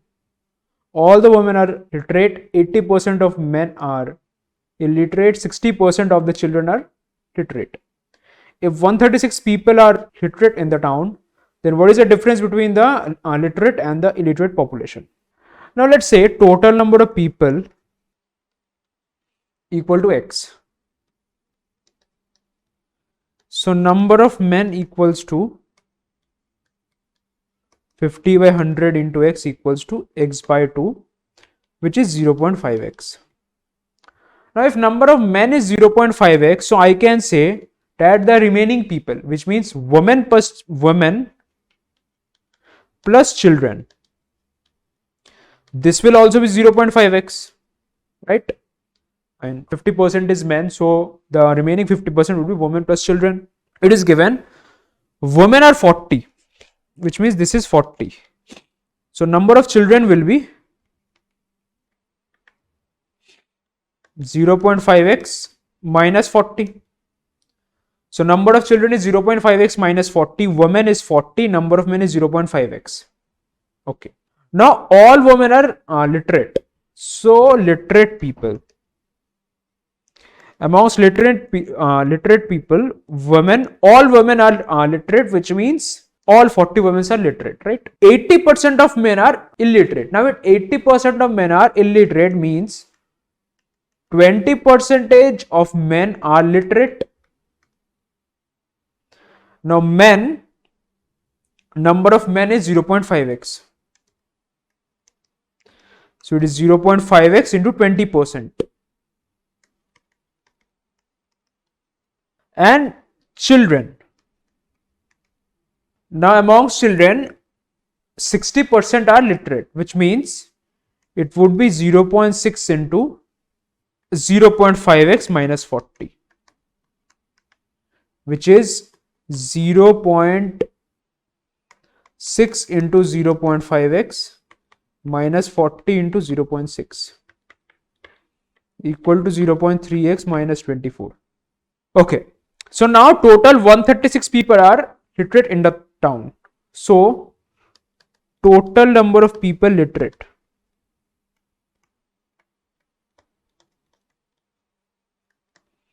this is 40 women plus 0.1x men plus 0.3x minus 24 children.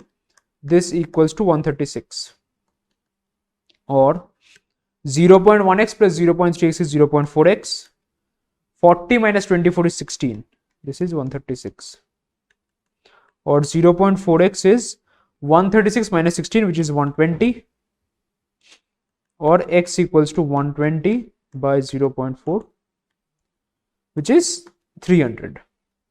Now x is 300, so I need to find the difference between the literate population and illiterate population. Now x is what? Total number of people. So total number of people is 300, right? Literate is 136.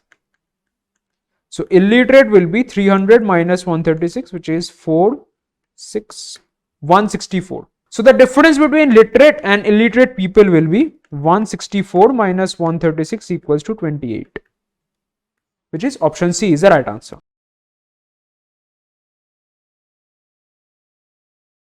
A is to B is 4 is to 5, A is to C is 7 is to 6, C is to D is 8 is to 9.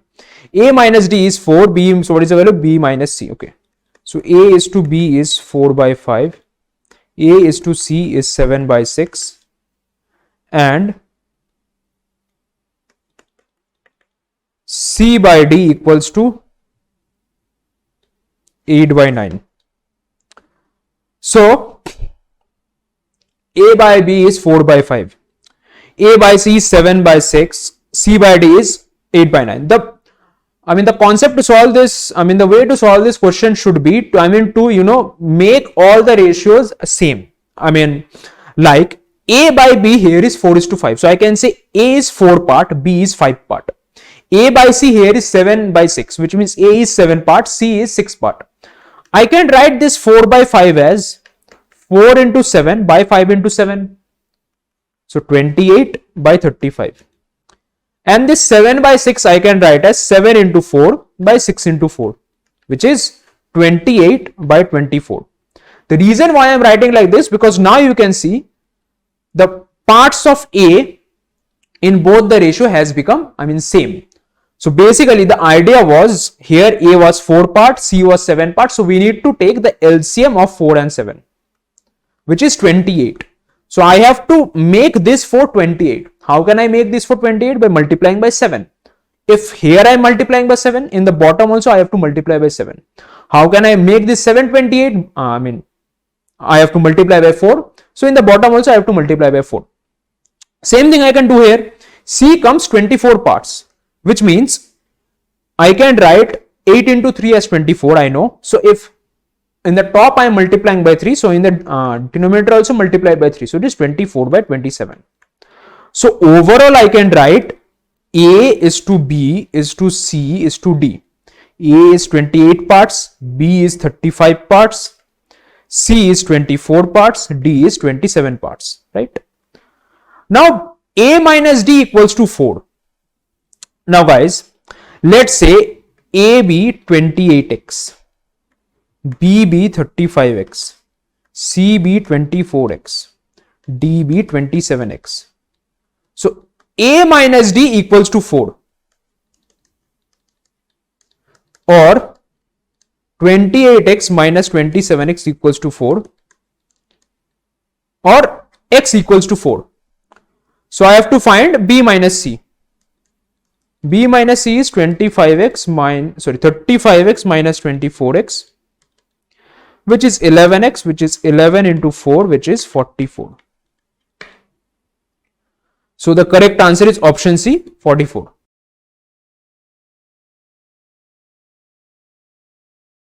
At a bookstore, every book is either fiction or non-fiction. Exactly 25% of the books are non-fiction.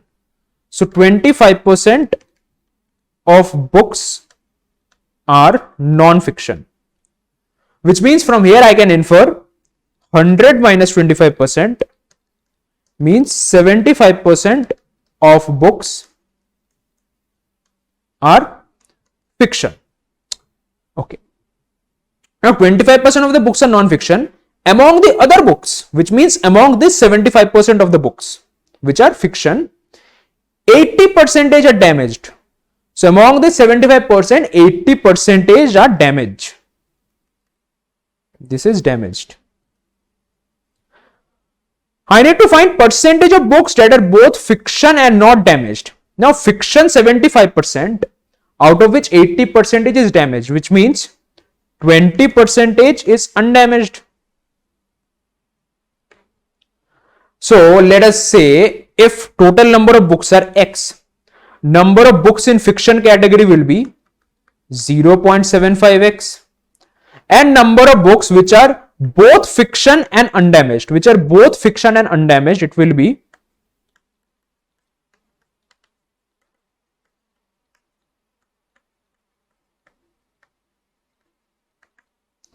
both fiction and undamaged will be 20% of 0.75x 1 by 5, which is 0.15x. So both fiction and undamaged is 0.15x. Total number of books are X. So what is the percentage?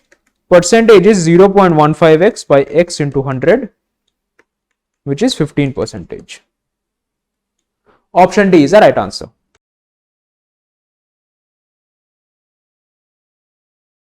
In a school, 20% of the students are girls and the rest are boys.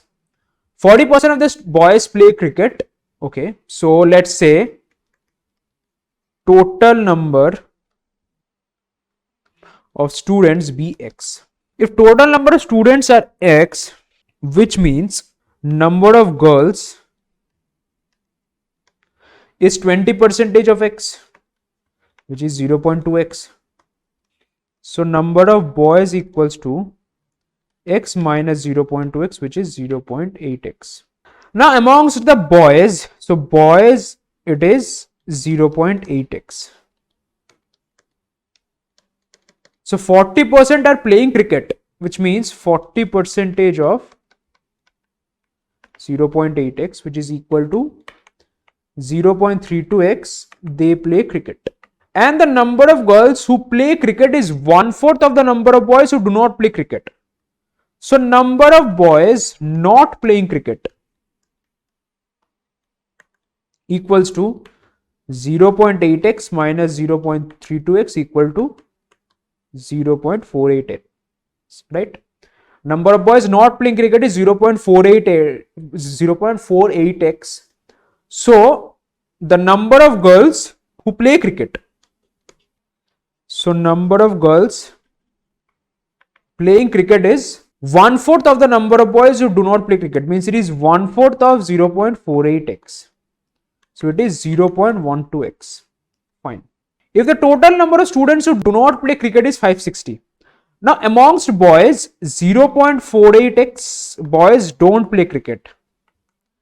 And amongst girls, it is given that 0.2x girls are there, out of whom 0.12x are playing cricket, means number of girls not playing cricket is 0.2x minus 0.12x. Now this 0.48x plus 0.2x minus 0.12x, this represents the total number of students who are not playing cricket, and this is equal to 560, or 0.48x plus 0.08x equals to 560, or 0.56x equal to 560, or x equals to 560 by 0.56 into 100, so which is 10, which is 1000, right? So if x is 1000, then how many boys are in the school? So number of boys in the school are 0.8x, x is 1000. So how many boys are in the school? It is 800. Option B is the right answer.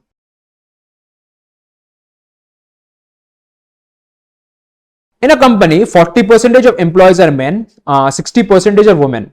If 70% of men and 46% of the total employees play regularly, what percentage of women play regularly? Now let's say total employees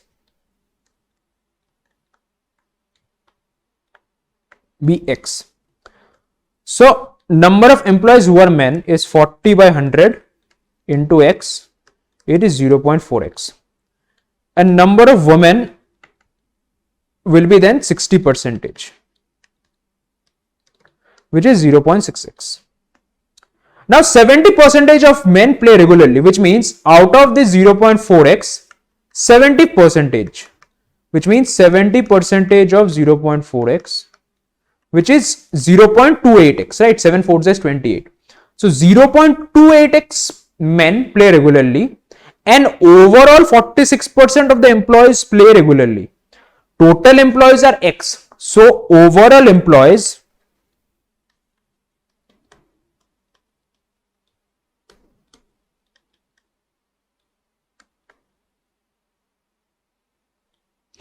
who play regularly is 46 by 100 into X, which is 0.46X.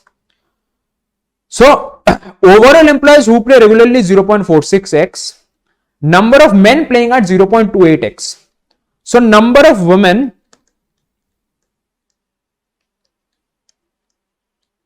who play regularly equals to 0.46X minus 0.28X, which is 0.18X. So it is 0.18X. Okay, fine. Which means what percentage of women play regularly? What percentage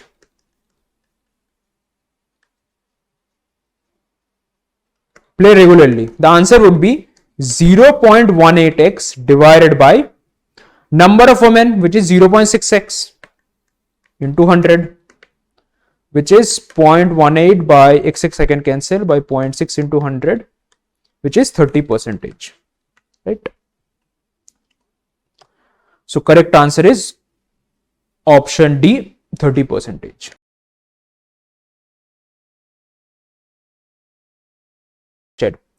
42% of the people in the survey did not like prototype A.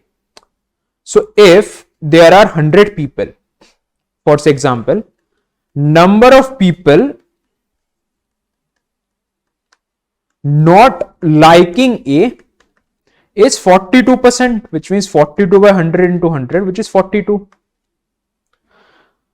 Now, if number of people not liking A is 42, total number of people are 100. So, number of people liking A would be 100 minus 42, which is 58, right? Now in this number of people liking A, there are two possibilities. Either the person likes only A or the person likes both A and B. It is given 6% like both prototypes, which means number of people liking both A and B is 6%, which is 6. Total is 58 liking A, which means number of people who like only A, it has to be 58 minus 6, which is 52. So number of people liking only A is 52. So what percentage liked only A? It is 52 upon total people into 100, which is 52%. So correct answer is option E, 52%.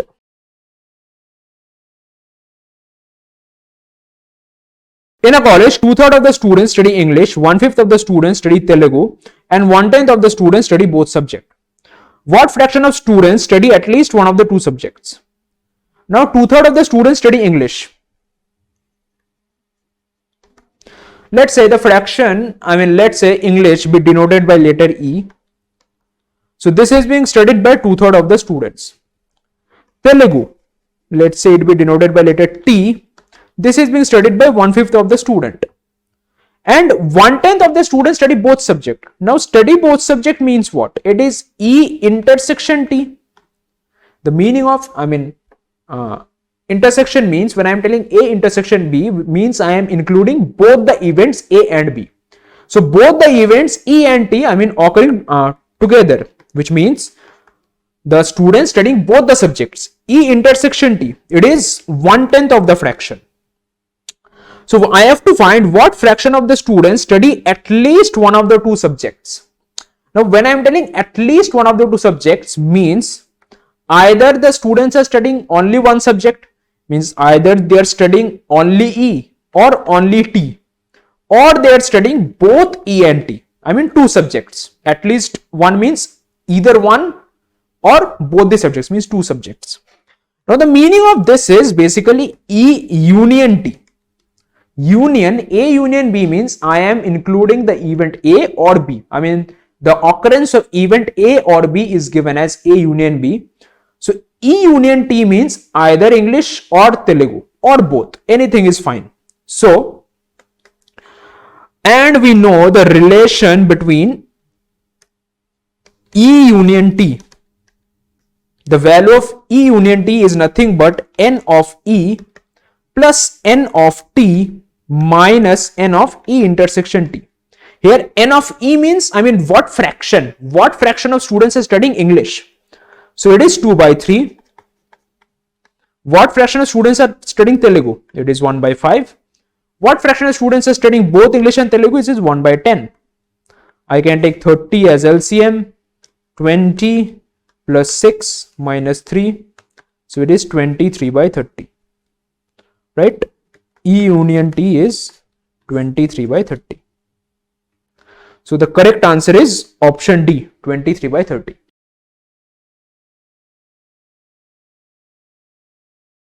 Set P consists of 6 consecutive integers, and another set Q consists of all the elements from set P, along with them elements obtained by subtracting 3 and adding 3 to each element of P, are also included in set Q.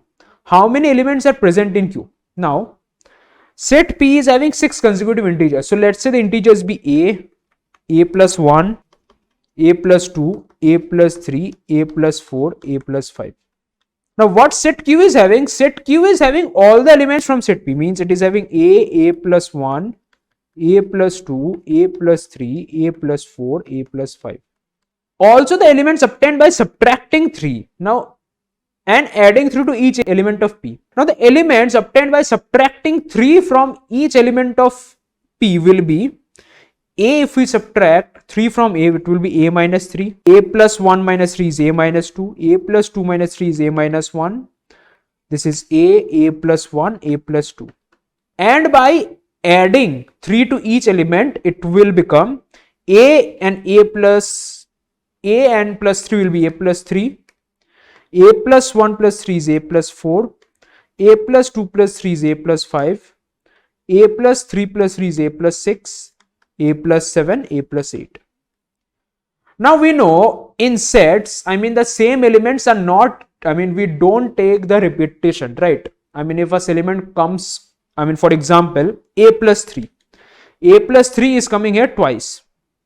So we will count A plus 3 only one. Every element in a set are different, right? So the different elements in set Q are A minus 3, A minus 2, A minus 1, A, any of them we can choose. Let's pick this A. Then comes A plus 1, A plus 2, A plus 3, right? Then comes A plus 4, A plus 5, A plus 6, A plus 7, A plus 8. So the number of elements in set Q is 1, 2, 3, 4, 5, 6, 7, 8, 9, 10, 11, 12. Option C is the right answer, 12.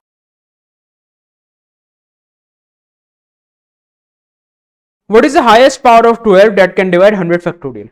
Now 12 is 2 square into 3. Now we know exponent of prime P in n factorial is given by the formula box of n by P plus box of n by P square plus box of n by P cube plus to infinity, where P is a prime number. Now exponent of 2 in 100 factorial equals to 100 by 2 box plus 100 by 2 square box plus 100 by 2 cube box to infinity. Now 100 by 2 is 50, then greatest integer, then again will be 25, then it will be 25 by 2 is 12, 12 by 2 quotient is 6, 6 by 2 quotient is 3, 3 by 2 quotient is 1.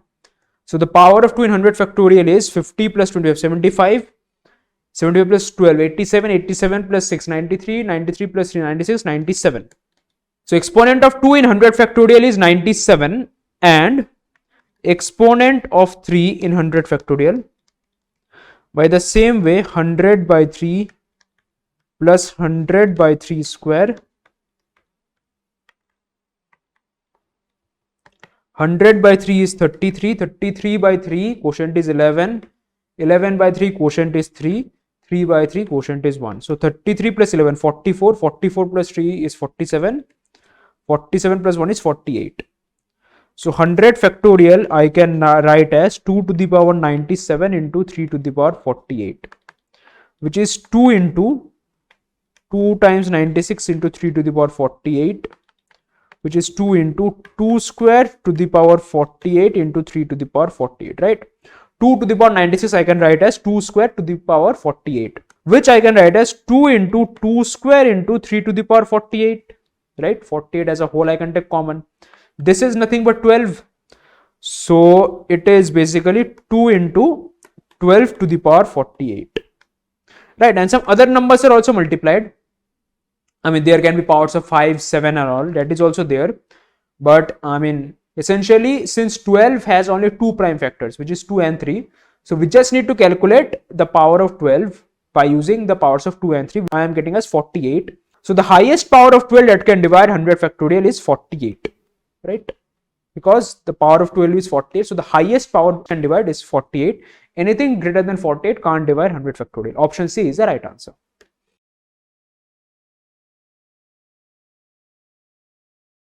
What is the highest value of n such that 360 factorial when divided by 28 to the power n is an integer? Now 28 is 4 into 7, which is 2 square into 7. So basically for 28 to the power n, I mean for power of 28 we need to calculate power of 2 and power of 7, right? Now 360 factorial. We know exponent of prime p in n factorial is given by the formula n by p box plus n by p square plus n by p cube dot dot dot like this. Now, so exponent of 2 in 360 factorial, it is 360 by 2, which is 180, 180 by 2, 90, 90 by 2, 45, 45 by 2, quotient is 22, 22 by 2, quotient is 11, 11 by 2, quotient is 5, 5 by 2, quotient is 2, 2 by 2, quotient is 1. So exponent of 2 in 360 factorial is 180 plus 90, 270, 315, 315 plus 22 is 337, this is 348, 353, 355, 356. So exponent of 2 in 360 factorial is 356, or what I can say, exponent of 2 square in 360 factorial will be 356 by 2, which is 178, right? Because in 28 we are having 2 square. Similarly, exponent of 7, 7 is also prime number in 360 factorial will be 360 divided by 7, the quotient is 51, 51 by 7 quotient is 7, 7 by 7 quotient is 1, so it is 59. So basically 360 factorial I can write as, it is 2 square to the power 178 into 7 to the power 59 into other prime numbers, right? Now 2 square to the power 178, I can take a 59 and from here 7 to the power 59 and the remaining thing here, which will be 178 minus 59. Now this thing guys, if you observe, I can take 59 common. So it will account to 2 square into 7 to the power 59. What is 2 square into 7? 28. So basically what I can say, 360 factorial is 28 to the power 59 into other numbers. the other numbers are now not divisible by 28. So the highest power of 28 in 360 factorial is 59. So what I've been asked is that the highest value of n such that 360 factorial is divided by 28 to the power n. So the highest value of n is 59. Option B is the correct answer.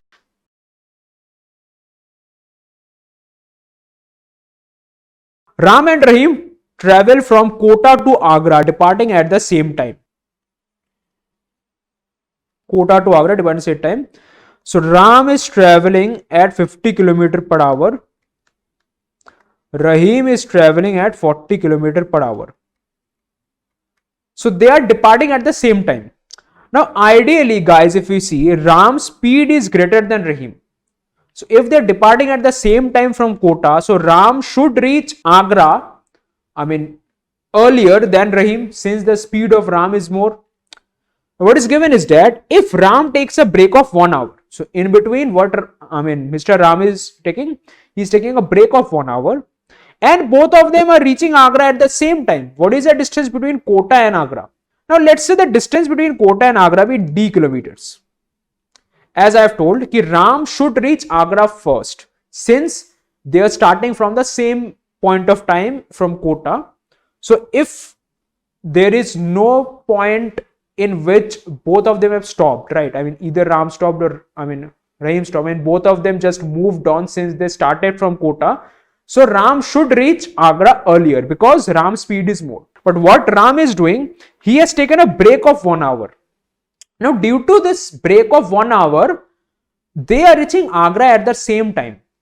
Or I can say that Ram, in an ideal scenario, if Ram is not taking break, Ram should reach Agra 1 hour earlier than Rahim, right?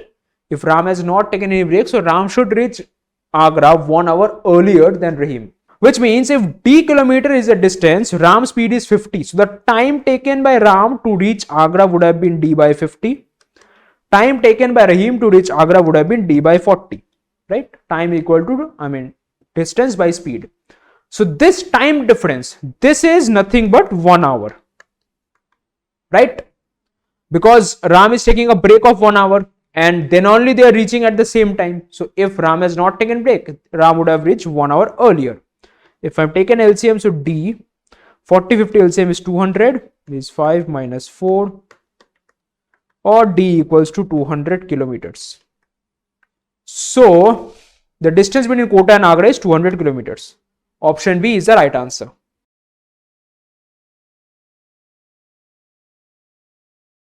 A and B are starting from the same position on a circular track of 420 meters. If A and B are moving in opposite directions, then they will meet again after 30 seconds. So they are moving in opposite directions. Let's say the speed of A be SA, speed of B be SB. They will meet again after 30 seconds. So which means relative speed. Since they are traveling in opposite directions, so the relative speed will be sum of their individual speed, which is SA plus SB. Right? It is given the length of track is 420 meters. So meeting time, we know meeting time equals to distance by relative speed. Distance is 420 meters, relative speed is SA plus SB. Now this is given as 30 seconds. Or SA plus SB is 420 by 30 equal to 14, right? And if they are moving in the same direction, then they will meet again after 70 seconds. Now they are moving in the same direction.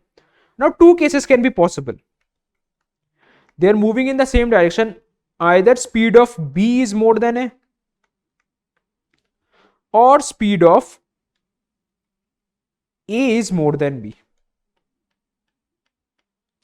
We don't know what is this difference referring to, right? If they are moving in the same direction, they will meet again after 70 seconds. Now, if they are moving in the same direction, in this case, the relative speed will be SB minus SA.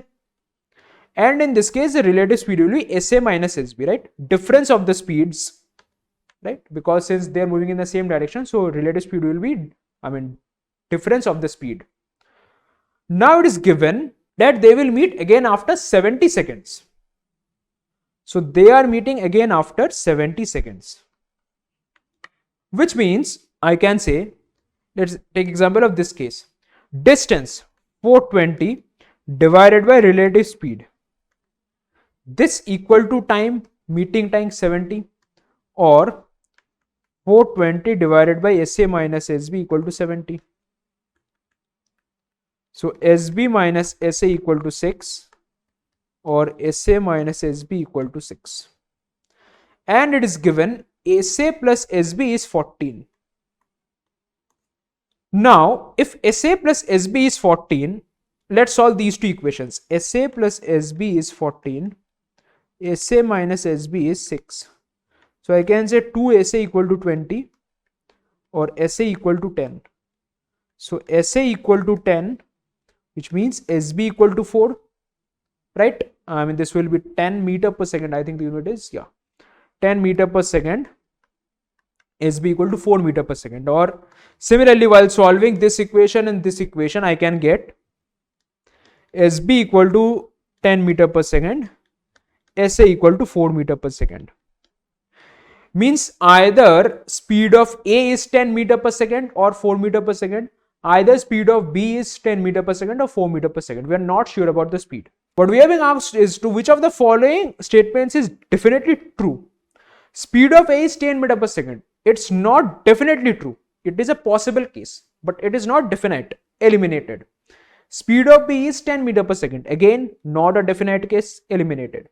Time taken by A to complete one round is 42 seconds. Now, speed of A can be either 10 meter per second or 4 meter per second. Now, if length of track is 420 meters, so time taken by A to complete one round would have been either 42 second or 420 by 4, which is 105 second. Again, a time we are not very sure of. It depends on the speed of A. If A runs at 4 meter per second, time taken by him to complete one round would be 105 seconds. If A runs at speed 10 meter per second, time taken by him to complete one round will be 42 seconds. So again, 42 seconds, this is not definitely true, a possible case. Now, since A is running at a speed of either 10 meter per second or 4 meter per second, the same is the case for B also. So we can say that the time required by B to complete one round would be either 42 second or 105 second. So again, time taken by B to complete one round is 105 second. Again, this is not definite. Eliminated. So remaining is option E. The difference between the distance covered by A and B in 50 seconds is 300 meter. Now, difference between the distance covered by A and B. Now, what can be the difference between the distance? Now, I mean, we have been asked the distance. So, distance equals to time into relative speed. So, distance equals to time into relative speed. Time is given as 50 seconds. Now, speed, either speed can be, speed, either two cases are possible. Either A is 4 meter per second, B is 10 meter per second. In this case, the relative speed will be 10 minus 4, which is 6 meter per second, right? Other case, A is 10 meter per second, B is 4 meter per second. So, in this case also, the relative speed will be 6 meter per second.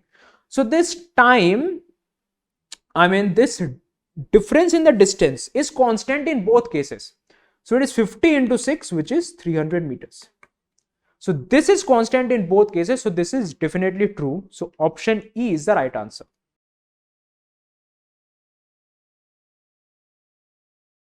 A conveyor belt in a factory moves boxes at uniform speed from loading area to packaging section, 300 meters apart. A worker, Ravi, walks against the motion of the belt at a speed of 2 meters per second, relative to the ground. He takes 150 seconds to reach the loading area starting from the packing section. Okay. The same worker, when walking in the direction of the belt's motion, takes 50 seconds to reach in the packing section starting from loading area. Okay, fine. So basically, this is a conveyor belt. Let's say the belt is moving in this direction with a speed b meter per second. Now, first case is given Ravi. So, Mr. Ravi, this person is walking against the motion of belt, means he is walking in this direction. let's say his speed be r meter per second. Now while he is walking in r meter per second in this direction, he is taking 150 seconds to reach the loading area starting from the packing section. So when he is moving in this direction r meter per second and in this direction b meter per second, I can tell that his effective speed in this direction would be r minus b meter per second. Or I can say towards the, to reach the packaging area, he is reaching packaging area at a speed of r minus b meter per second. And what is the distance given? Distance is 300 meters apart.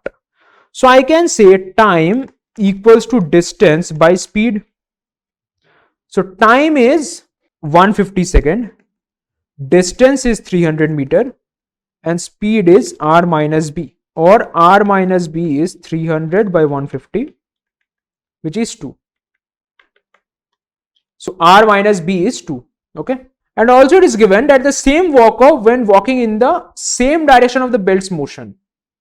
Now the worker is walking in the same direction of the belt motion, which means belt, it is b meter per second, and Ravi, it is r meter per second. So in the same direction, the speed is how much? Speed is r plus b meter per second, right? So in this case, Ravi is moving towards the packaging area at a speed of r plus b meter per second, which means in this case the time would be, time is given as 50. So in this case, time is distance by speed, or 50 equals to distance is 300 meter by speed r plus b.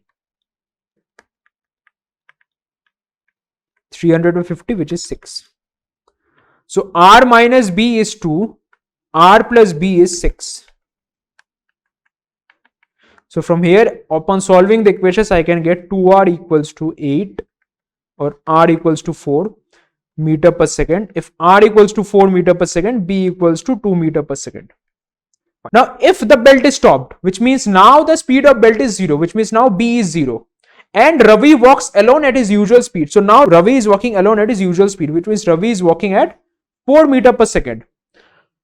Time taken by him to cover 300 meters. So time taken by him to cover 300 meters would now be, time is distance by speed. Distance is 300, speed is 4 meter per second, which is 75 seconds. So correct answer is option C, 75 seconds.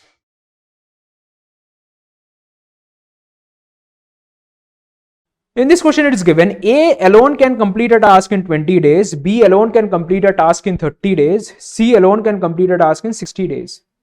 Okay, if A works every day but is assisted by B and C together every third day, how many days will it take to complete the task? So let's say total work be 60 units. Why I am taking total work as 60? Because the LCM of 20, 30 and 60 is 60, right? So efficiency of A will be what? Total work divided by number of days to complete the work, which is 3 units per day. Similarly, efficiency of B equals to 60 by 30 equals to 2 units per day. Similarly, efficiency of C equals to 60 by 60 equal to 1 unit per day. Now what is given? If A works every day but is assisted by B and together every third day, in how many days will it take to complete the task? So what I can infer is that in day 1 A is working alone. So how many units are work been done in day 1? It is 3 units, because the efficiency of A is 3 units per day. So in one day A can complete 3 units. Second day, again A is working alone, so again he is completing 3 units of work this day. In the third day, what is happening? A is being joined by B and C. So total work which they can complete, they are doing in day 3 is 3 plus 2 plus 1, which is 6 units. And this cycle is repeated, which means again in day 4 A is working, day 5 A is working, And day 6 again A plus B plus C will work. So again 3 units, 3 units, 6 units. Or what I can say, in a span of 3 days, if I am taking a span of 3 days, how much amount of work has been done? The total amount of work been done is 3 plus 3, 6. 6 plus 6 is 12. So in a span of 3 days, 12 units of work is done. Or I can say 1 unit of work is done in 3 by 12 days. So 60 units of work will be done in how many days? 60 units will be done in 3 by 12 into 60. 12, 60 cancellation is 5. So 3 5s are 15 days. So the total work in this manner would get completed in 15 days. Option B is the right answer.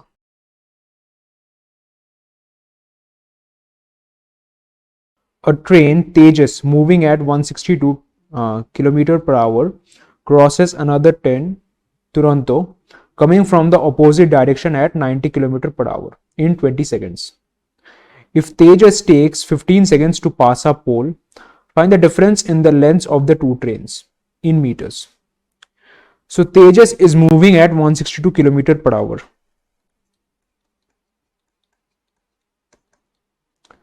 Now 162 km per hour. So when we will convert this into meter per second, we know we need to multiply the speed by the factor 5 by 18.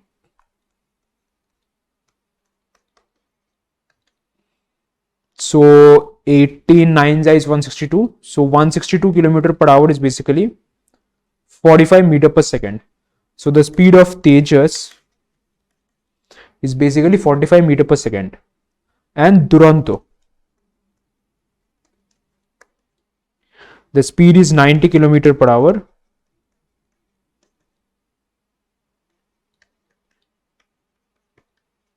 (19 to 5 by 18 meter per second), which is 25 meter per second. Now Tejas, now it is given that they are moving in opposite direction and they meet after 20 seconds. So when they move in opposite direction,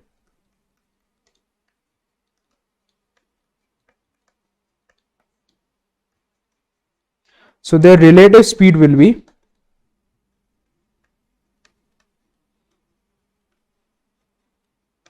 sum of speeds, right? Because in opposite direction, the relative speed becomes sum of the speeds. So the sum of the speeds will be 45 plus 25 meter per second, which is 70 meter per second. This is in opposite direction, the relative speed. Okay. And it is given that they are taking 20 seconds to meet, which means we know meeting time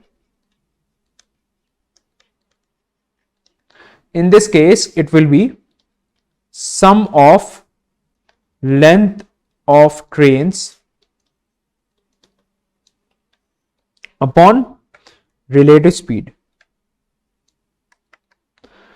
So meeting time is 20 seconds. Sum of length of trains and relative speed is 70. So sum of length of trains equals to 70 into 20 equals to 1400 meters, right? That is the sum of length of trains. And it is also given Tejas takes 15 seconds to pass a pole. Now if Tejas is taking 15 seconds to pass a pole, so I can tell length of Tejas, which is actually the distance covered by Tejas while passing a pole, it should be speed into time. Now speed of Tejas is 45 meter per second and time is 15 seconds. 45 into 15 meters, which is 675 meters. So length of Tejas is 675 meters. Sum of length of trains is 1400 meter. So length of Duronto will be 1400 minus 675, which is 725 meters. So the difference of the length of two trains. So difference in length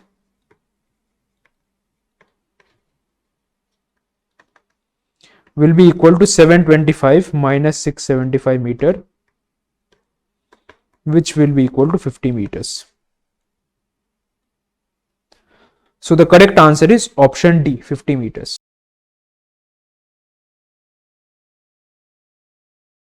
If three pipes can fill 50% of a tank in 4.5 hours, how long will it take 9 pipes to fill the entire tank? Now 3 pipes can fill 50% of the tank in 4.5 hours, which means 3 pipes can fill 100% of the tank in 4.5 plus 4.5 equals to 9 hours, which means 3 pipes can fill the whole tank. 100% means the whole tank, that is in 9 hours. Now if 3 pipes can fill the whole tank in 9 hours, so for 9 pipes means I am multiplying the number of pipes 3 times, right? So if I am multiplying the number of pipes by 3 times, so to fill the whole tank, now if number of pipes are increasing, so my time of filling should decrease. And it will decrease by what? It will decrease by a factor of 1 by 3. The reason being, if 3 pipes can fill the whole tank in 9 hours, let's say 3 pipes, their filling rate, let's say be x liter per hour. So 3 pipes acting for 9 hours. So how much water they will fill? The water or they will fill will be their rate of filling into the number of pipes into number of hours, which is 27x liters, right? Now in this case, what is happening? Instead of 3 pipes, we are using 9 pipes. So 9 pipes, in what time will it fill 27x liters? The answer would obviously be 3 hours, right? Because 9 3s are 27. So here I can say that if I am multiplying the number of pipes by 3 times, so my time should get reduced by a factor of 1 by 3. So 9 pipes will fill the tank in 3 hours. So the correct answer is option C, 3 hours.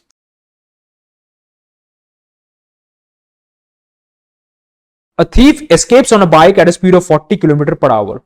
A policeman realizes this 1 hour later and starts chasing him in a car at a speed of 60 km per hour. At how much time will the policeman catch the thief? So here is the policeman, here is a thief. After 1 hour, this is a scenario I am taking after 1 hour. Now after 1 hour, the policeman has started chasing the thief. The speed of policeman is 60 km per hour. The speed of the thief is 40 km per hour. Now within 1 hour, how much distance had the thief traveled? The distance traveled by the thief equals to 1 into 40 equals to 40 km. This is the distance traveled by the thief. And what is the relative speed? Relative speed is 60 minus 40 kilometer per hour equals to 20 kilometer per hour, right? Why is it is 60 minus 40? Since they are traveling in the same direction, right? Since they are traveling in the same direction, so the relative speed will be the subtraction of the speeds. It is 20 kilometer per hour. Distance is 40 kilometer. So what will be the meeting time? Meeting time will be distance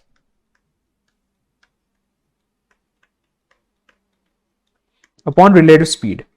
Now distance is 40 kilometers. Relative speed is 20 kilometer per hour. 40 by 20 hours equals to 2 hours.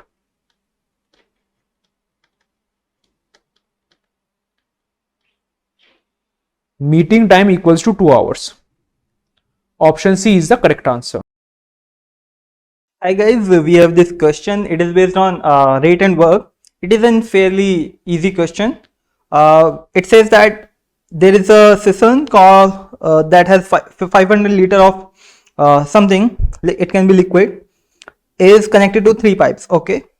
Now pipe A can fill the cistern at a rate of 20 liters per hour. So the rate of pipe A is 20 liters per hour. Similarly, the rate for pipe B is 30 liters per hour. Pipe B, this is pipe A, this is 30 liters per hour. Now these both pipes are filling pipes, so they are working positively, they are filling the cistern.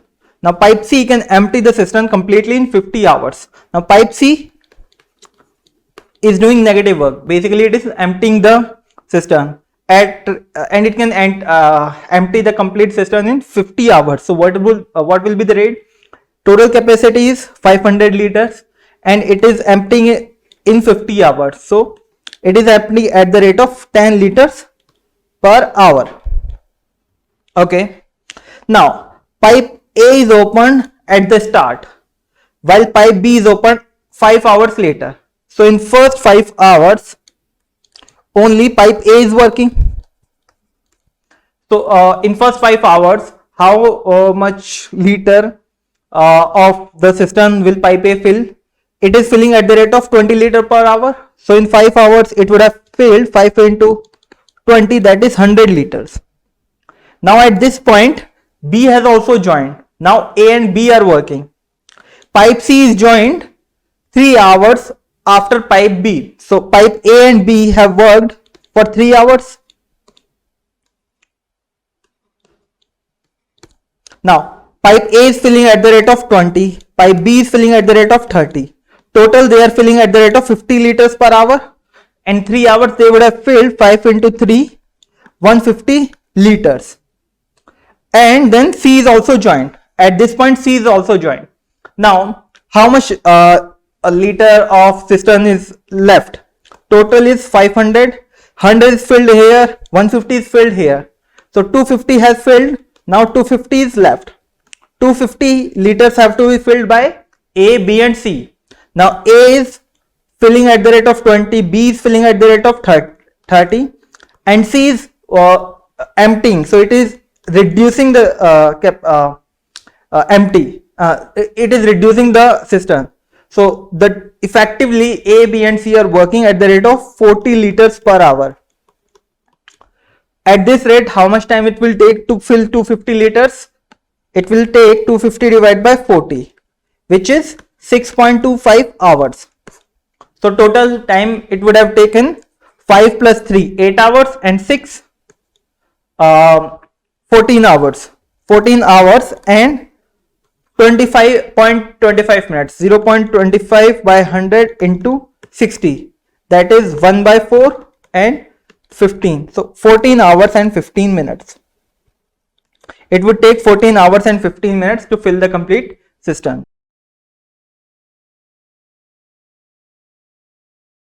While running a race, Alex has 30 minutes to complete a 2100 meter course.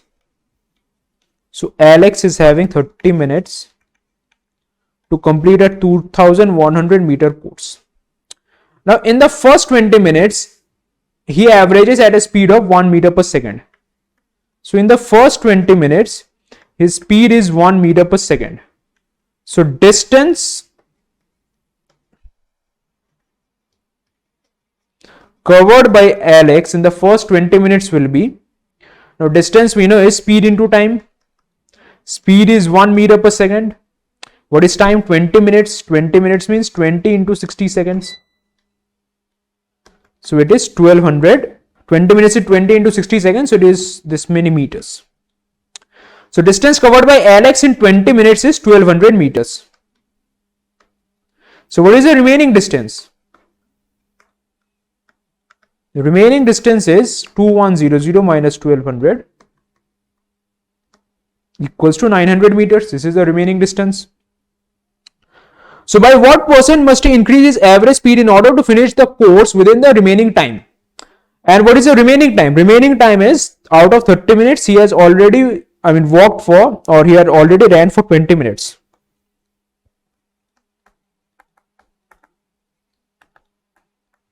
Remaining time is 10 minutes. And remaining distance is 900 meters. So, to complete 900 meter distance in 10 minutes, what should be the speed of Alex? The speed of Alex will be 900 by 10 minutes. Now 10 minutes is 10 into 60 seconds.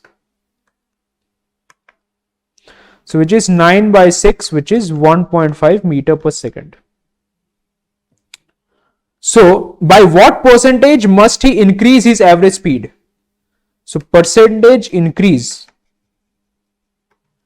What should be the percentage increase? It should be 1.5 minus 1 upon 1 into 100 percentage, which is 0.5 into 100 percentage, which is 50 percentage. So the correct answer is option A, 50 percentage.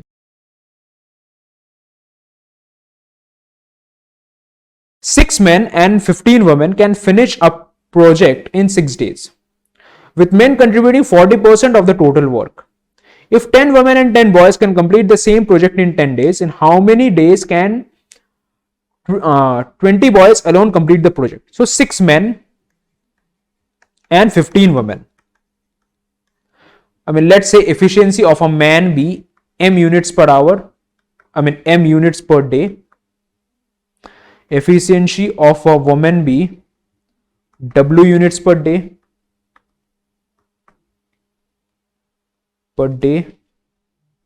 and efficiency of a child be c units per day.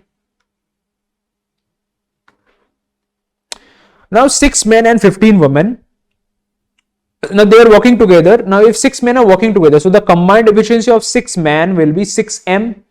Combined efficiency of 15 women would be 15 w. So the total combined efficiency is 6m plus 15 women. Now this has to be multiplied by 6, and so 6m plus 15 women into 6, right? So this is the total work. So total work is 6m plus 15 women into 6 units, which is 36m plus 90 w units. Okay. Now it is also given that men are contributing 40% of the total work. Means this total work, 40% of this is contributed by the men. So how much work has the men done? Men has done 6m into 6, which is 36m. So from here basically I can cancel 2 by 5. So 36m equals to 2 by 5 into, I can take 18 common from here, 2m plus 5w. This is 2.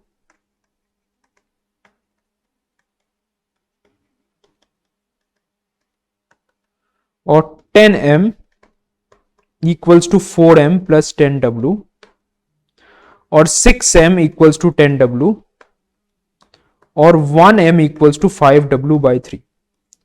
So from here I am getting that the efficiency of one man, which is m units per day, is equal to 5 by 3 times efficiency of a woman. So from here I can also say that total work would be nothing but 6 into 6m. Now m means 5w by 3.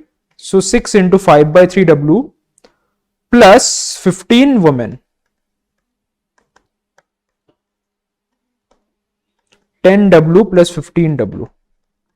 10w plus 15w is 25w. 25w into 6 is 150w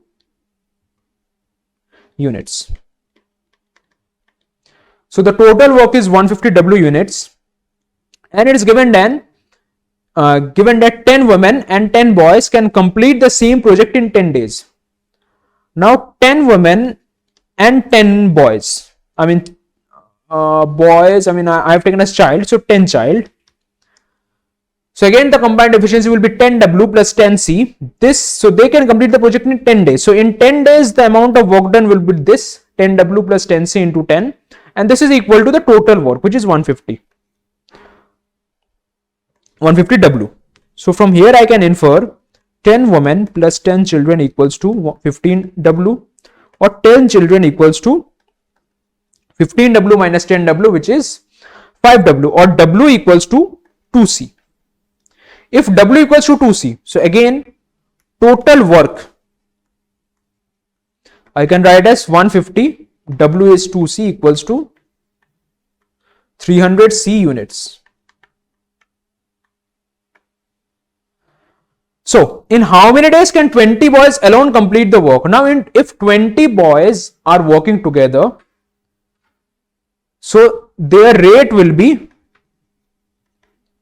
20C in one day. So if their rate is 20C in one day and they have to complete 300C units, so time required would be, let me write it here, time would be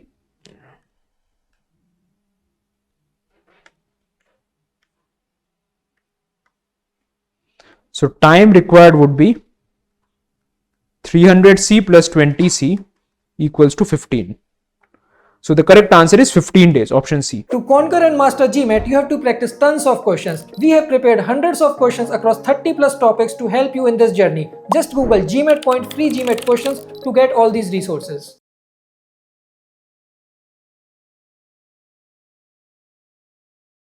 Hello guys, we will be solving this question. It says that if 3 coins are tossed, what is the probability of getting at least 2 heads? Now if a coin is tossed, there can be either a head or a tail. Now if 3 coins are tossed, what can be the possibilities? The possibilities can be there are all the 3 are heads. Other possibility can be there are 2 heads and 1 tail.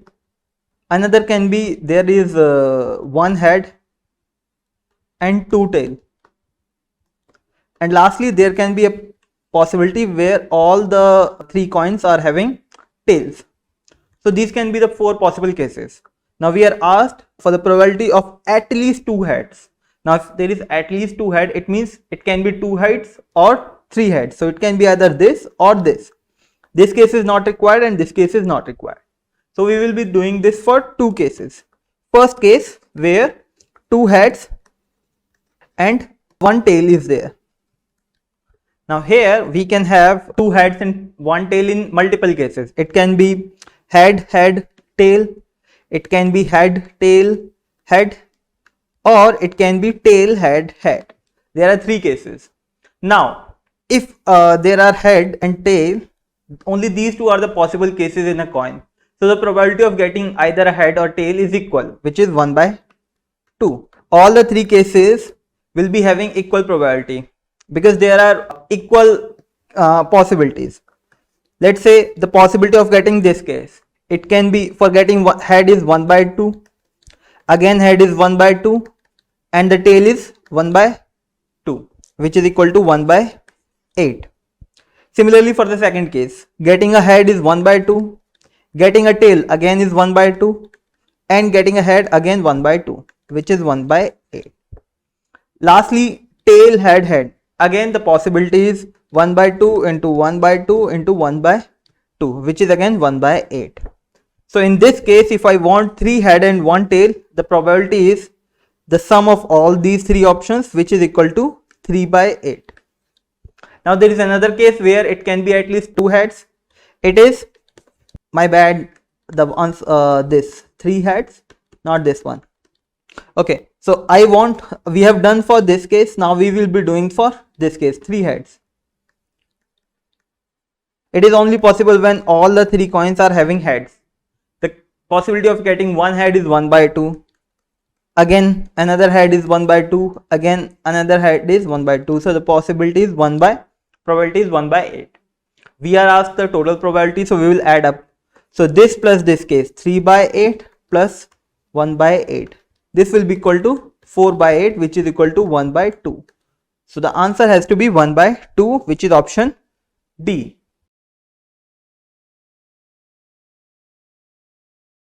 Okay, hi guys, we will be solving this question and it is a very interesting question. It will help you a lot in understanding how to solve such cases where some of the things are together and something cannot be together in a linear arrangement, especially in the case of permutations and combinations. It says that 11 friends are to be seated on 11 chairs, okay, arranged in a horizontal line, okay. Now if Chitra, Deepak and Isha are always together, these three persons has to be always together, and Aditya and Bipro are never together, then how many cases are there? Now first we will find the cases where these three persons are always together. So we have Chitra, Deepak and Isha. These three people has to be sitting together. Now if they are sitting together, we can assume that this is one bundle. Okay, so this has to be together, so this is one case. Now how many people are left? Out of the 11 friends, 3 friends are these. Remaining friends are 8. So we have to arrange these 8 people and this one bundle. Total 9 things. In how many ways can we arrange these 9 things? We can arrange them in 9 factorial ways. But here there is one catch. We have assumed that this is one bundle. Within this bundle, there is C, D and E, which is Chitra, Deepak and Isha. They also can be arranged among themselves. In how many ways can they arrange themselves? They can arrange themselves in 3 factorial ways. This is the total number of cases where Chitra, Deepak and Isha, all these 3 people are always together. Now, we are asked Aditya and Bipro are never together. So we have to remove the cases where Aditya and Bipro are together from this total number of cases. So we will calculate how many cases are there where Aditya and Bipro are always together. Again, we will do the same thing. We have assumed that CD is one bundle.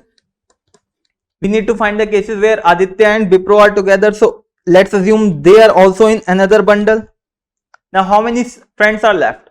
From 11 friends, these 3 and these 5 friends are removed. We are left with 6 friends.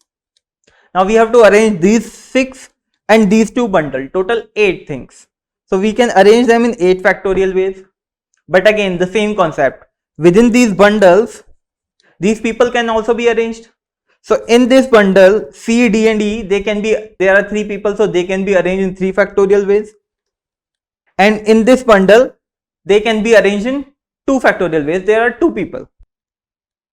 Now, this is the total number of cases where C, D and E are always together. This is a case where C, D are always together and C, D, E and all are always together, and A and B are also together. We want the cases where A and B are not together. So we will subtract this from this. So we will subtract them. We need to calculate 9 factorial into 3 factorial minus 8 factorial into 3 factorial into 2 factorial. We can take 8 factorial and 3 factorial common. 8 factorial into 3 factorial.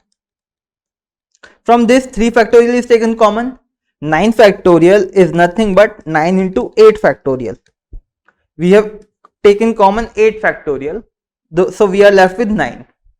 Minus this is taken, we are left with only 2 factorial, and 2 factorial is nothing but 2 only, which is 2. So the answer has to be 8 factorial into 3 factorial into 7. Let's check which of the following option is there. So it has to be A, 8 factorial, 3 factorial and 7.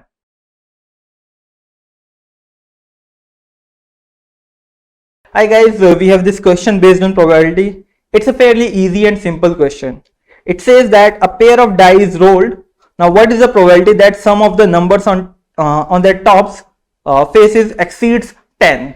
Now if the 2 dice are rolled, the maximum sum we can get, the maximum value on one dice is 6 and another also it can be 6. So the maximum sum can be 12. We want sum should be more than 10. So sum can be either 11 or it can be 12. Now if it is 11, in how many ways we can get the sum to be 11? It can be 5 or 6, or it can be 6 and 5. Similarly, if I want the sum to be 12 exactly, so there is only one case, that there should be 6 on top on both the dices. So there are 3 ways in which I can get the sum to be greater than 10. Now what are the total number of cases possible?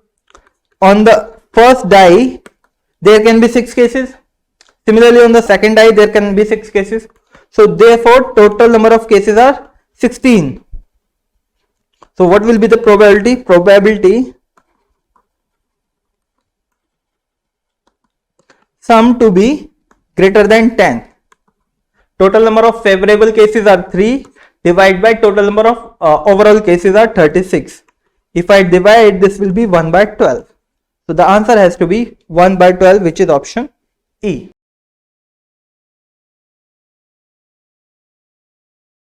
Okay, hi guys, we will be doing this question. It is specifically based on circular arrangement. Now before I start the question, I would like to explain some bits about the circular arrangement. Now let's say if there is a circle and people have to be arranged them. Let's say there are 4 people and they have to be arranged in, they have to be seated on 4 seats, okay, on equally spaced. Now in how many ways can this be arranged? Whenever there are n number of seats, they can be arranged in n minus 1 factorial ways. Now why it is? Let's say if it is a horizontal linear arrangement, in that case n things can be arranged in n factorial ways. When there is circular arrangement, then n things can be arranged in n minus 1 factorial ways, because let's say the first person comes. The first person can sit on this place, this place, this place and this place. He can sit on any place, and for him all the things are equally, I mean he will be looking at the 3 other seats as same only. For example, if the person sits here, for him there is one seat here which is empty and the other 2 seats are also empty. If the person sit here, then also there is one seat empty in front of him and 2 other seats. Similarly, if the person sits here, there is one empty seat in front of him and 2 other seats. It means that for the first person all the 4 seats would look the same, so he can sit on any place. Now if the first person has sit on the first place, next person will be sitting according to the first person. For example, here is the place. Now first person has sit on this place. Now if the second person sit here, there is one person to his left, to his right sitting. If he sits here, there is one person sitting to his left. If he sits here, there is one person sitting in front of him. It means that first person can sit on any ways and all the other person will be sitting somewhere according to the first person. That is why we remove the number of ways in which the first person can sit. That is why if 4 persons have to be sit on a circular table, the first person can sit on any way. So the remaining 3 people have to be arranged. So they can be arranged in 3 factorial ways. That is why n things can be arranged in n minus 1 factorial ways in a circular arrangement. Now we have that there are 5 married couples. It means 5 males and 5 females are to be seated on a random circular table. What is the probability that no 2 women sit together? Now if 2 women cannot sit together, it means there has to be 1 male between all any 2 female. So there are 5 men and 5 women. If 2 women are not sitting together, it means that there is 1 man between every 2 women. Now how can we arrange them? First we can either arrange all the women and then we will make all the 5 men sit in between them, or we can do vice versa also. So first let's say we have arranged 5 women on such that, let's say these are the 10 seats. Now the women will sit here, here, here, here and here. In how many ways can we arrange 5 women in those 5 seats, considering it is a circular arrangement? Now n things can be arranged in n minus 1 factorial ways. So 5 women can be sit in 5 minus 1 4 factorial ways. Now the 5 women have seated down. Now we are left with 5 men. In how many ways can we arrange the 5 men on the remaining seats? Simply we can arrange them in 5 factorial ways. So first we have made 5 women sit. 5 women can sit in 5 minus 1 factorial ways, which is 4 factorial ways. And then remaining 5 men can be sitting on left 5 seats in 5 factorial ways. This is the total favorable cases. Probability, and the total number of cases can be when 10 people have to be sit on 10 seats in a circular arrangement. We know that n things can be arranged in n minus 1 factorial ways. 10 things can be arranged in 10 minus 1 9 factorial ways. So this is the total number of cases. We need to find the probability. Probability is nothing but favorable cases divided by unfavorable cases. The favorable cases are 4 factorial into 5 factorial divided by 9 factorial. So if I open this, this will be 4 factorial into 5 factorial divided by, okay, we'll do one thing. We'll open up one of the things. 4 into 3 into 2 into 5 factorial divided by 9 into 8 into 7 into 6 to 5 factorial. 5 factorial and 5 factorial will cancel out. 4 2s are 8 and 3. So 1 divided by 7 6 are 42 into 3 126. So the probability is 1 divided by 126. It has to be option C. Now many people would be asking why we have arranged 5 women first and not men first. Even if we do that way, let's say we arrange the 5 men first. Now 5 men again can be arranged because if no one is sitting, then 5 men has to sit first. If 5 men are sitting, then these 5 men can be arranged in 5 minus 1 4 factorial ways. So they can be arranged in 4 factorial ways. Now who is left? 5 women are left and 5 seats are left. Man has already sat down. So the 5 women can be sitting in 5 factorial ways. Again, it will come the same way.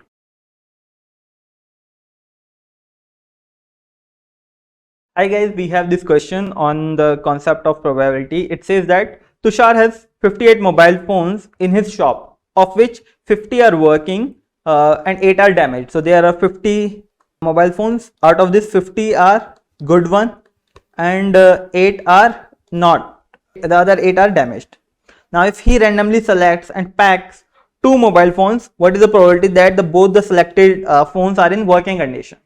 Now we need to find the probability where both phones are working. Now on the denominator side in any probability, we write down the total number of cases. There are 58 phones. Out of this 58 phones, in how many ways can I select 2 phones? So this is possible in 58C 2 ways. Whenever there are n things and out of these n things we need to select r things, we can write them in NCR ways. Okay.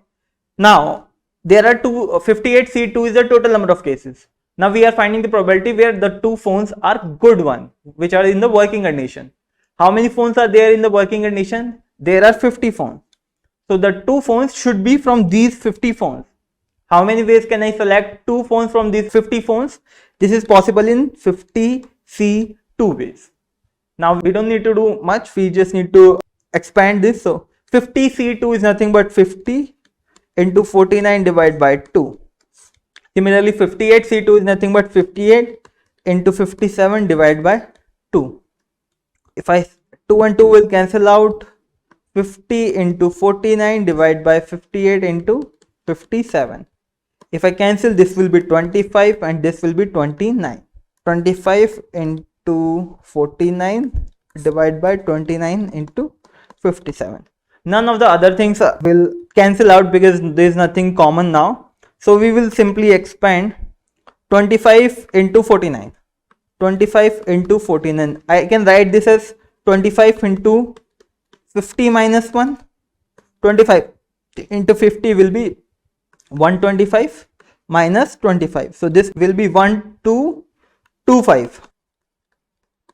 Similarly, I can also eliminate the denominator, but I see there is only one option with 1225, which is option D. So we can directly mark the option and move on, because we know that there is nothing common multiple in the numerator and denominator, so they will not further cancel out. So the answer has to be unique number.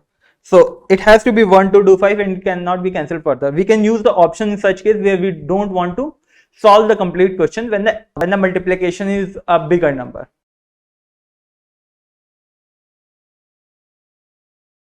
Hi guys, we have this question. It is a very interesting question and it requires some logical understanding. if you tweak the question, I mean the understanding of the question, and try to find the answer in a different way, you can also do that. Here it says that a bag contains 8 identical black balls. So there are 8 black balls and there are 10 white balls. There are 10 white balls. So there are total 18 balls. Now, if all the balls are drawn one by one at random, okay, all the balls are taken out, what is the probability that the last ball is a black one? Now, we have taken out how many balls? 17 balls. Out of these 18 balls, we have taken out the 17 balls and we are left with one ball. Now, this last ball has to be a black one.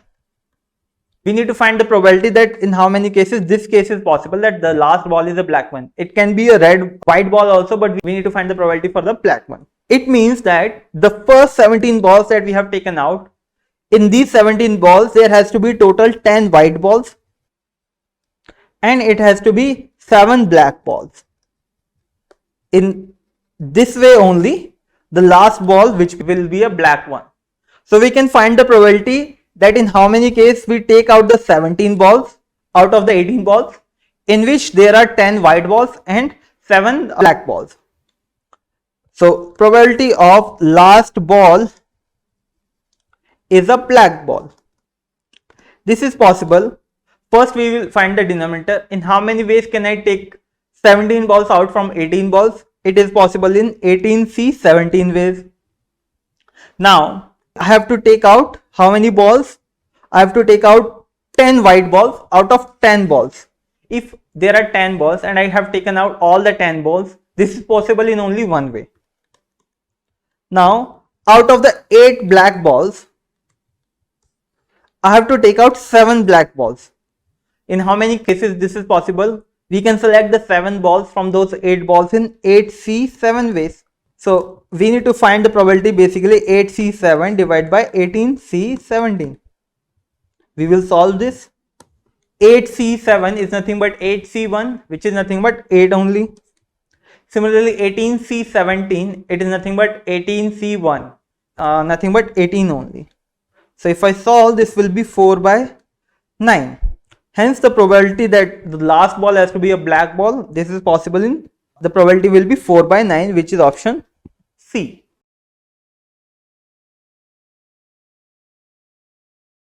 Okay, hi guys, we have this question. It says that an urn contains 3 red balls and 4 blue balls. So there are 3 red balls and there are 4 blue balls. So there are total 7 balls. Now it says that 2 balls are drawn at random without replacement. Okay, there are 2 balls which are taken out. Find the probability that the 2 balls drawn are of different colors. Okay, now we need to find the probability where 2 balls are of different colors. So one ball has to be from the red one, the 3 red balls, and the other ball has to be the blue ball. Now, in how many ways can I select 2 balls from the 7 balls? That is the total number of cases of selecting 2 balls from the 7 balls. This can be done in 7C 2 ways. Whenever there are n things and we need to select r things, we can write them the number of cases in selecting r things from those n things is NCR ways. So out of those 7 balls, we can select 2 balls in 7C 2 ways. We need to find the number of cases where the 2 balls has to be of different color. Now we need 1 ball from these 3 red balls. This can be done in 3C 1 ways. And we need 1 ball from these 4 blue balls. It can be done in 4C 1 ways.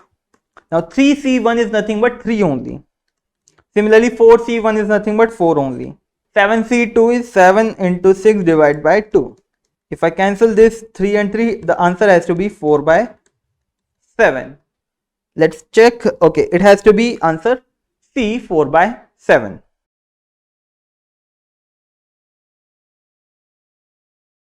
Okay, hi guys, we have this question. It is based on combinations.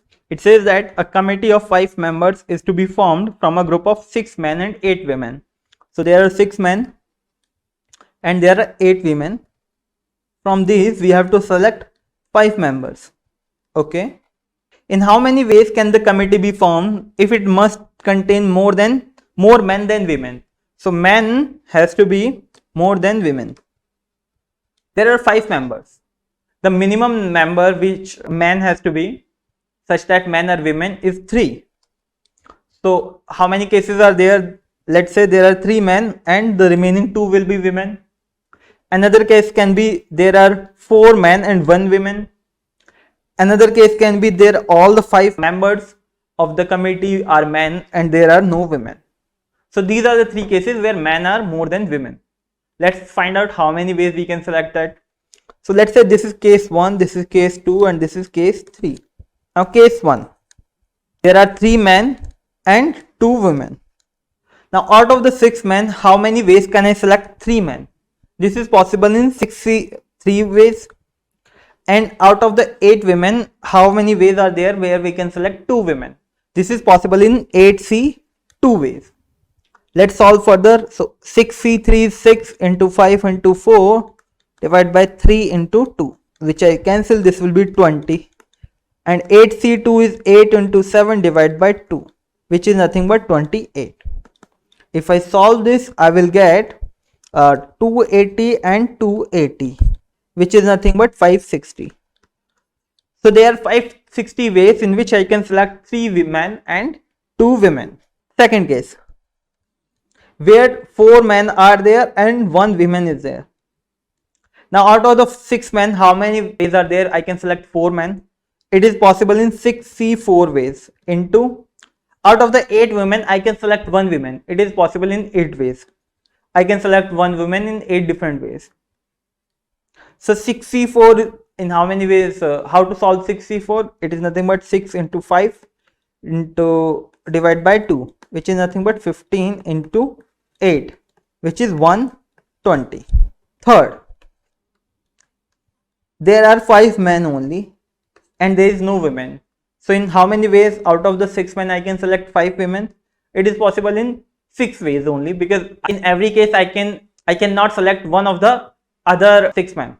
So it is possible in 6C5 is nothing but 6C1, which is nothing but 6 only. If I add 560 and 120, 680 and 680, 6, which is option D.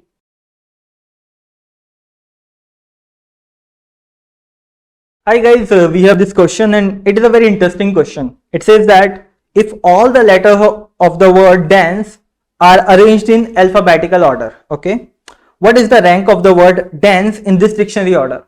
So you remember the concept of dictionary where the words are arranged in alphabetical order. First A, all the letters with starting with A will come.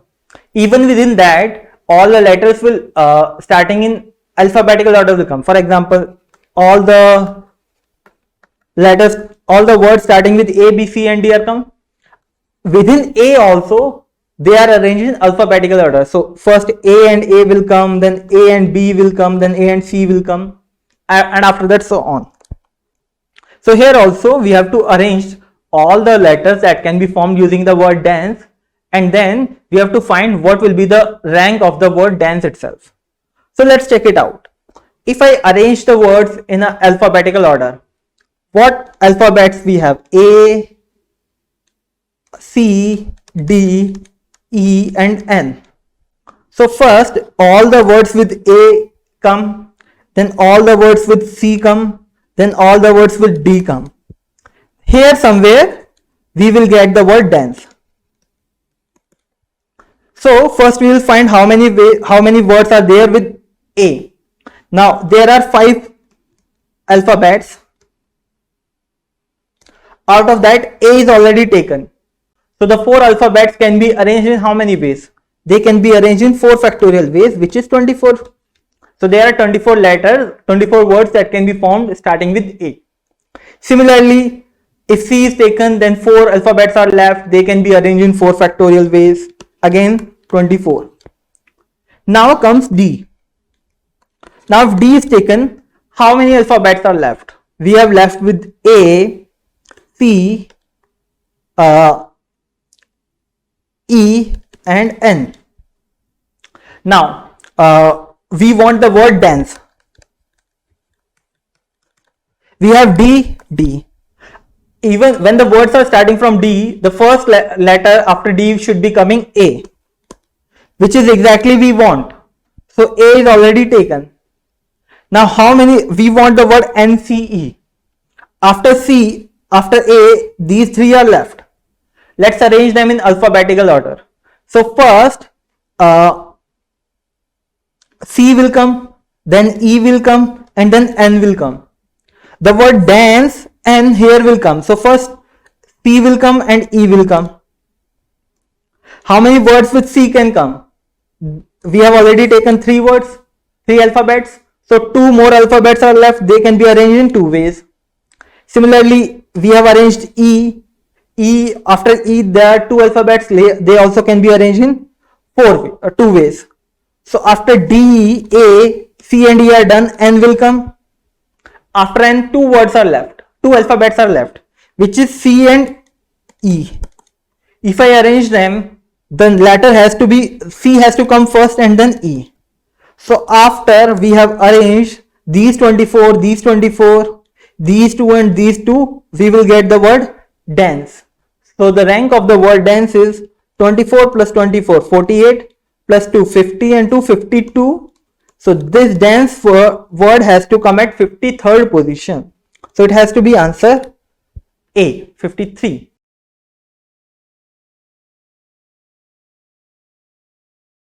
Hi guys, we have this question. It is a very interesting question. It is based on a specific concept called dearrangement.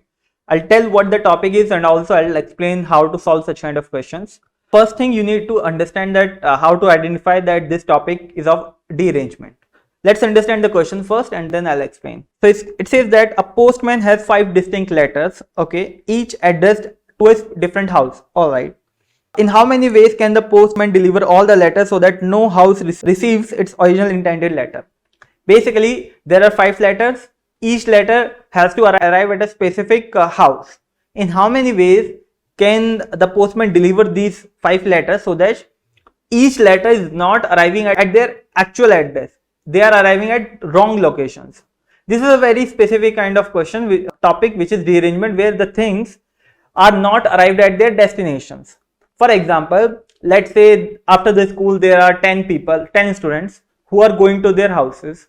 In how many ways can we arrange such that each student is not going to his own house?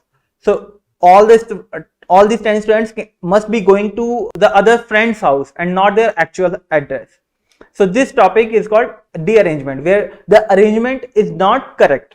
Now, how to solve such kind of question? There is a specific formula for dearrangement. Whenever you see such question where the things are not being arranged to the actual address, then we apply the formula for dearrangement. Formula is dearrangement. This is nothing but n factorial 1 by 0 factorial minus 1 by 1 factorial plus 1 by 2 factorial minus 1 by 3 factorial, and this will so on till 1 by n factorial. The signs will alternate and it will start from 0 factorial till n factorial. N is the number of things we are arranging. Let's apply the formula in this question. There are 5 letters. It means that n has to be 5. So n is equal to 5. Let's apply the formula here, which is 5 factorial, then 1 by 0 factorial minus 1 by 1 factorial plus 1 by 2 factorial minus 1 by 3 factorial plus 1 by 4 factorial and minus 1 by 5 factorial. 5 factorial is nothing but 120. So 120. 1 by 0. 0 factorial is 1 only, because I don't want to arrange in specific order. This can still be done in one way. So 1 factorial minus 1 factorial is also 1 factorial. This is 1 plus 1 by 2 factorial is 2 plus minus 3 factorial. 3 factorial is nothing but 3 into 2 into 1. So 3 into 2, 6, 6 into 1, 6 only, plus 1 by 4 factorial. 4 is nothing but 4 into 3 factorial. 3 factorial is 6, 4 into 6 is 24, minus 1 by 5 factorial is 120. I can take the LCM. So this whole value will be 120. 1 and 1 will cancel out. 2 here will be 60, minus 6 here will be 20, plus 24 into 5 is 120, so 5 and minus 1 sorry, 120 and 120 will cancel out. I'll solve how many ways are 60 plus 5, 65 minus 21. This is nothing but 44. So there are 44 ways in which intended letters are not, so the letters are not receiving at their actual addresses. They are going to wrong addresses. So the answer has to be 44. What you can do is you can learn the actual answers for some values of dearrangement. Maybe you can learn till dearrangement of 5. For example, dearrangement of 1 is not possible. Dearrangement 2 is 1. If I want to dearrange two values and there is one address for each value and the one value is not going to their actual address, it means that it is going to wrong address only. So there is one value, one way in which I can dearrange two things. If I want to dearrange three things, this is possible in two ways. So up till dearrangement of 5, you can learn the values. So you don't need to apply the formula and solve each time. It will save you a lot of time.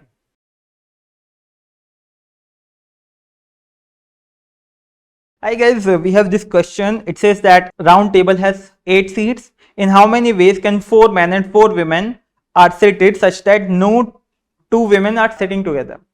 So there are 4 men and 4 women and they have to sit together such that the women are not sitting adjacent to each other. Let's say this is the round table and these are the 8 seats. Now if 2 women are not sitting together, it means that there has to be at least one man, not at least but exactly one man between 2 women. So the women can sit here, here, here and here. So this will be women, women, women and women. And the remaining 4 seats has to be occupied by men. So this will be man, this will be man, this will be man and this will be man. This is the only possible way. Now I have to arrange first 4 men. What we can do is we can arrange the 4 men first, and on the remaining seats we can ask the women to sit. So in how many ways we can arrange 4 men on the empty table? It is a circular table. So there is a specific concept that on a circular table n things can be arranged in n minus 1 factorial ways. This is only when the arrangement is of circular type. Now why? Because the first person can sit on any way. First person, let's say this is the arrangement. The first person can sit here. For him, all the 3 seats are equal. If this person sit here, again the seats are equal for him. So the first person who sits, all the seats are equal to him. It means he will be looking at all the other seats from, exactly same from all the 4 seats. If he is sitting at one place, if he is sitting here, there is one empty seat in front of him and 2 on the left or right. Similarly, if he is sitting here, there is one empty seat in front of him and 2 empty seats on left and right. Similarly, if he sits here or here, the first person who is sitting, all the remaining 3 seats will look exactly same. But after the first person has sit, all the other person will be sitting according to that person.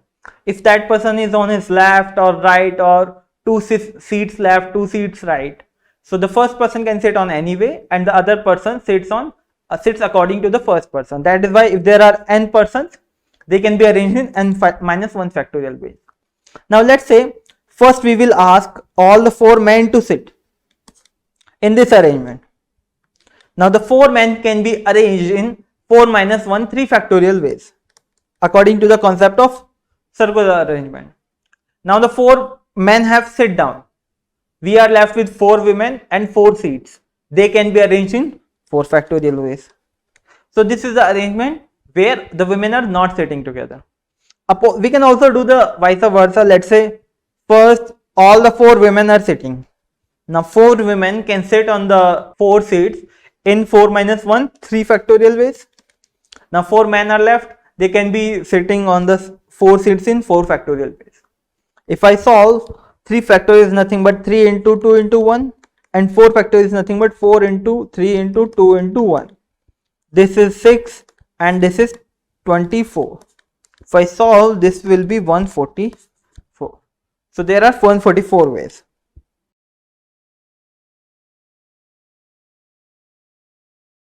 Hi guys, we have this question and it is a very good question. It says that a bag contains 21 red balls. So there are 21 balls which are red and some green and blue balls. So there are some green balls and blue balls. If the probability of drawing a green ball is 5 by 16, okay, and the likelihood of drawing a blue ball is 1 by 4, okay, then what is the total number of balls in the bag? Okay, now we are not given how many green balls and blue balls are there. So let's say the number of green balls is G. So there are G green balls and the number of blue balls are B. So there are B blue balls. So the total number of balls in the bags are 21 plus G plus B. Now we are given the probability of drawing a green ball is 5 by 16. So probability of green ball, this is equal to 5 by 16. Now probability of getting a green ball is what? Total number of green balls, which is G, divided by total number of balls, which is 21 plus G plus B. So this is the equation that we have got. We can cross multiply. So we will get 5 into 21 plus G plus B. This is equal to 16G. We have cross multiplied. If I solve, this will be 105 plus 5G plus 5B is equal to 16G.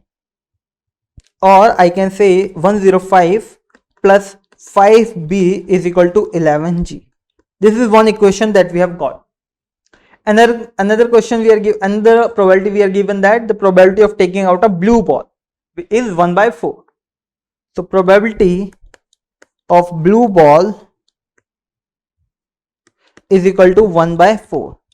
What is the probability of taking out a blue ball? It is equal to total number of blue balls divided by total number of balls, which is 21 plus G plus B. Again I can cross multiply. So this will be 21 plus G plus B. This is equal to 4B. Or I can say 21 plus G is equal to 3B. Okay, we have got two equations. This is the first equation, this is the second equation. We just need to solve these equations. So we have G, B. Okay, so we can write 5B is equal to 11G minus 105. Another equation is 3B is equal to 21 plus G.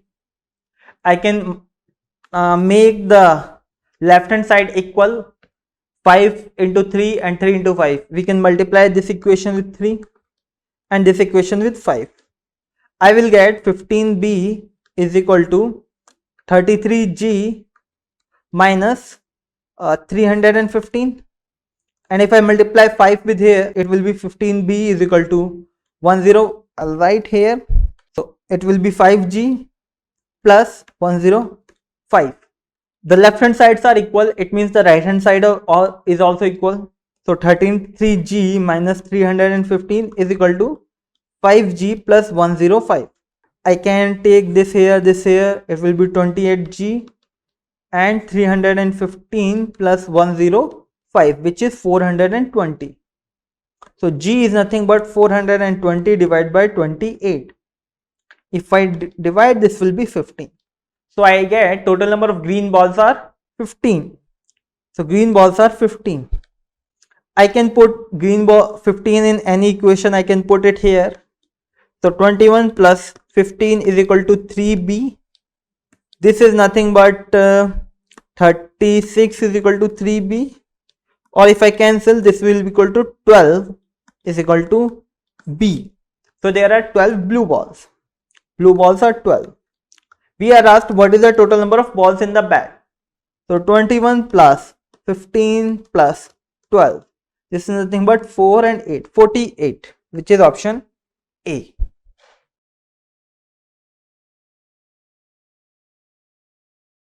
Hi guys, we have this question and it is a very good question. It says that a bag contains 21 red balls. So there are 21 balls which are red and some green and blue balls. So there are some green balls and blue balls. If the probability of drawing a green ball is 5 by 16, okay, and the likelihood of drawing a blue ball is 1 by 4. Okay, then what is the total number of balls in the bag? Okay, now we are not given how many green balls and blue balls are there. So let's say the number of green balls is G. So there are G green balls, and the number of blue balls are B. So there are B blue balls. So the total number of balls in the bags are 21 plus G plus B. Now we are given the probability of drawing a green ball is 5 by 16. So probability of green ball, this is equal to 5 by 16. Now probability of getting a green ball is what? Total number of green balls, which is G, divided by total number of balls, which is 21 plus G plus B. So this is the equation that we have got. We can cross multiply. So we will get 5 into 21 plus G plus B. This is equal to 16G. We have cross multiplied. If I solve, this will be 105 plus 5G plus 5B is equal to 16G. Or I can say 105 plus 5B is equal to 11G. This is one equation that we have got. Another question we are given, another probability we are given, that the probability of taking out a blue ball is 1 by 4.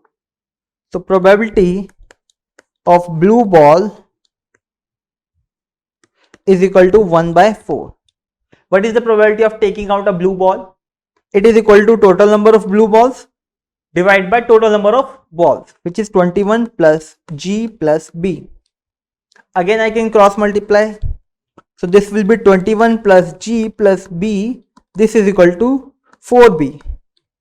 Or I can say 21 plus G is equal to 3B. Okay, we have got two equations. This is the first equation, this is the second equation. We just need to solve these equations. So we have G, B. Okay, so we can write 5B is equal to 11G minus 105. Another equation is 3B is equal to 21 plus G. I can make the left hand side equal. 5 into 3 and 3 into 5. We can multiply this equation with 3 and this equation with 5.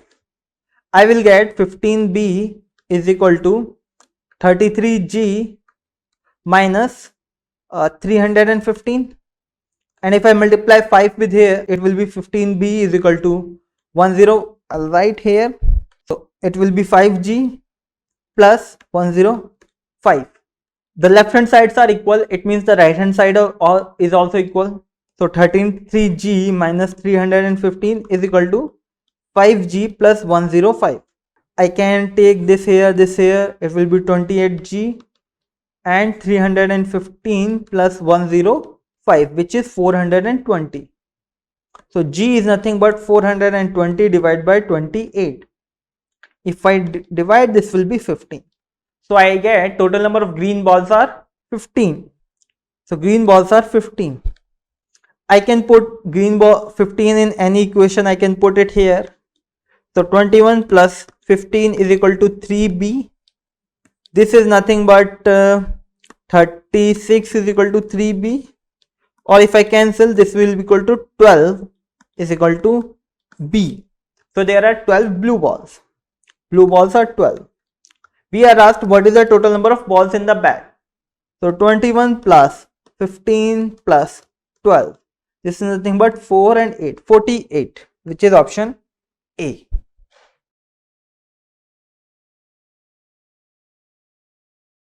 Hi guys, we have this question. It is a very good question based on permutation.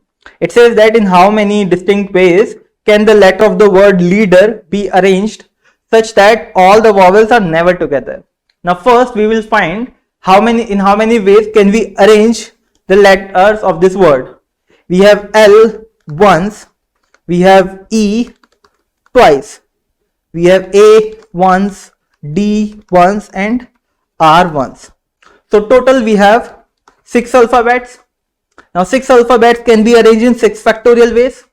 But remember, we have E twice. It means the number of cases with E will be twice. So we will divide this with 2 factorial. So this is the total number of ways in which word can be arranged. The letters of this word can be arranged. Now we are asked the number of ways in which all the vowels are never together.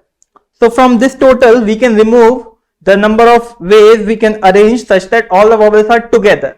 So we will be left with our desired case.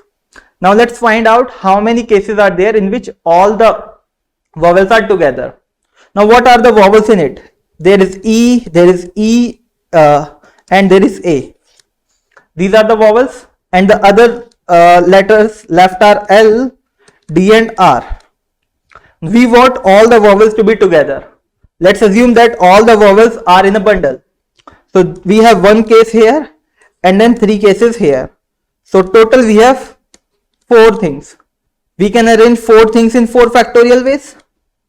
But remember, we have this bundle. Within this bundle there are 3 letters E, E and A.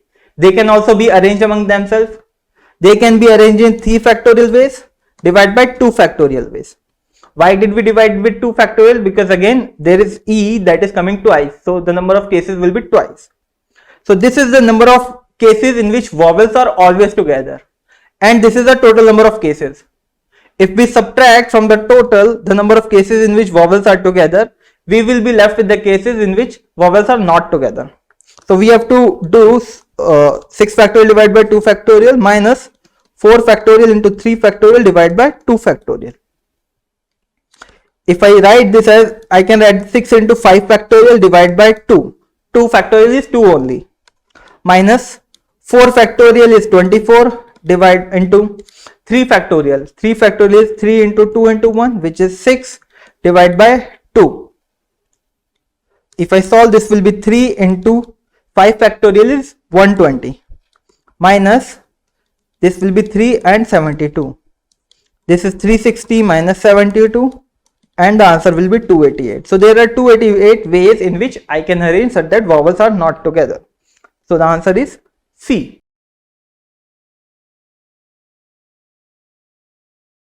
Hi guys, we have this question. It is very interesting question. Again, this is based on rearrangement. It says that a mailman has 5 letters for 5 different mailboxes. Okay. If he places one letter in each mailbox at random, then what is the probability that exactly 2 letters are arranged in the correct mailbox? Okay. Basically, he is asking if he has to send 5 letters to 5 different mailboxes, only 2 are getting to the correct location. The 3 are not getting to the correct location. So what is the number of cases where this situation is possible? Now, first we will find out what are the 2 letters out of those 5 letters which are going to the correct mailbox. This can be done in 5C 2 ways. So we can select 2 letters in 5C 2 ways. Now, the remaining 3 letters are not going to their correct location. It means we need to find the number of ways where the 3 things are not going to their actual address. In how many ways this is possible? This can be possible in rearrangement of 3, where the 3 things are not going to their correct location. We can find out the rearrangement for number 3. We know that the formula for rearrangement, it is 3 factorial and 1 by 0 factorial minus 1 by 1 factorial plus 1 by 2 factorial and minus 1 by 3 factorial. 3 factorial, 1 by 0 factorial is nothing but 1 only. 1 minus 1 by 1 factorial is 1 only, plus 1 by 2 factorial is 2 minus 1 by 3 factorial is 6. 3 factorial again here is 6. This will cancel out. This will be 6. 3 minus 1, which is 2. So the other 3 things which cannot be sent to the correct location, the number of ways in which they are not sending to the correct location is 2. We need to find the probability. So the favorable cases are there, where first we are selecting the 2 letters which are going to the correct mailbox from those 5 letters. Out of that, the remaining 3 letters, they cannot be sent to the correct address. In how many ways this is possible? For example, 3 letters are there and 3 destinations are there. This letter is not going to this direction, so it has to be going either this way or this way. This is not going to this, so this can be done in two ways. So this is also done in two ways. Hence, the total number of rearrangement possible is 2. If I solve, this will be 5 into 4 into 3 divided by 2. Nothing but 10 into 2, which is equal to 20. Now, the total number of cases where each letter is sending to the 5 locations. This is the total number of cases, favorable cases is 20. Now, total number of possible cases are, there are 5 letters, they can be sent to different mailboxes. This can be done in 5 factorial ways, which is equal to 120. So the total probability will be 20 divided by 120, which is equal to 1 by 6. So the answer has to be C, 1 by 6.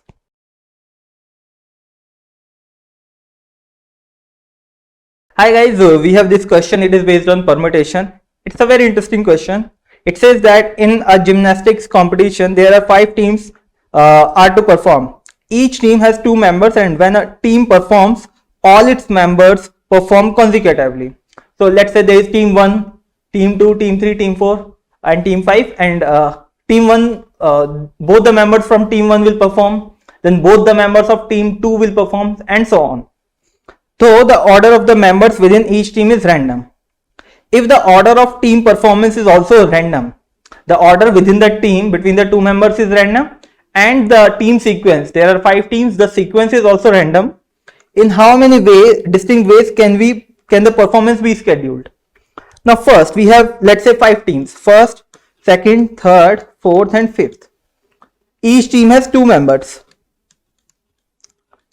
Now assume that there are these 5 teams and both the members have to be performed consecutively of the same team. Now in how many ways can I arrange these 5 teams? I can arrange the 5 teams in 5 factorial ways. Now in the first team, in how many ways can I arrange the 2 members? There can be only 2 ways, first, second and second, first. Similarly, in the second team also I can arrange the 2 members in 2 ways.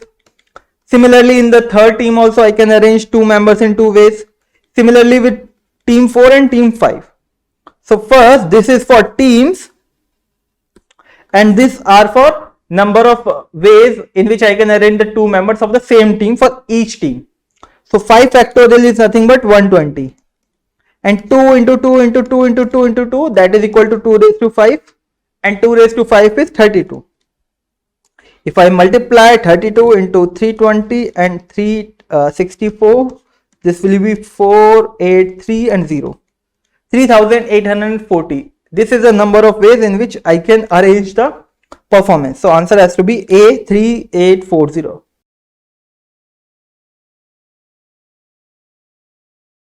Hi guys, we have this question. It is based on probability and it is a very interesting question. It says that a missile system fires at a fixed target. Okay, each shot independently hits the target with a probability of 1 by 2. Okay, it is hitting with the probability of 1 by 2. If the probability of hitting and missing is 1, if hitting is 1 by 2, so the probability of missing also would be 1 by 2. The system is allowed 5 shots. Okay, the mission is declared success if it hits the target at least 2 times. Out of the 5 shots, if it hits at least 2 times, then it will be the mission will be called success. Now find the probability that the mission succeeds. It means that out of the 5 shots, minimum 2 shots are hitting. So this can be possible in 4 ways. First, when it is hitting exactly 2 times. Second, it is exactly hitting 3 times. Third, it is hitting exactly 4 times. And fifth, it is hitting exactly 5 times. Now out of the 5 shots, if it is hitting exactly 2 times, so it will be 1 by 2 and 1 by 2. It means the other 3 would be missing. So missing probability also, it is 1 by 2 into 1 by 2 into 1 by 2. But out of the 5 shots, which 2 shots are hitting? This can be selected in 5C 2 ways. Similarly, we have 3 shots which are hitting. The shots which are hitting, the probability will be 1 by 2 into 1 by 2 into 1 by 2. And for the shots it is missing also, they also have the probability of 1 by 2. So that is also 1 by 2 into 1 by 2. So these are the 5 shots. But again, out of the 5 shots, which 3 shots are hitting? They can be selected in 5C 3 ways. Similarly, 4 shots also, the probability will remain the same. 4 shots are hitting, so 1 by 4, 1 by 2 into 1 by 2 into 1 by 2 into 1 by 2, and 1 shot is missing, that is also 1 by 2. And out of the 5 shots, which 4 shots are hitting? It can be selected in 5C 4 ways. Lastly, all the 5 shots are missing. This is possibly only one way. So it will be 1 by 2 into 1 by 2 into 1 by 2 into 1 by 2 and 1 by 2. Now 1 by 2 into 1 by 2 into 1 by 2, 1 by 2 and 1 by 2. This is nothing but 1 by 32. So first case, 5C2 into 1 by 32 plus second case, 5C3 into 1 by 32 plus third case, 5C4 into 1 by 32 and fifth case, 1 by 32. We need to add this up to find the probability. 5C2 is nothing but 5 into 4 divided by 2, which is equal to 10. So the probability is 10 by 32. Plus 5C3 is equal to 5C2 only. So that is also equal to 10 by 32. Plus 5C4 is nothing but 5 into 4 divided by 4. It will be 5 only, 5 by 32. Plus this will be factorial, 1 by 32. If I add this up, I will get 26 divided by 32, or I can say 13 divided by 16.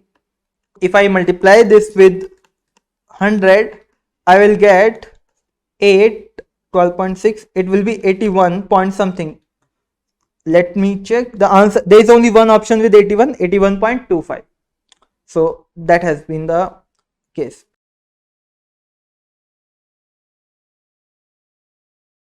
Okay, hi guys, we have this question and it is a very interesting question. So it says that player rolls a pair 6-sided die. Okay, if the player rolls a prime number, they will get that amount in dollars.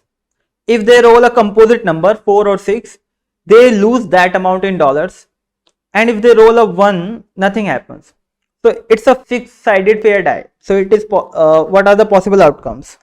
So it can get 1, 2, 3, 4, 5 and 6.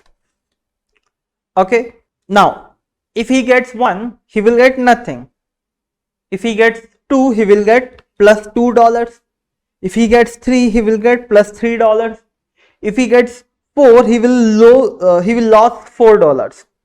If he gets 5, he will get plus $5. And if he gets 6, he will lose $6. Now, what is the expected outcome? It means that what all can be possible, or what is the final probability he will get something. Now the probability of getting any of this number is 1 by 6 only. It means that the expected value are equal. It means the probability he will get plus 2 is equal to the probability he will get minus 4. So what is the final expected value? It will be the sum of all the values, because the final probability is equal. The final probability of getting any of them is equal. So it can be 0, plus 2, plus 3, minus 4, plus 5, minus 6. Anything can happen. If I add, this will be 10 minus 10, which is equal to 0. It means the expected value of the final outcome can be 0. Anything can happen, because anything has getting 1 to 6 has equal probability. It means winning any particular amount or losing any particular amount is equal. When both the things are equal, the final expected value will be the sum of the expected returns. The sum of the expected returns is 0. It means the expected value of a roll is 0, which is option E.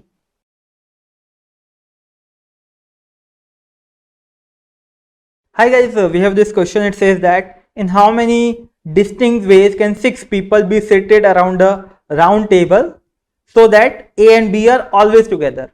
Now whenever there are n things which needs to be arranged in a circular table, they can be arranged in n minus 1 factorial ways.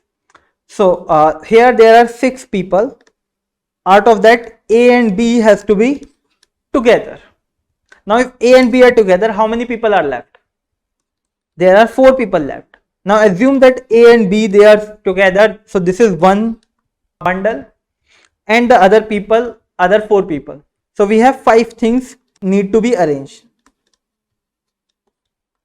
Now these 5 things can be arranged in 5 minus 1 4 factorial ways. As I just said, if there is a circular table and n things can be arranged in n minus 1 factorial ways in this circular setting. So there are 5 things can be arranged in 5 minus 1 4 factorial ways. So this can be arranged in 4 factorial ways. Now remember that in this bundle only there are 2 possibilities. It can be A, B and B, A. So there are 2 cases here. This is possible in 2 ways. That is the number of cases in which I can arrange. Let's solve. 4 factorial is nothing but 24 into 2, which is equal to 48. So there are 40 ways in which A and B are together. C.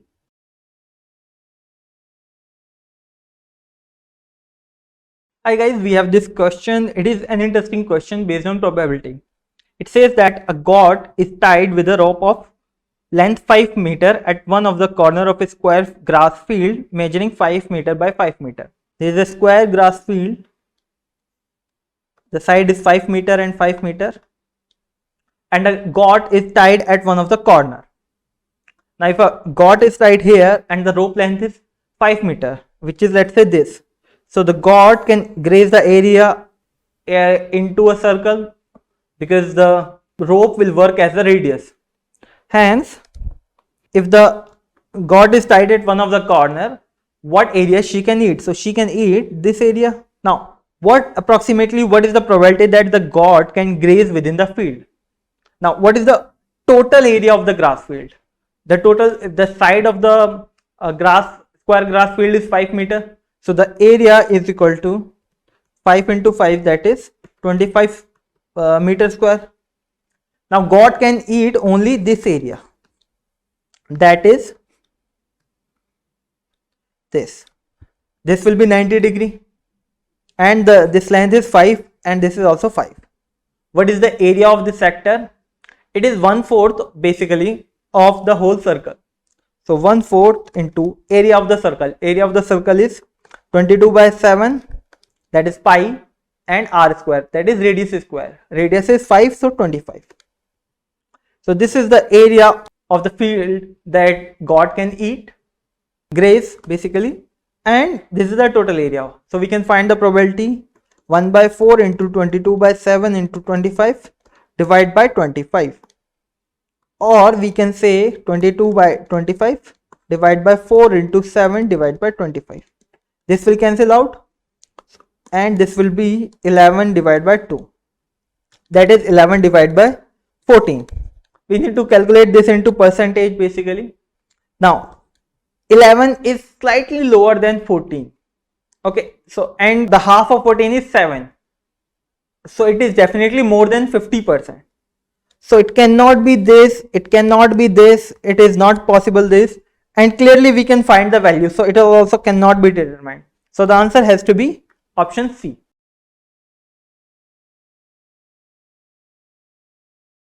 Hi guys, we have this question, and this question says that bag X contains 3 red and 5 blue balls, okay, and bag Y contains 4 red and 2 blue balls.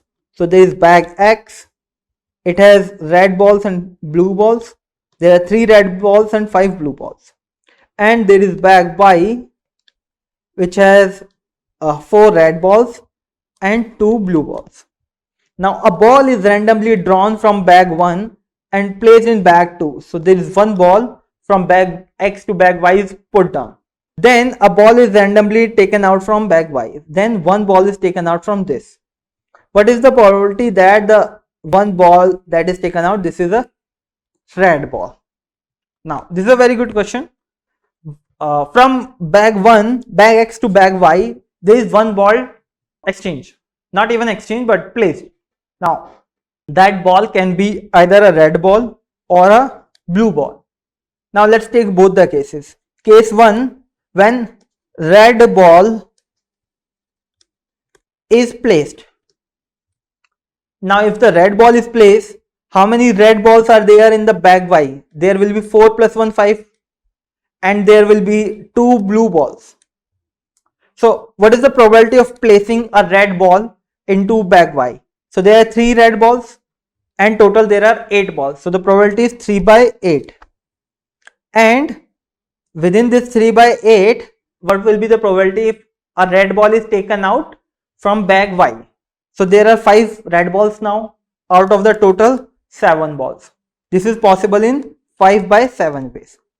This is the probability of taking a red ball into bag Y, and this is the probability of taking a red ball from bag Y. This is 5 by 17. So what is the total probability in this case? It will be 15 by 56. Now case 2. When blue ball is placed. If a blue ball is placed here, there are 5 blue balls. What is the probability of placing a blue ball?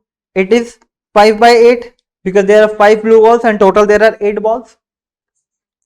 And if blue ball is placed here, what are the number of red balls and blue balls?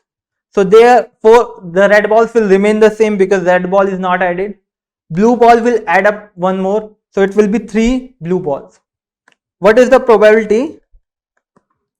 Now first probability is this, which is taking a blue ball out.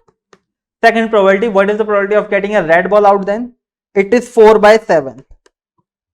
If I calculate, this will be 20 by 56. So these are the total two cases. What is the final probability? We can add this up, 15 by 56 plus 20 by 56. This is nothing but 35 by 56. Both are divisible by 7. So this will be 5 and 8. 5 by 8. The answer has to be B, 5 by 8.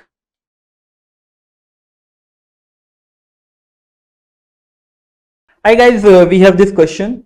This is a very unique type of question because there is a specific pattern to solve such kind of questions. It says that if 15 identical balls are to be divided among 3 players, okay, there are 15 balls, they have to be distributed among 3 players such that no player gets more than 7 balls. So the maximum balls one player can get is 7. It can't be 8 or more than 7. Now, in how many ways we can distribute them? So whenever you have such questions, when there is an upper limit, so you have to solve such equation, such question in a specific pattern. Let's say the 3 players are A, B and C. Now A maximum limit is 7. So A can get 7 minus A balls, where the A can be more than or equal to 0. If it is 0, then A will get 7 balls. If A is 1, A will get 6 balls. It means that we are limiting from the upper limit. A has to get less than 7. Similarly, B is getting 7 minus B balls. Similarly, C is getting 7 minus C balls. Now the total balls they are getting is 15. So I can write 7 minus A plus 7 minus B plus 7 minus C is equal to 15. Or I can say 7, 7, 7. 21 minus A plus B plus C is equal to 15. Or if I take here this here, I get A plus B plus C is equal to 6. These numbers, which is A, B and C, I have to just arrange these. Now there is a this specific formula that you must be remember, that if there are n things which has to be arranged in r ways such that everyone is getting more than 0 values, it is possible in n plus r minus 1, c r minus 1. This is a very popular concept, you must be aware of it. So we will apply the same formula. Since the number of balls cannot be less than 0, so we can arrange them in, we can find the number of ways using this concept. So there are 6 balls, so n is equal to 6, and there are 3 persons, so we have to arrange them in 3. So applying the formula, 6 plus 3 minus 1, C3 minus 1, which is nothing but 8C2. 8C2 is nothing but 8 into 7 divided by 2, which is 4. This is equal to 28. So there are 28 ways in which the 15 balls can be divided among the people so that they are not getting more than even any of the player is not getting more than 7 balls. So there are 28 ways.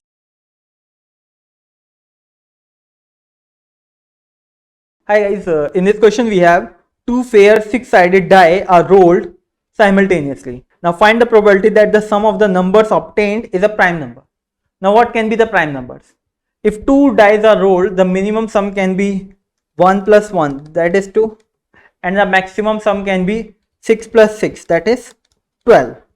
What are the prime numbers between these two numbers? So the sum can be 2, it can be 3, it can be 5, it can be 7, and it can be 11. Now in how many ways I can get 2? I can get 2 in 1 and 1, only one way. In how many ways I can get 3? This is possible when the first die has 2 and second has 1, or the first has 1 and second die has 2. This is possible in 2 ways. In how many ways I can get 5? I can get 5 in 4 ways. It can be 1 4, 4 1, 2 3, and 3 2. So this is possible in 4 ways. In how many ways I can get 7? I can get 7 in 1 6, 6 1, 5 2,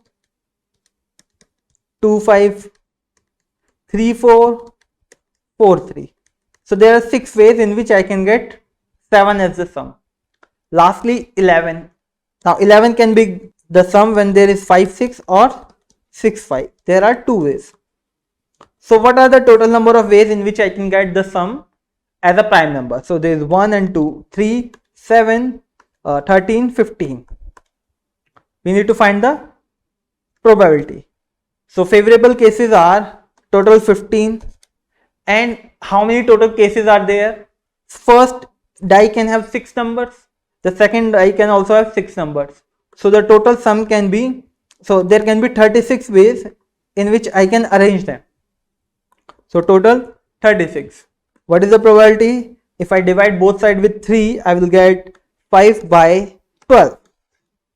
So the probability has to be 5 by 12, which is option C.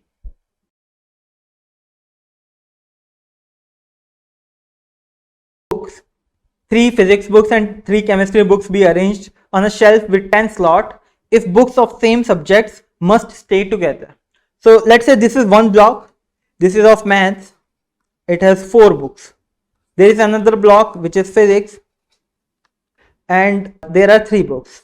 And there is another block which is chemistry and there are 3 books.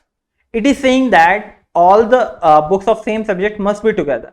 It means the books within this bundle has to be together. Similarly with this and this. So ultimately I have 3 bundles, 1, 2 and 3. These 3 bundles can be arranged in 3 factorial ways such that the books of the same subjects are always together. So they can be arranged in 3 factorial ways. Now within this bundle there are 4 books and these 4 books can be arranged in 4 factorial ways. Similarly, this bundle has 3 books and they can be arranged themselves in 3 factorial ways. Similarly, this bundle also has 3 books and they again can be arranged in 3 factorial ways. So this is the total number of cases.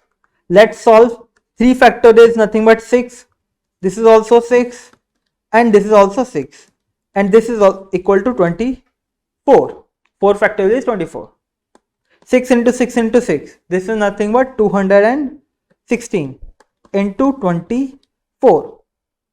If I solve this, I will get, let's check with unit digit. 6 into 4 should be 24. So the last digit has to be 4. This is not the case. This can be the case. This can be the case. This is not the case. And this is also not the case. Now, I have, it can be either 864 and 5184. Now 21 into 24, it has to be more than 4000. So this is definitely not the case. Hence the answer is 5184. You can use such kind of approximation or technique to eliminate the options and arrive at the right answer.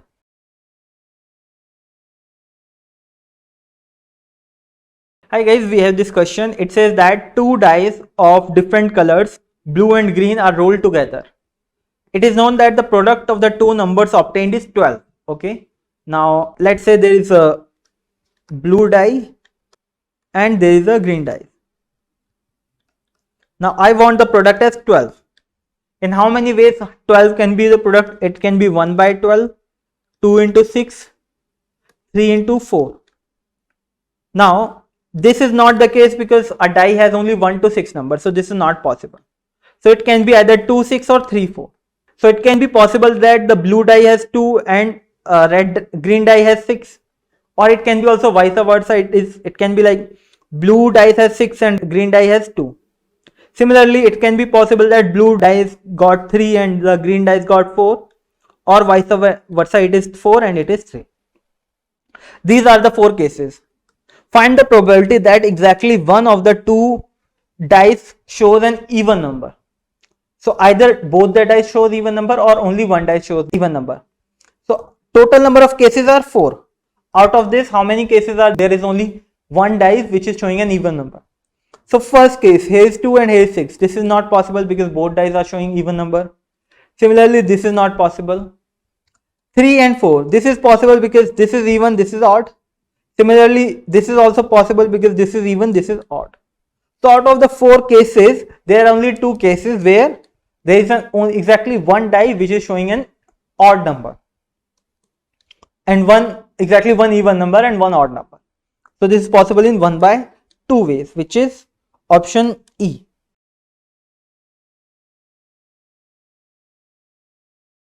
Hi guys, we have this question. It is very interesting question based on gaps between filling multiple values.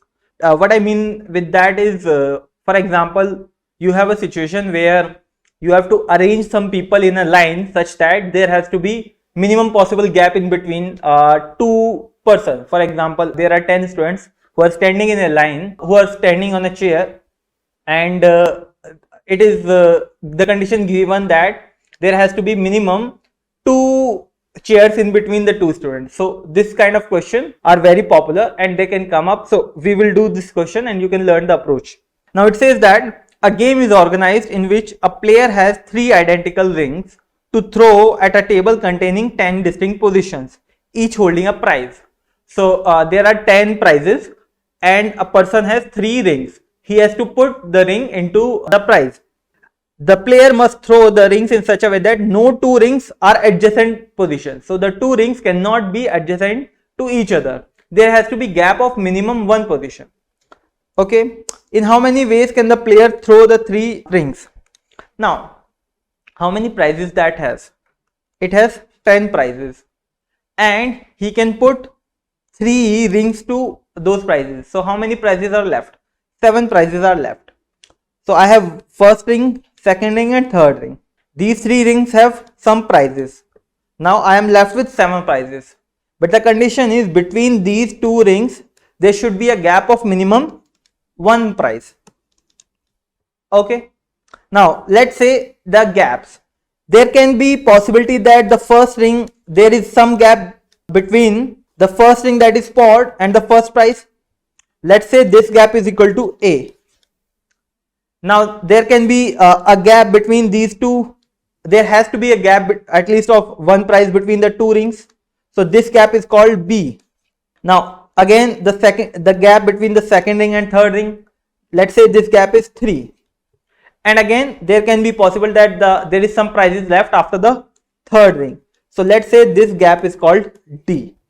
The sum of these A plus B plus C plus D, this has to be equal to 7 because there are 7 prizes left.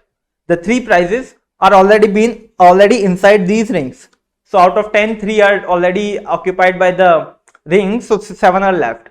Among that, I definitely want B and C to be greater than 1 because I want minimum 1 gap between these 2. The gap can be more, but I need at least 1. So this has to be greater than equal to 1, or C also has to be greater than equal to 1. So I directly put 1 gap here and 1 gap here. So I will have A plus B dash plus C dash plus D and is equal to 5. Because out of these 7, I have directly put 2 prizes between those gaps. Now, in how many ways I can fill these 5 prizes into these 4 gaps? We have a standard formula for this, whenever there are n things, that has to be distributed among r thing in positive integral solutions. This is possible in n plus r minus 1, c r minus 1. Here we have n is equal to 5. There are 5 things and they has to be distributed among 4 gaps. So this is possible in 5 plus 4 minus 1, c 4 minus 1, that is equal to 8 c 3. If I solve this, I'll get 8 into 7 into 6 divided by 3 into 2. If I cancel, this will be 6 and this will be equal to 56. So there are 56 ways in which the 3 rings can be put into the prizes such that the 2 rings are not adjacent to each other. So the answer has to be 56. Here comes the OG resource, which is our GMAT question bank, which has over 3000 plus questions over various topics, from where you can give 6 free topic tests. Just Google GMATPoint GMAT question bank to access that resource.